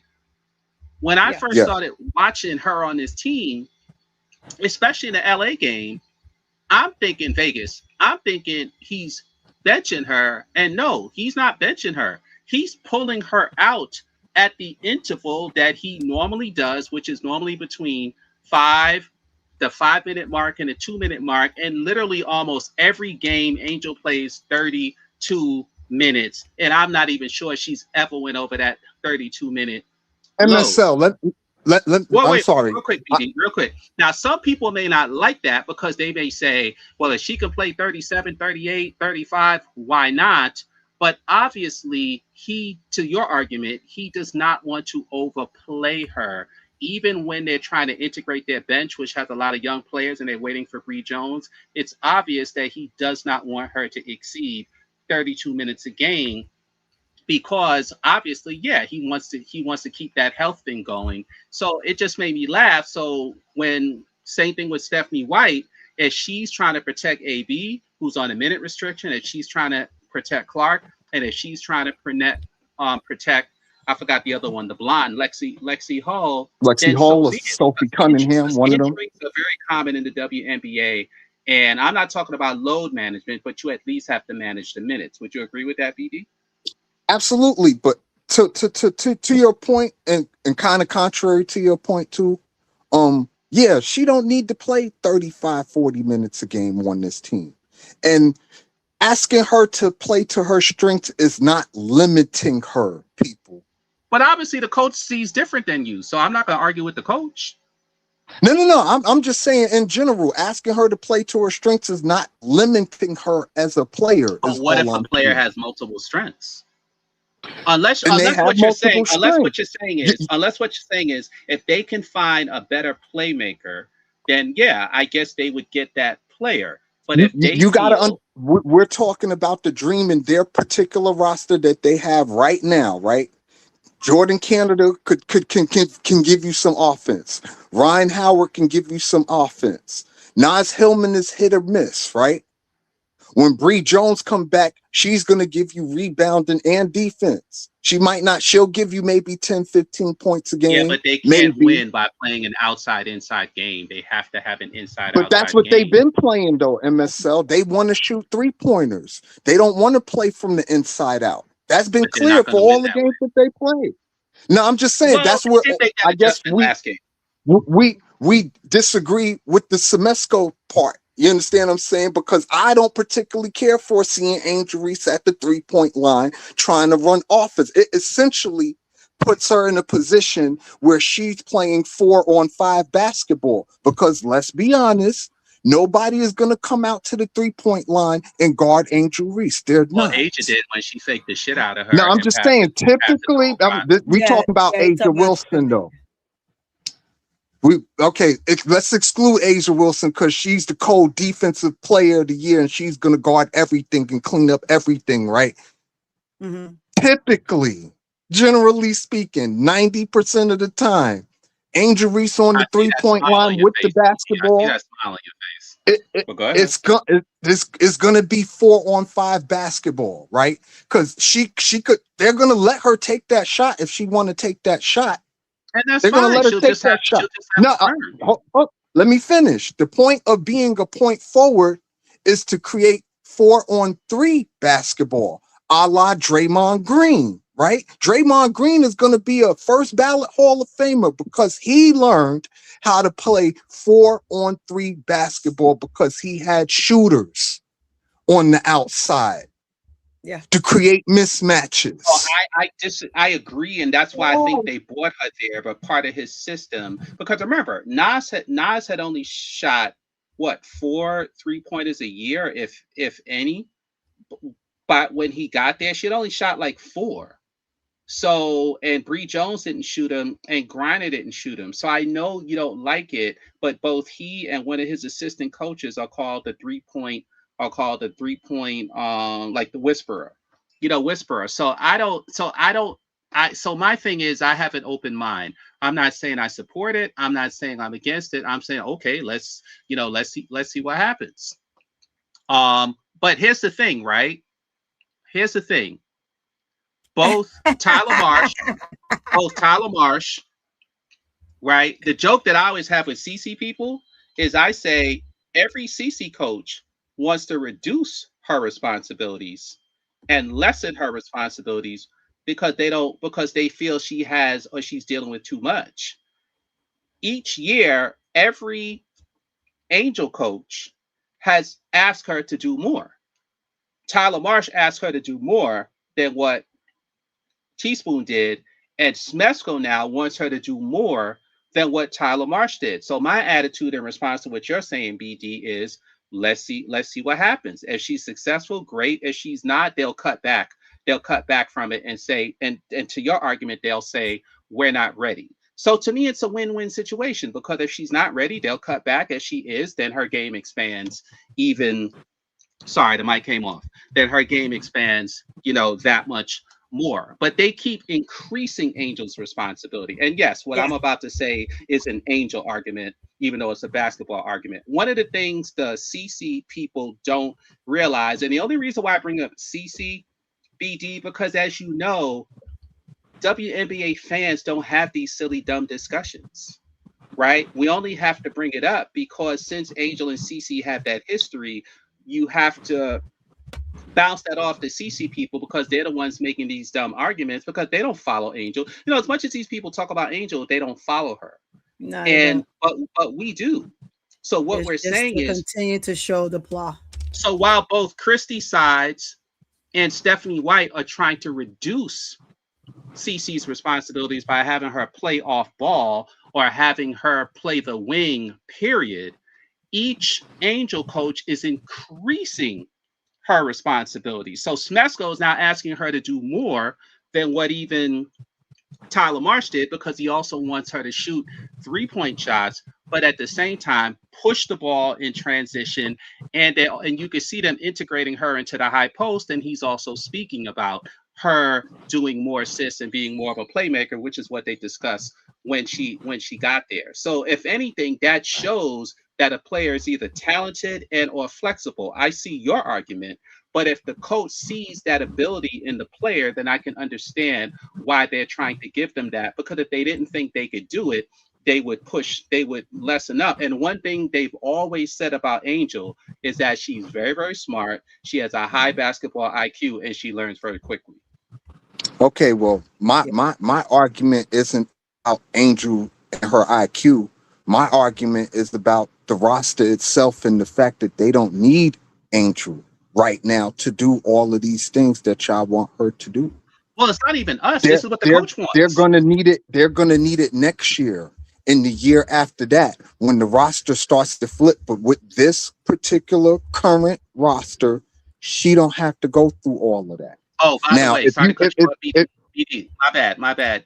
Toni, Jonathan Gonzalez is in the chat if you want to drop him the link.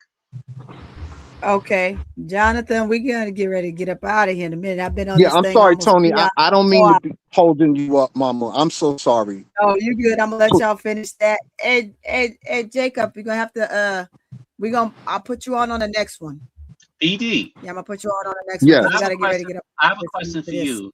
Knowing what we've been talking about the last 2 hours, do you feel that Ryan Howard, Jordan Canada, and Lee should just go at Clark the way the last 2 games did, or you feel they should run their regular offense? Now, hell no, you got to isolate Clark. That's what's been working. She can't stay in front of people. And on top of that, the Fever have a real bad issue. They don't have the size. If Portland out-rebounded them the way they did, Angel Reese going to get 25 rebounds if the Fever played like how they did the last game. Yeah. That's what's going to happen. Because the Fever are small, and they're guard-orientated offense, and when their shots are not falling, they stop playing defense. They act like Miller. When she don't get the ball, stop playing. That's the Fever in a nutshell. They stop playing if their shots aren't falling. So if their shots are falling, y'all might gonna have a game because the Fever will start playing and they will crash the boards when their shots are falling. But when their shots aren't falling, they're not very interested in the game at that point. The Fever don't really want to play defense, and they only have really one defender who could consistently stay in front of people, and that's Raven. And Raven's not going to get the minutes like how she should be getting the minutes because they're not going to put Raven in front of Lexi Hall or Sophie Cunningham on the depth chart because she's a rookie, right? Right. She got to pay her dues. I'm sorry, y'all. Tiffy Cole was in the back, and I put her up. So, yeah, absolutely. Okay. No, I get what you're saying. And on top of that, what the Fever actually need to do, if Caitlin Clark want to be successful for real, they need to run the kind of offense that the Phoenix Suns was running when Steve Nash won his back-to-back MVPs. They might not win a title doing that shit. You understand what I'm saying? But they'll be more than competitive, and all of the CC fans will get all of the statistical embellishments that they've been crying for. You understand what I'm saying? Because it's about numbers for them, right? It's not particularly about style. It's not even about winning because CC has never won anything. And I've been very clear. When I first came to this side of the world, the Angel Reese side of the world, right?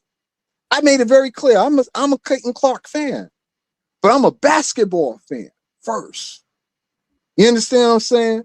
I just want to watch the basketball. At the end of the day, now, can we have our back and forth about the Caitlin Clark Angel Reese thing? Hell yeah, because I'm for all the smoke.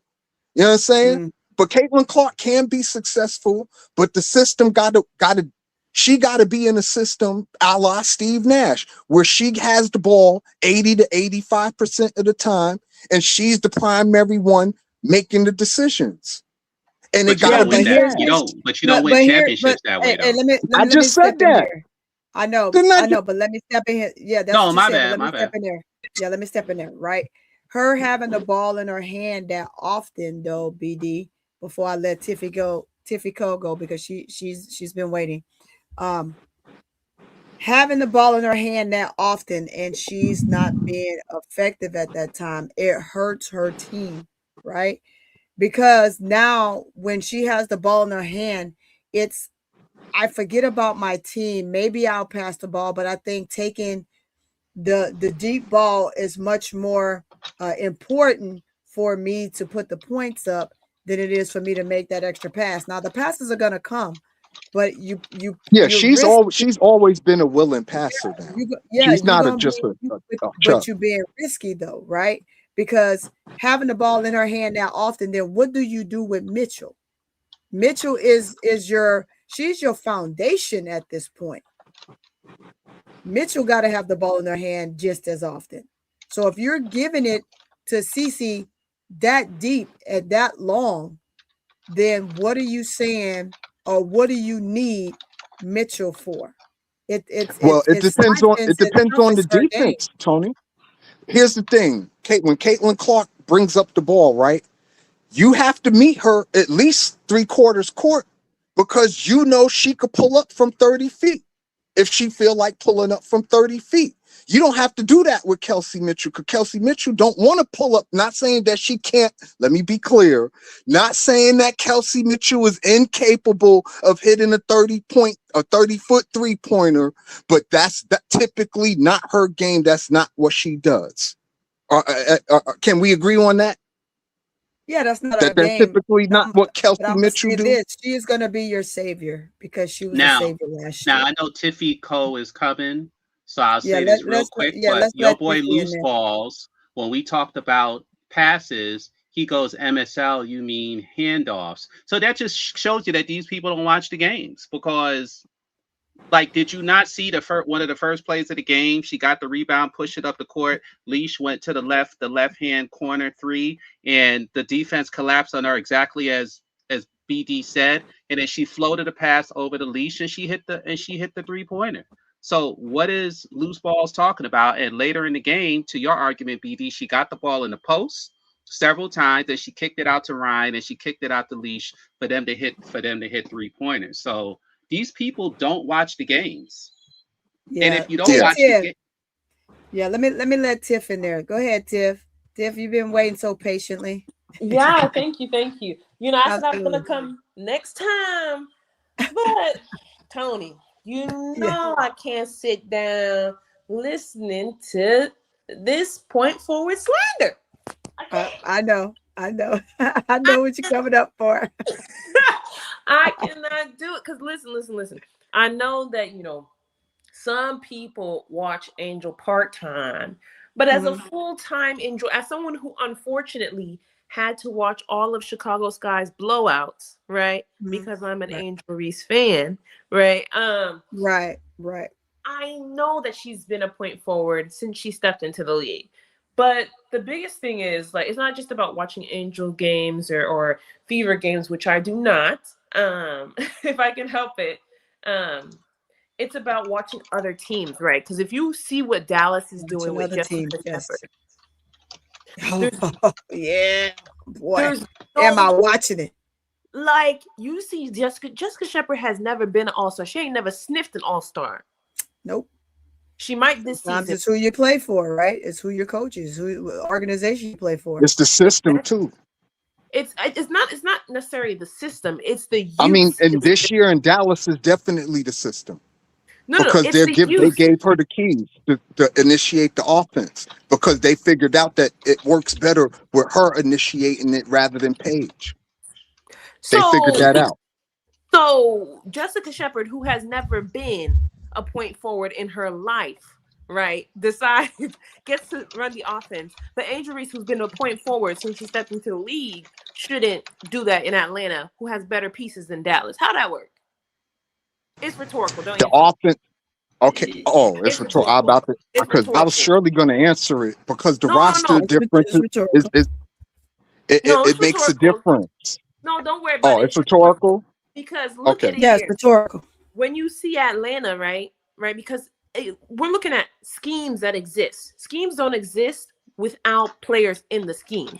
Carl Semesco doesn't have to draw up a play in order for a natural point forward and 2 all-stars, multi-season all-stars, who are vets in the league, who can both dribble and shoot, to play together in that sense. Angel does not have to have a play from Carl Semesco to operate as a point forward. That's the difference. Off the transition balls, when it comes down, when she rips down that rebound, she should not have to look for Jordan Canada or Ryan Howard to go up and initiate the offense. That is what gave them the lead in the Portland game, and that's what they're going to continue to have to do if they want to catch teams by surprise, right? When teams have figured out Carl Semesco's offense, when Jordan Canada's slowing it down at the top of the key, that's when they come off the slow starts. How do you change that up?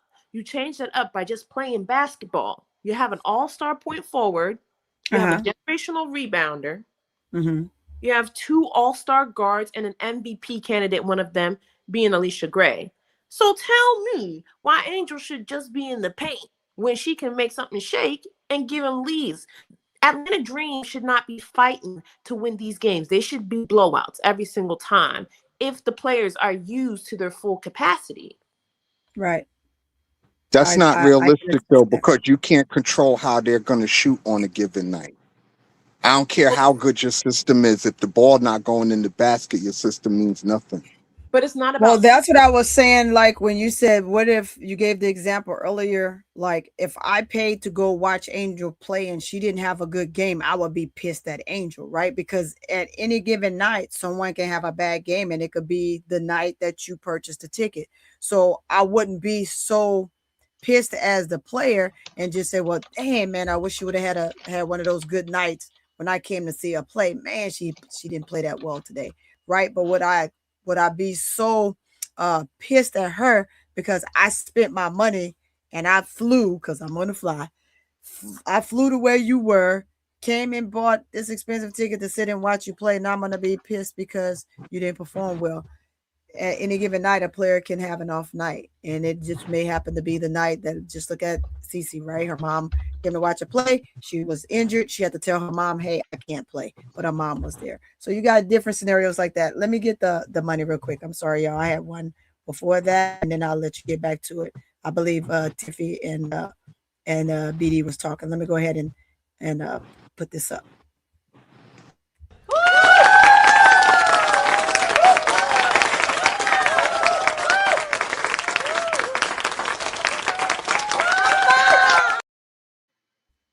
Thank you, Richard Richard. I thank you so much for the $1.99 super chat. Thank you so much. I appreciate you. Thanks for coming to building. If you have not hit the like button, and anybody here, if you have not hit the like button, go ahead and hit the like button. Also, if you're not subscribed to this channel, please hit the sub button. Let's get this other one. Oh my goodness. It's pouring in. I appreciate it.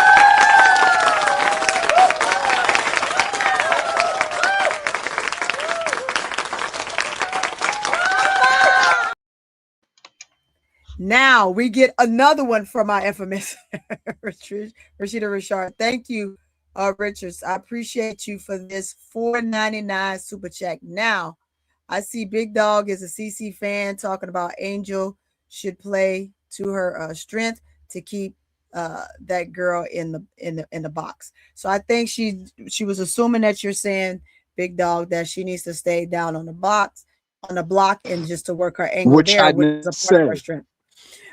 Yeah. So I'm gonna let you. I didn't say that though. I never said keep Angel in a box. I said let her play to her strengths because she has the roster designed for her to do just that, essentially. Mm-hmm. Right. Well, I think the coach has his idea of what he wants to do with her. So I'll respect that for the time being. And based off what I saw with Tyler Marsh, it's a natural evolution. And he did play against her with Tyler Marsh. Because he even brought that up. People brought up her college. He said, hey, remember, we played against her 3 times last year or 2 times, whatever it was. So we know what she can do. And I'm sure they probably scouted or at least looked at every game she played last year as well. And two things could be true at the same time. I could be a Caitlin Clark fan and an Angel Reese fan. Yeah, it is possible. I don't think Smesco. Hold on. I don't think Smesco acts the way we think. Let her go. MSL. Let Tiffy go. No, Tiffy it's all hers because we spoke most of the time, so it's all hers. Yeah, it's not about the fandom, BD. It's about you gotta have. You can be a fan of whoever you want to be a fan of, and nobody's gonna kick you to the curb, right? They might, but it's about having realistic expectations. I'm just giving it.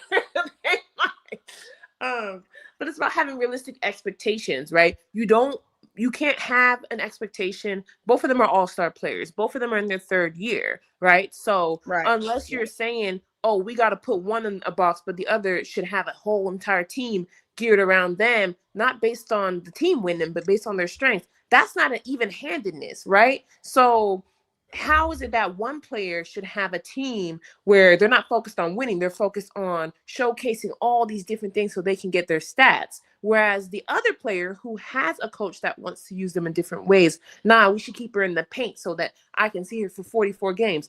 Ain't nothing stopping you from seeing. You're gonna see her 44 games, and she gonna be playing point forward. So you either get with it or you get to step in. That's all people are saying, I dig it, but I'm saying that it's just not a realistic basketball option for the roster that they have right now. It runs much better. I seen it with my own two eyes. The last game she went for 18, 12, and 5. And she didn't have to have the ball in her hands to make plays because there are people around her who can also make plays. She don't But she have did to make be a lot the of plays. center of the team. I didn't No, say I'm she just saying, didn't but she make a did lot make a of lot of plays. plays. Wait, And hold on. she made a lot of plays, not necessarily having to have the ball in her hands. So And how she make listen, plays? hold on, Telekinesis? wait. I'm about to tell you. There were about 8 or 9 instances where they put the ball in Angel Reese's hands and they ran the little high pick and roll where she would either hit somebody in the corner or she would roll to the basket. When she gave up the ball and she rolled to the basket, she took 2 players with her. When you take 2 players with you into the paint without having the basketball, that opens up the floor for the person with the basketball to either hit the person in the corner or create a driving lane or a midi for themselves. There are different ways to skin a cat, people.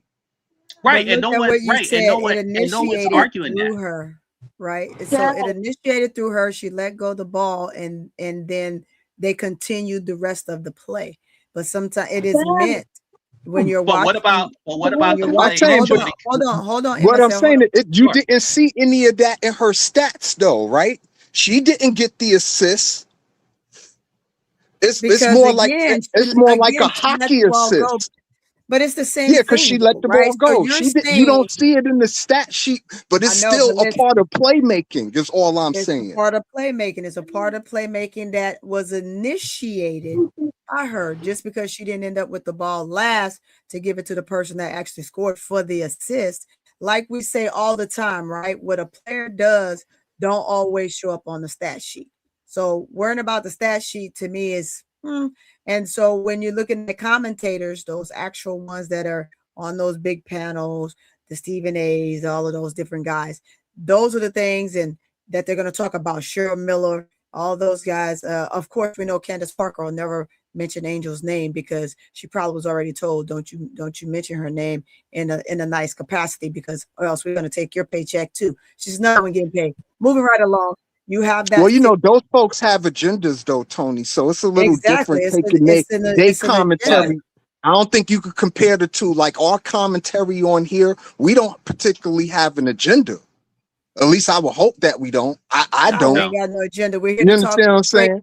We're just talking basketball. But they're talking basketball under a guise of having an agenda. That makes it much but here's different. What we're saying, though, right? They will bring up the things that what was big in the game or what was big of her game that don't show on the stat sheets. That's talked about all the time by multiple players, right? Tony, if I could say without the ball in your hand. But if I could say this real quick to go back to something you said earlier, Tony. Well, first of all, for starters, everything is evolving because it's so early, right? So the games, the games will look different, but also have some similarities pertaining to what Angel does. But if you guys remember, when Smesco was asked about Angel about 2 weeks ago, when she wasn't scoring as much, he said, "Look, we got to do this, that, establish this, and then we'll work some stuff in for her." But then he made a point, and I'm saying this to your question, BG, and to everyone's response to you. He said, when we're all said and done, she will be an MVP candidate soon. So for him to say she would be an MVP candidate, obviously he sees her as more than just playing to her strength, which is rebounding. He sees her strengths as a lot of things. Otherwise, she would never be an MVP candidate. He said it. He said it. He said, don't worry, soon she will be an MVP candidate. What he said, shortly, soon, it was a little, you couldn't hear the full thing, but he either said shortly or soon she would be an MVP candidate. Well, she's already now, a coach is not going to say that if he doesn't mean it. No, so listen, I'm not going. I'm sorry. I'm not going by what Semesco was doing. And Tiffy is talking about. He sees it too. So the only thing people are saying is, well, if the coach sees this vision, well, let's see how it plays out. Okay, and I did get. All I'm saying is the last game that they played, the system that they were running, and even though they were giving Angel the touches in the mid post, it was still morally predicated on Jordan Canada and Alicia Grace specifically. And I think that's part of the problem. I think that's part of the problem because and I'm just guessing based off of when they initially got Angel, if you was to hold a gun to Smesco's head when nobody's watching, I think he would say, as much as you like Jordan Canada, he would say, I'd rather have the ball in Angel's hands. Because most people who follow the team and or who follow Angel, not even us, they'll say the ball needs to be in Angel's hand. Now, whether you agree with that or not, we all watch every single game in Chicago last year, as Tiffy Coe said. And I don't know if you noticed, BD, but not only did Chicago only win one game out of 11 that Angel didn't play, the one game that they won was when Slim was traded from Washington. Slim was traded from Washington and to the Storm. And yeah, it was something weird like that. So they got that one. Otherwise, it would have been like 11 in a row. But the other thing is, Chicago scored 11 more points a game when Angel played. That's the more crazy statistic. 11 points a game. So people don't, because they were a bad team, a lot of people didn't watch them. Yeah, but that wasn't because they scored 11 more points a game, MSL, because her plus-minus rating was plus 13. But that's from her defense, the points that she was not allowing. Not so much the points that she was scoring. But BD, you're forgetting. Real quick, Tiffy, and I'll stop. I just want to say, BD, remember, she was top 10 in ISO players in the entire WNBA. And one of only two forwards, her and AT. But that's not how plus minus. And she's also forget plus minus. I'm saying, and she was also a top fourth quarter player. What I'm saying is that at the end of games, Angel not only increased her scoring, but she also increased her efficiency, and she also made the right plays. That's what we're saying. She made good. In other words, it's not like she's there making mistakes and stuff like that. She played well when the game was on the line in the third and fourth quarter. Sometimes she passed to other people. Sometimes she drove to the basket. Sometimes she hit floaters in the middle. Sometimes she posted up. But what we're saying is this point forward thing is a development, BD. And if Carl Smesco has a development for her, that's what every WNBA team does. We don't talk about it much in the public, but when you go to a team, you sit down with your coach and they discuss where you want to be, what you want to do, and they also tell you, this is where we want to see you, and then they also agree the things that they can work on. And for Smesco, for looking at Angel for 2 years in the WNBA, he feels this is what she can do. And remember, he said it from day one. All right, go ahead, Tiffy. Yeah, we gotta get Tiffy in there. Yeah, thank you. I'm just gonna say, like, okay, BD, I know you said you was watching the game. I'm not gonna say you weren't, but you weren't. Because good Portland, take, MSL. That was a good take. No, it was. And this is kind of to build off of that. Yeah. You know, when you look at the games, like if you are actually watching the games, don't look at put away the stat sheet, right? Look at the games. Even if you look at the stat sheet, Angel led last game in assist. Last season, Angel led her team on points, rebounds, and assist. And tied in steals. But really she led in steals, but they were giving her steals to Ariel Atkins. But that's another story. Yeah. No shade, no tea. But you know, she led her team in assists because she was a point forward. She led Atlanta she led all of the players, both Atlanta and Portland, in assists last game because she was playing as a point forward.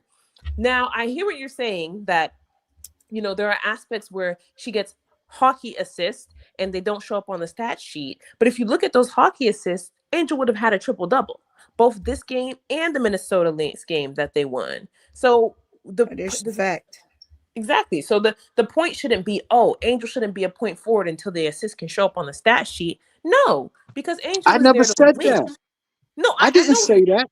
You didn't say that. You didn't say that. But I'm saying that it shouldn't be a deterrent to her taking that on more, because what matters is the team is winning because she's making the right play, right? Other bigs that we see try and dribble from the key, they're getting stripped.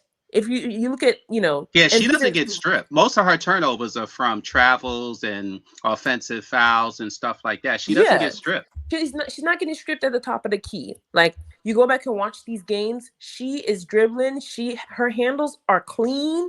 They're as tight as an actual point guard, right? So I wouldn't say that, Tiffy. No, they are. No, there are some point guards who cannot dribble. Let me tell you that. No, I wouldn't say that either.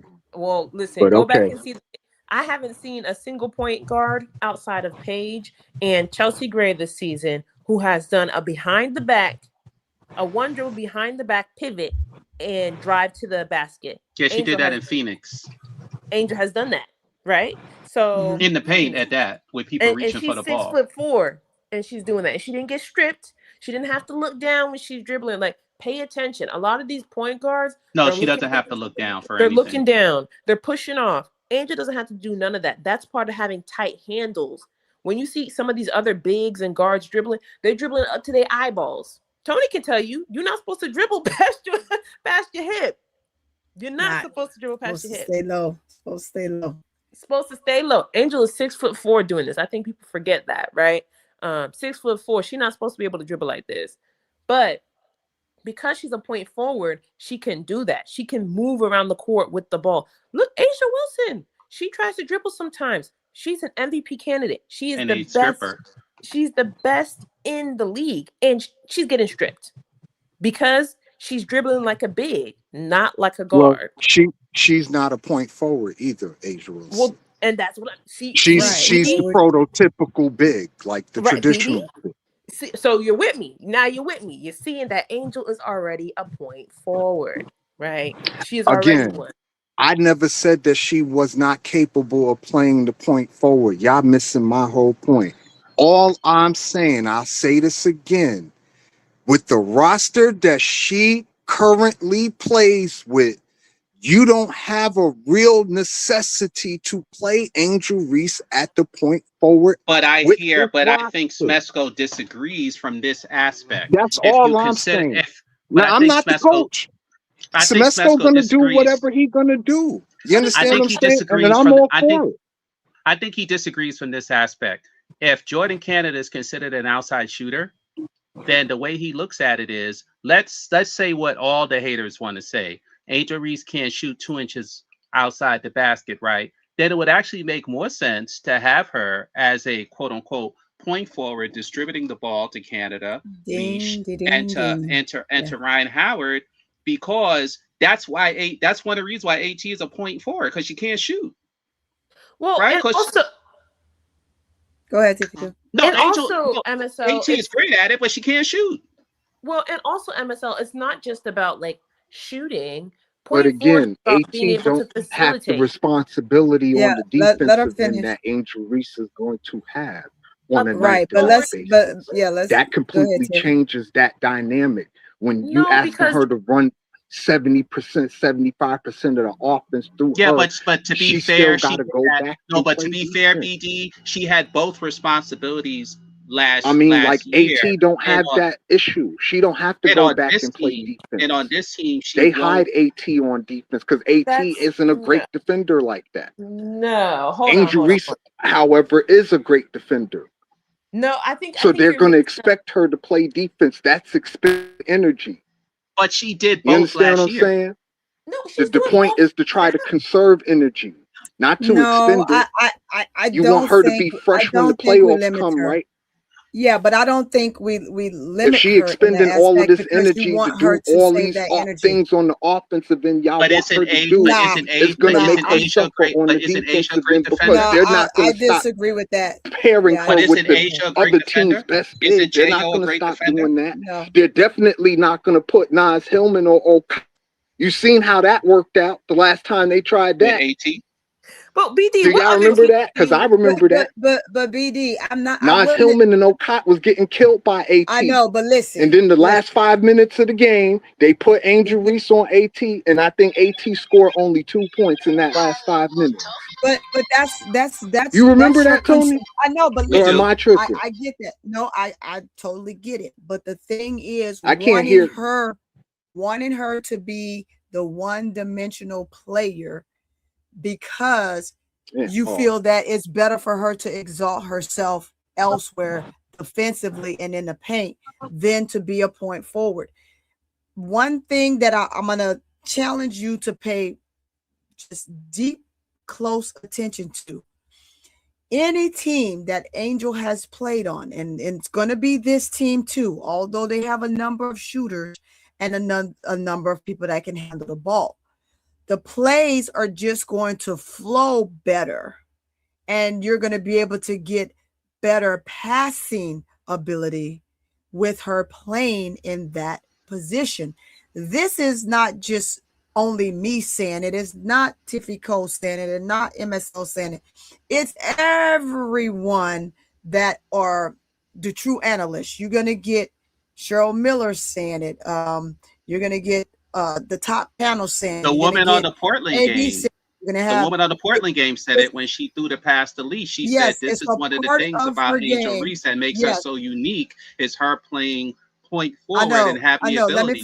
Let me finish, Marcel. Sure. She has to do that because that is a part of her game. That's what makes Angel Reese so special, right? She's going to give you that along with the defense. She's going to give you that along with dragging 2 and 3 defenders in the paint. Once she passes off that ball and attempt to roll and it's not there, then she clears the space and the guard can dive. All of this is going to flow through her in the aspect of her being able to be that particular player, which that's a part of what they want her for. That's a part that's missing in their game on their team. That's a part of what they want, along with the second and third attempt chances, opportunities to get the ball back defensively off the boards. But that's a big piece. She's a huge, huge passer. She's one of the best passers in the league from her position. So this is going to be key for her. And she'll be that much more important when Bree Jones come back, because admittedly, Jordan Canada can't pass into the post like that. So Angel will be even more important when Bree Jones comes back. Yes. Well, and also the argument, no, I mean, your point, I guess it's not an argument because it's, it's not factual, but your point that it's not necessary. Well, hold on, whoa. What's not factual? What's not factual that I said? Let her finish. Let me land and you'll hear what's Let her finish. Respectfully, of course. It's not factual that Atlanta is not necessary for Angel to be a point forward because it's not necessary for Angel to be on this team at all. Atlanta went out and got Angel. Did we forget that? Like they went and got her because they want to win a championship. It's not necessary to blow out every single team, but Angel Reese's skill sets is the reason why Atlanta can. Is the reason why Atlanta are contenders, because she has all these extra things that are not necessary. It's never necessary. They were contenders last year too. They won 30 games last year. They were not contenders. But they were stopped. They were stopped in the first round by the Fever. That does not make them any less contenders because they got beat in the first round. They still won 30 games. But in fairness, even they recognize what they don't have and what they need. But y'all no, I'm not saying that. But to say that they not a contender, they weren't contenders last year without Angel is not true. Let her finish. They won 30 games. But they won 30 games, but they got bounced because they needed someone like Angel. Ryan said it. Alicia said it. The coach said it. Nas said it. Jordan Canada said it. So if everybody on the team is saying that they need Angel, and Alicia, if you go back and watch the first press conference, Alicia said she is not only a rebounder. She has a deep bag that they want to use. And part of that bag... And she said she's a bucket. And part of that bag is being a point forward. So that's the thing again. When people are saying ABD is looking a little sketch, right? Your analysis of Angel is because if you can see, this is where y'all fall short. This is not about Angel for me. I'm talking about the dream as a team. This is not about Angel in particular and what she should be doing. You're misreading it. You're misreading it. You're misreading it, BD. You're misreading it. That's not what she's saying. Okay, if it was only us, saying. If it was only us, it would be one argument.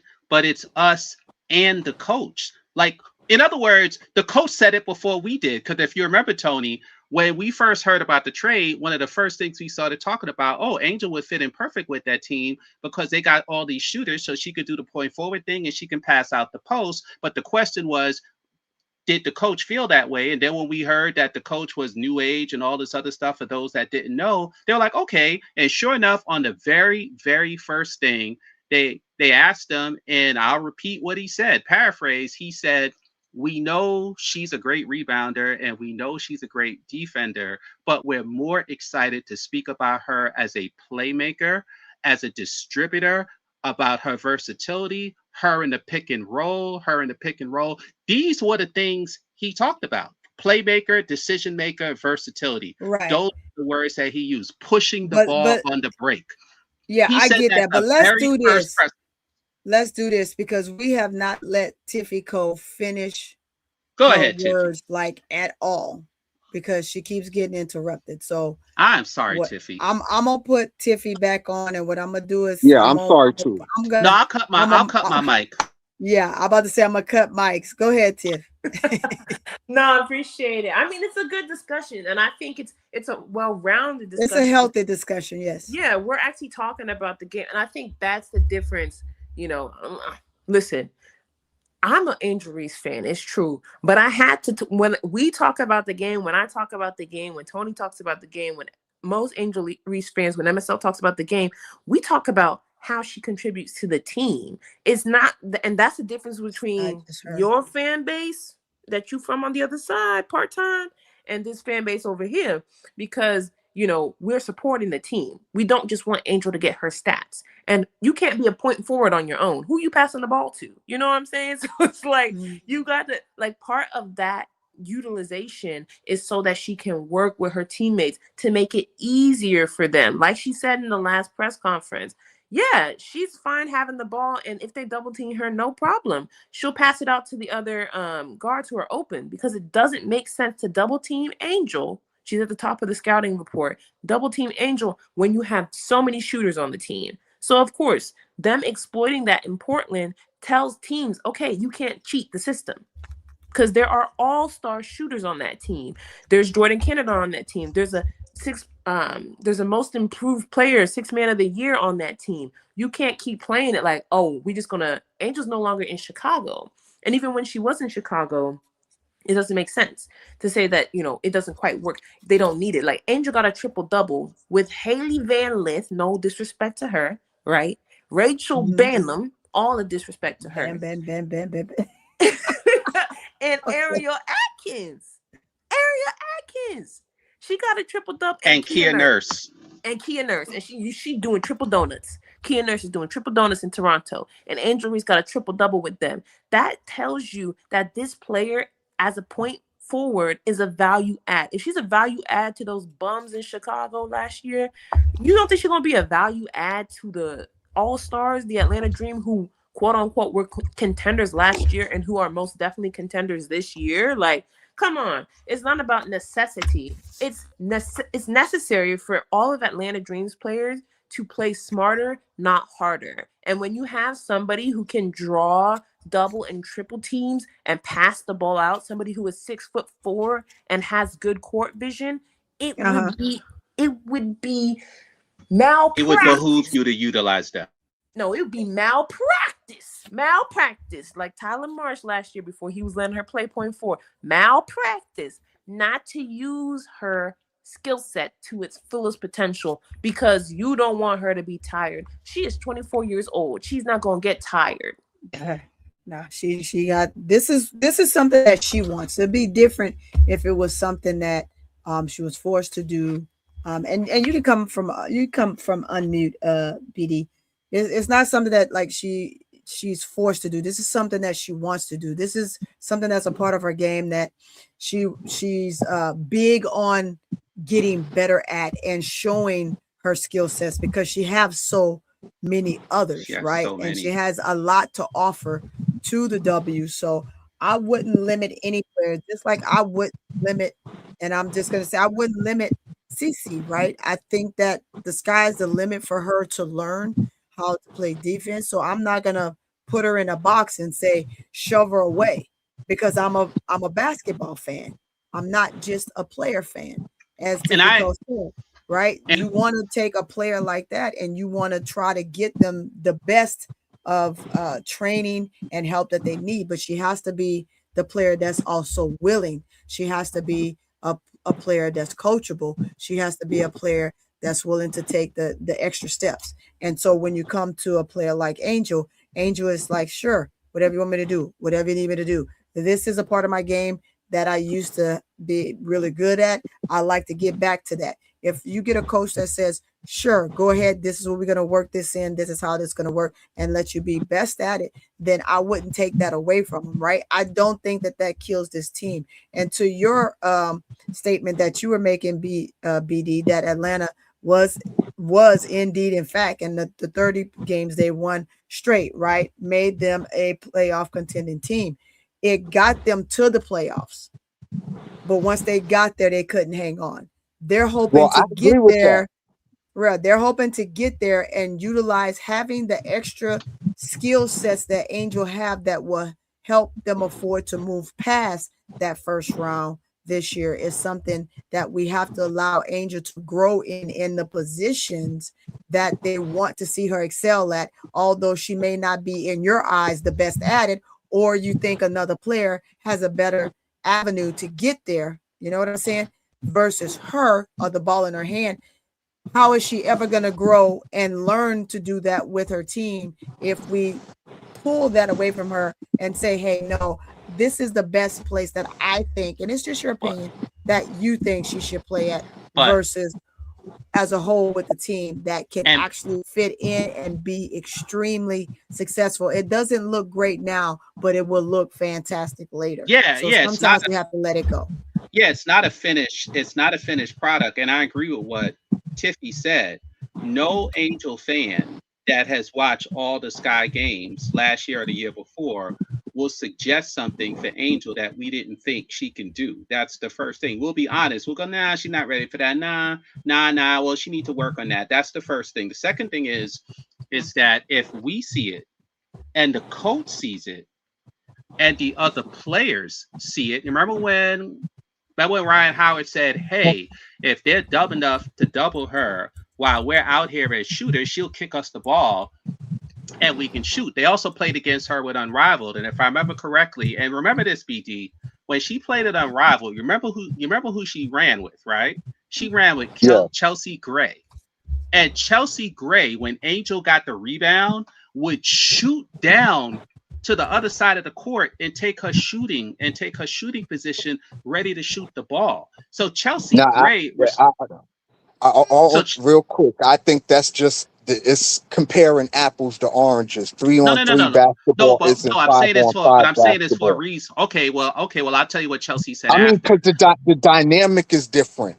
You have far more space to operate and to run the floor in a 3-on-3 setting than you would in a 5-on-5. Fair enough. But in USA basketball, they asked her about Angel, and she said that Angel has the ability to push the ball in traffic up the court and make the right pass to the right player. And this is Chelsea Gray saying this. No, I dig it. Look. Y'all act like I said that Angel Reese couldn't play point forward. I don't ever remember me saying that. No, and I'm not saying that you're saying that. What we're saying, I know.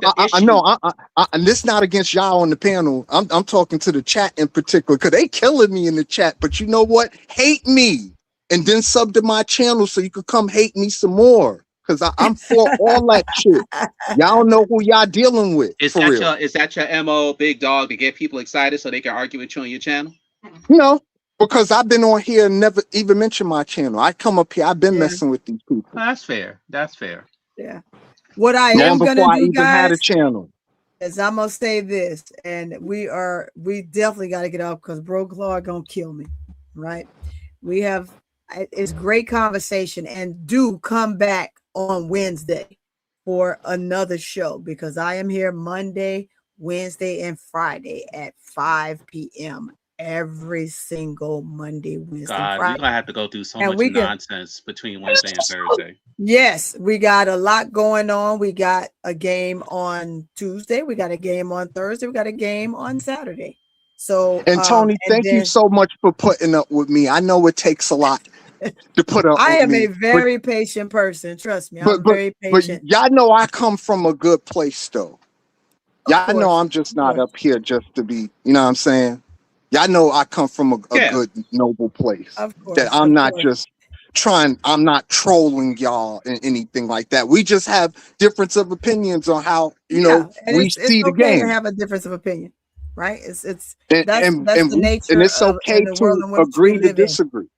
Yeah, and it's okay to agree to disagree. We need more discourse like that, where we could agree to disagree and still be able to have a fruitful conversation about the things that we love to watch, right? About basketball. That's all I ever really wanted in the first place. Instead of all of this emotional nonsense that I see in the YouTube streets. I just wanted just to have a regular Toni kick us off. But if you don't like emotional stuff, then how you a CC fan? How I'm a CC fan? Because it's nothing but dramatics and emotion over there from both her, the team, and the fans. Listen, as Keisha, my witness, the same thing I do over here, I do over there. I'm equal opportunity. You understand what I'm saying? Yeah, but you said they don't even understand basketball over there. A lot of them don't. You have a few that do. You understand what I'm saying? But the majority of them don't. You mean like 2 out of 50? No. I give them it's more than 2 out of 50. I'll give them at least on the low side, maybe 35, close to 40. 2 out of 35. All of them, yeah, 35, close to 40. All of them aren't dumb. You understand what I'm saying? And a lot of but it's like 1%. And a few of them, you understand what I'm saying, actually watched the game and been watching the game long before, you know, they became Caitlin Clark fans. So I can't say that about all of them, but the majority of them, yeah, it's all about how they feel, what they feel they're watching instead of what they're actually watching. And I think the number one pushback you get, BD, whether it's right or wrong, is that because a lot of, especially quote unquote, Clark fans and casual fans who see all the BS, 95% of them have no idea how Angel Reese plays. And we actually watch the game and see it. So when someone says, even though you may not mean harm and you have your own reasons why you say what you say, the reason why you get the pushback is because 95% of the people who are commenting on Angel Reese's game don't even know Angel Reese's game.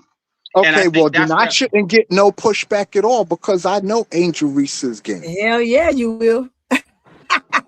So I should never get any pushback because I could break down Angel Reese's game, just like I could break down Caitlin Clark or. But now we're talking about utilization and if the coach wants to. Yeah, this is just a back and forth about how should be used, right? Correct. It's a utilization discussion. Yeah, this is a utilization argument. I'm saying what they're doing now. She sets great picks. You know she can pass. You know she can dribble. You know all these things. Yes, I know all of that. You understand what I'm saying? Angel Reese is multifaceted. And I've never said anything of the contrary. You understand what I'm saying? The issue I be having MSL is that the times where she played poorly, people can't accept that sometimes she's gonna play poorly. I'm not talking about you or Toni or Bro Claude or Key. You understand what I'm saying? I'm just saying from what I see, especially in the chats. You understand what I'm saying? That a lot of these folks aren't looking at it from a basketball sense. Even when she played poorly, they don't look at it from a basketball sense. You understand what I'm saying? I've seen in the comments, like, I'll give you a perfect example. You remember the Angel Reese game? I think it was, I want to say, she scored 9 points, had 8 rebounds, had 8 turnovers. You remember that game? Correct. That was versus and that was the game where the internet was on fire. Oh, Angel Reese sucked. Angel Reese this, Angel Reese that. Not knowing that Angel Reese created 20 points doing other shit that she ain't had basketball with. Well, we agree with that. Toni even played a video. I mean, there's I played the video, and there's a number of things we can go back and forth about. That's all I'm saying. Yes, like that's the emotional. But part of the emotional part, BD, and that's knowing that she's going to get roasted unfairly, though. Yeah, I'm just saying that's the part that bothered me. Is that even when she can score 20 with it in her hand, she can score 20 without it in her hand. So at this point, we just need to just watch the remainder of the season. We're just getting going and watch what works best for her versus what we think, right? Because for me, when I'm looking at the game, I'm looking at what she's doing and what is best for her. Because at the end of the day, like she said, the social media just don't exist to her anymore. She's just playing, right? So that's the big deal to me, right? Yes. There's a number of things she could do with in her hand. There's a number of things. That's the beauty about a player like that. A player like this can do so many things from so many avenues and so many different looks and so many different aspects that this type of player should never be put in a box. And here's where the comparison come in before I get off of here. Here's where the comparison come in, because the things that we should put other players in a box for, we don't. We let them be them true selves. And we talk about the things that they can do to be great or to be better. But then the things that we know are helping and making Angel better, even from a different standpoint, we don't want to see that. And this is where the misconstrued vision of the sport for individual players become a problem, right? Where it should only really truly just be about the game and what a player can bring to the new team that she's on. Or this is what she did on the other team. Is it possible that she will be able to do it on this team? If she's not, let's see where she will fit in, how it will work, and what will be best for her. And time will tell. Again, like I said, mid-season, you'll get to be able to really, truly break a player down, because we're so early in the season. Yeah. Players are doing so many different things. Again, teams with the different looks than they had last year. Players going places to where they weren't before. Just teams trying to mesh. Players trying to get the chemistry, trying to balance themselves out. You have to get to that place mid-season where then it becomes a topic like, nah, we don't need her doing that anymore. Or let's just see where it takes. Or maybe it looks good in certain games, depending on the team that these players play. Even using Asia will play well with all teams, right? But there's some games where Asia is tough for her. She's still gonna put up 15, 20, right? But she has tough games dealing with certain teams that she play based on how she's defended. But it doesn't mean that she's not going to score. That's just like an Angel. It doesn't mean that she's not going to score. It's like a Cece. It doesn't mean that she's not going to score. It's like a Nafisa Collier when she come back. It doesn't mean she's not going to score. Or Brianna Stewart or Jacqua Jones. And the list goes on, right? It just means that they'll have a much more difficult time getting their points or getting to the place of where they need to go in the realm of trying to be that one for their team.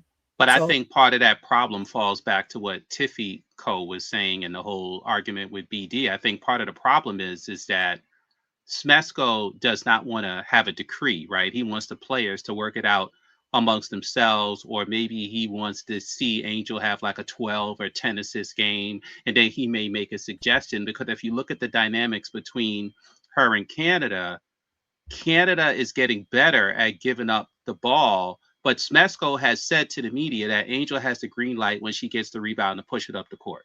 He said she has the green light.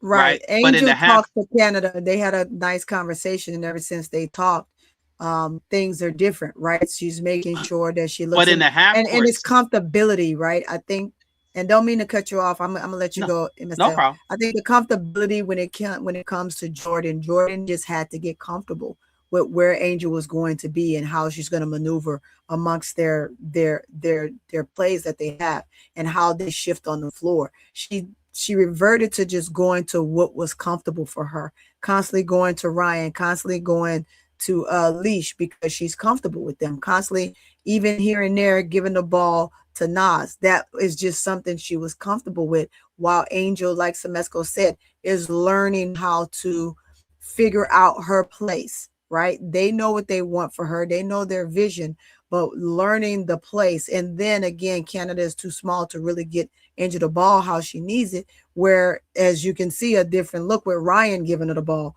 Ryan is able to get the ball right in there. There's other players, Pow Pow. The other Pow and Ryan player, can get Angel like, the ball in the so post. it's gonna come together.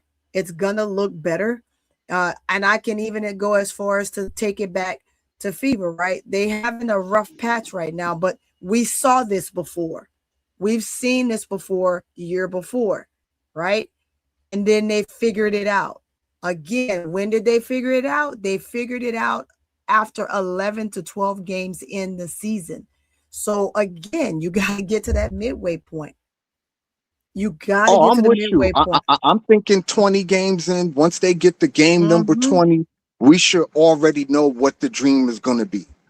At game 20, we should pretty much have a good idea of what the dream are going to be like. Both offensive, we already know what they're like on the defensive end. But on the offensive end, it's still kind of hit or miss right now. Well, one of the things that you get from us, BD, is that if you look at last year's Chicago team, none of the Chicago guards could pass it into the post, right? And because of Jordan Canada's size, she may not be ideal for that. Ryan can do it when she wants, and Pow Pow can probably do it when she wants. But Angel, when Bree Jones comes back, is going to be more important than people realize, because she'll be able to put the ball to Bree Jones. If she's doubled, she can kick it back to Angel, kick it out to one of the shooters, and vice versa. So Angel's value will increase even more when Bree Jones comes. She gonna kill Bree Jones. Well, she's gonna give Bree Jones so many passes, she ain't gonna know what hit her. She's gonna enjoy that. She's gonna love that.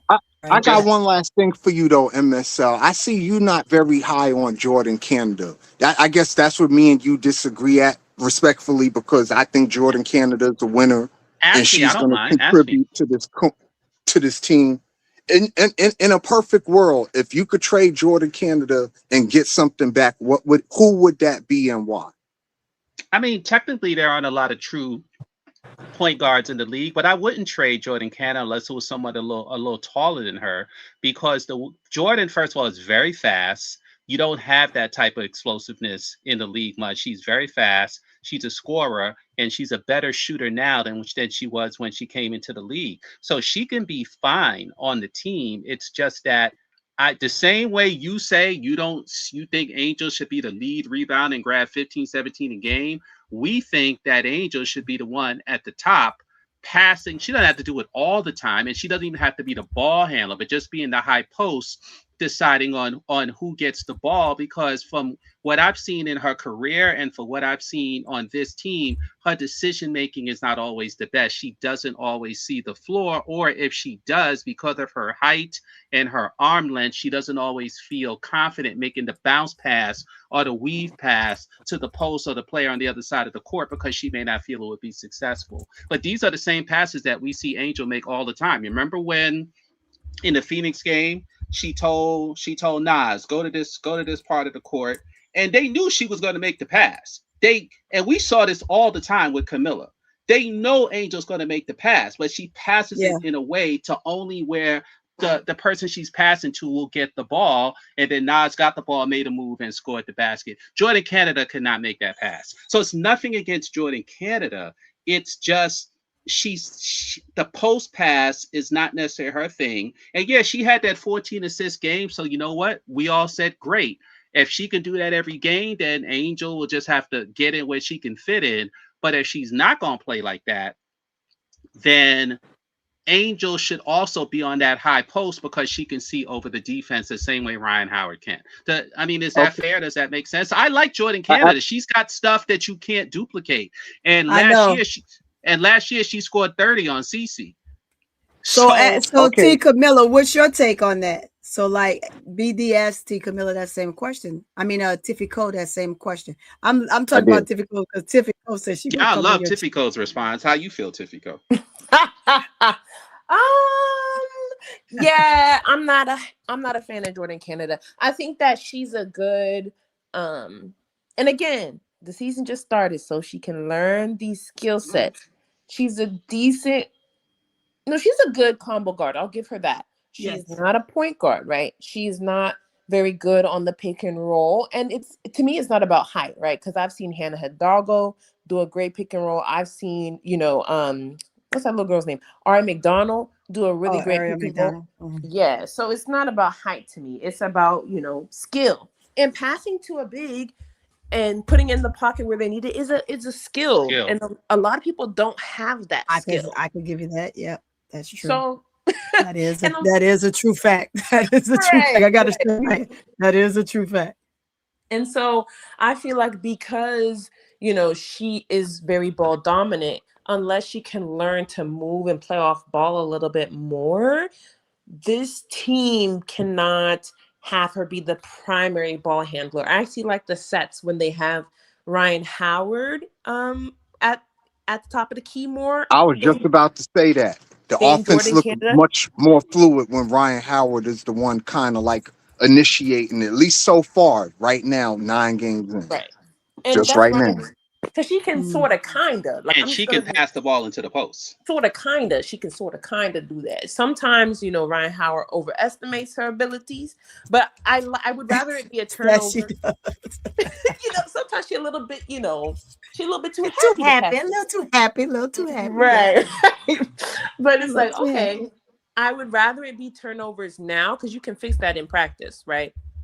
But if you're too hesitant, like Jordan Canada just telegraphs her passes too much, and then defenses, like if you have a good team and defenses that can adjust, like Phoenix and Minnesota, they're going to start catching those passes. They're going to start stealing it. It's going to start getting in the passing lane. So to me, I would prefer Jordan Canada off ball a little bit more. I do like when she runs the offense with the second unit because I think that she's a better point guard than Tahina Pow, but Tahina Pow is better at feeding the bigs. So yes, that is true.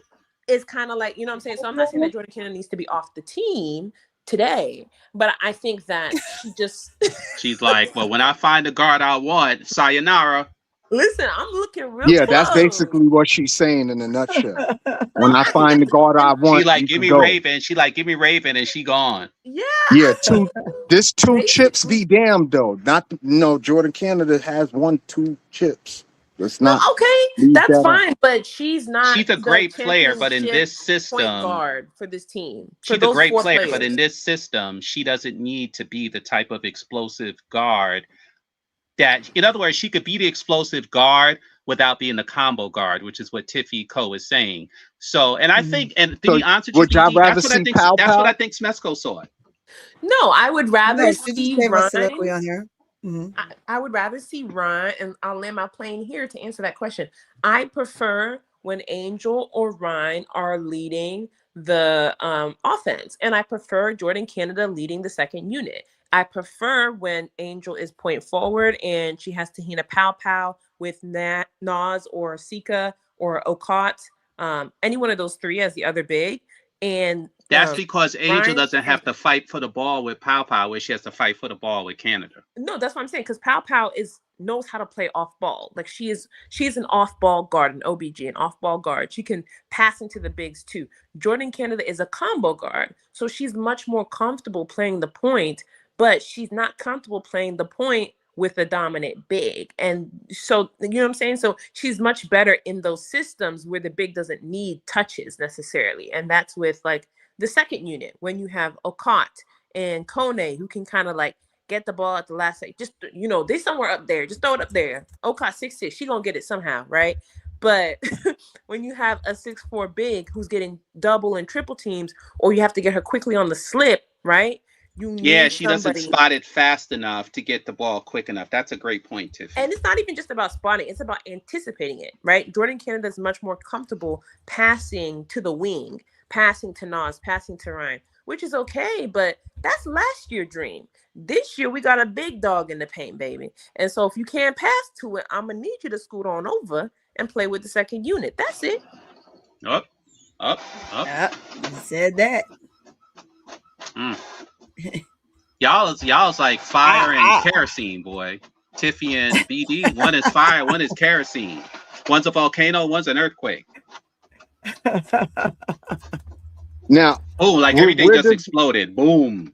Where does that leave Nas Tillman, in your opinion, in terms of how they're going to run this offense? She'll be the first off the bench. She's going to go back to being the first off the bench. She's going to be the first back off the bench when Bree Jones come back. Yeah, but remember, Bree Jones is going to be on. Wait a minute, Bree Jones is going to still be on minutes restriction, so you're still probably going to start with her, right, until Bree Jones is fully back and ready to go. But you're going to see the minutes, just the same thing you see with what's her name over there at the Sky and other players, where even AB is on minute restriction still. So it takes them a minute to come off of that minute restriction, considering the injuries that they had. And I think AB is playing pretty well considering the injuries she had, because she still, to me, need more time. But I'm not her physician, so I wouldn't say that. If they say time to go, time to get on the court and play, then time to go, time to get on the court and play. So I think that she's moving extremely well, but you got to give Bree Jones that same opportunity, because Bree Jones isn't going to be, and she's been out longer than AB. So you got to think. Right. She's not going to be she's not going to come back and wow us. And the first 5-10 games. And she's never played with Angel before, so they'll probably slowly integrate her. Yeah. So right now you're looking at Bree Jones coming off the bench, while Nas is still up there. If you decide, hey, I'll go with Bree Jones and then pull Nas off the bench, she's gonna come off the bench early. She's gonna come off the bench quick. My last question for y'all before I get I'm finna get off of here, because I've excited Toni Cat long enough. I want to answer your question about Nas. Oh yeah. When Bree Jones comes back, it will dramatically change. You wouldn't think one player can do it, but it will dramatically change what Atlanta is like, because now having Nas be the first off the bench with Pow and with Okot and with Navarre and some of these other people, or if you mix and match one or two of the starters, then all of a sudden Nas is feasting on the second units of other teams, whereas she was struggling when the season started. But on the second unit, she'll feast off other teams. Okay, right. Before I ask my last question and get off of here, just let me say this one quick thing. I love Navarre. She comes into the game and she changes the whole energy of the game. Like, don't get rid of her. Yeah, she does. Like, I love her. Like, I absolutely love what she does as well. Yeah, but Navarre in particular, though. Yeah, but I think Navarre, like you said, Navarre is a much more of an energy type player, and she sets the tempo a little bit different. Right. Like there's been games where she hasn't scored a single point, but her fingerprints were all over the game. You understand what I'm saying? Like, I love that about Navarre. So my last question to you, ladies and MSL, is this. Is there a move that the Dream could make to improve their team before the trade deadline? Before the trade deadline, you would have to see who else is out there. He said before the trade deadline, right? So who else is out there that's not on a team that is a fittable piece? Then when you get into the trade area, right? Who is it that you're willing to trade for? That will be a backup player, right? So it would just be different, because you got a team of guards. You do have some bigs, but you could use probably one more, right? Well, because right now you got Nas, Angel, Jones, and Okot. And then you got Kone, who comes in and helps out down in the post too. So do you keep Kone? Do you keep, like, what do you do? Do you keep her? Do you trade her? Do you let her go someplace else and you get somebody else that you feel that would be taller, bigger, more reputable, somebody that can help out in a different capacity? Or do you bring another point guard type? But if you do that, then that takes away from Tahina Pow. So you got to just look at the numbers all the way across. I don't know anybody else at this point, but I do know that they could use, They say Angel is the last piece that they needed. I do think they need one more piece, and it's not a post. It would be another guard that's much more efficient, because one thing I noticed about the Dream guards are they're 100 when they're on, they are lights out, and there's no way you can turn that faucet off.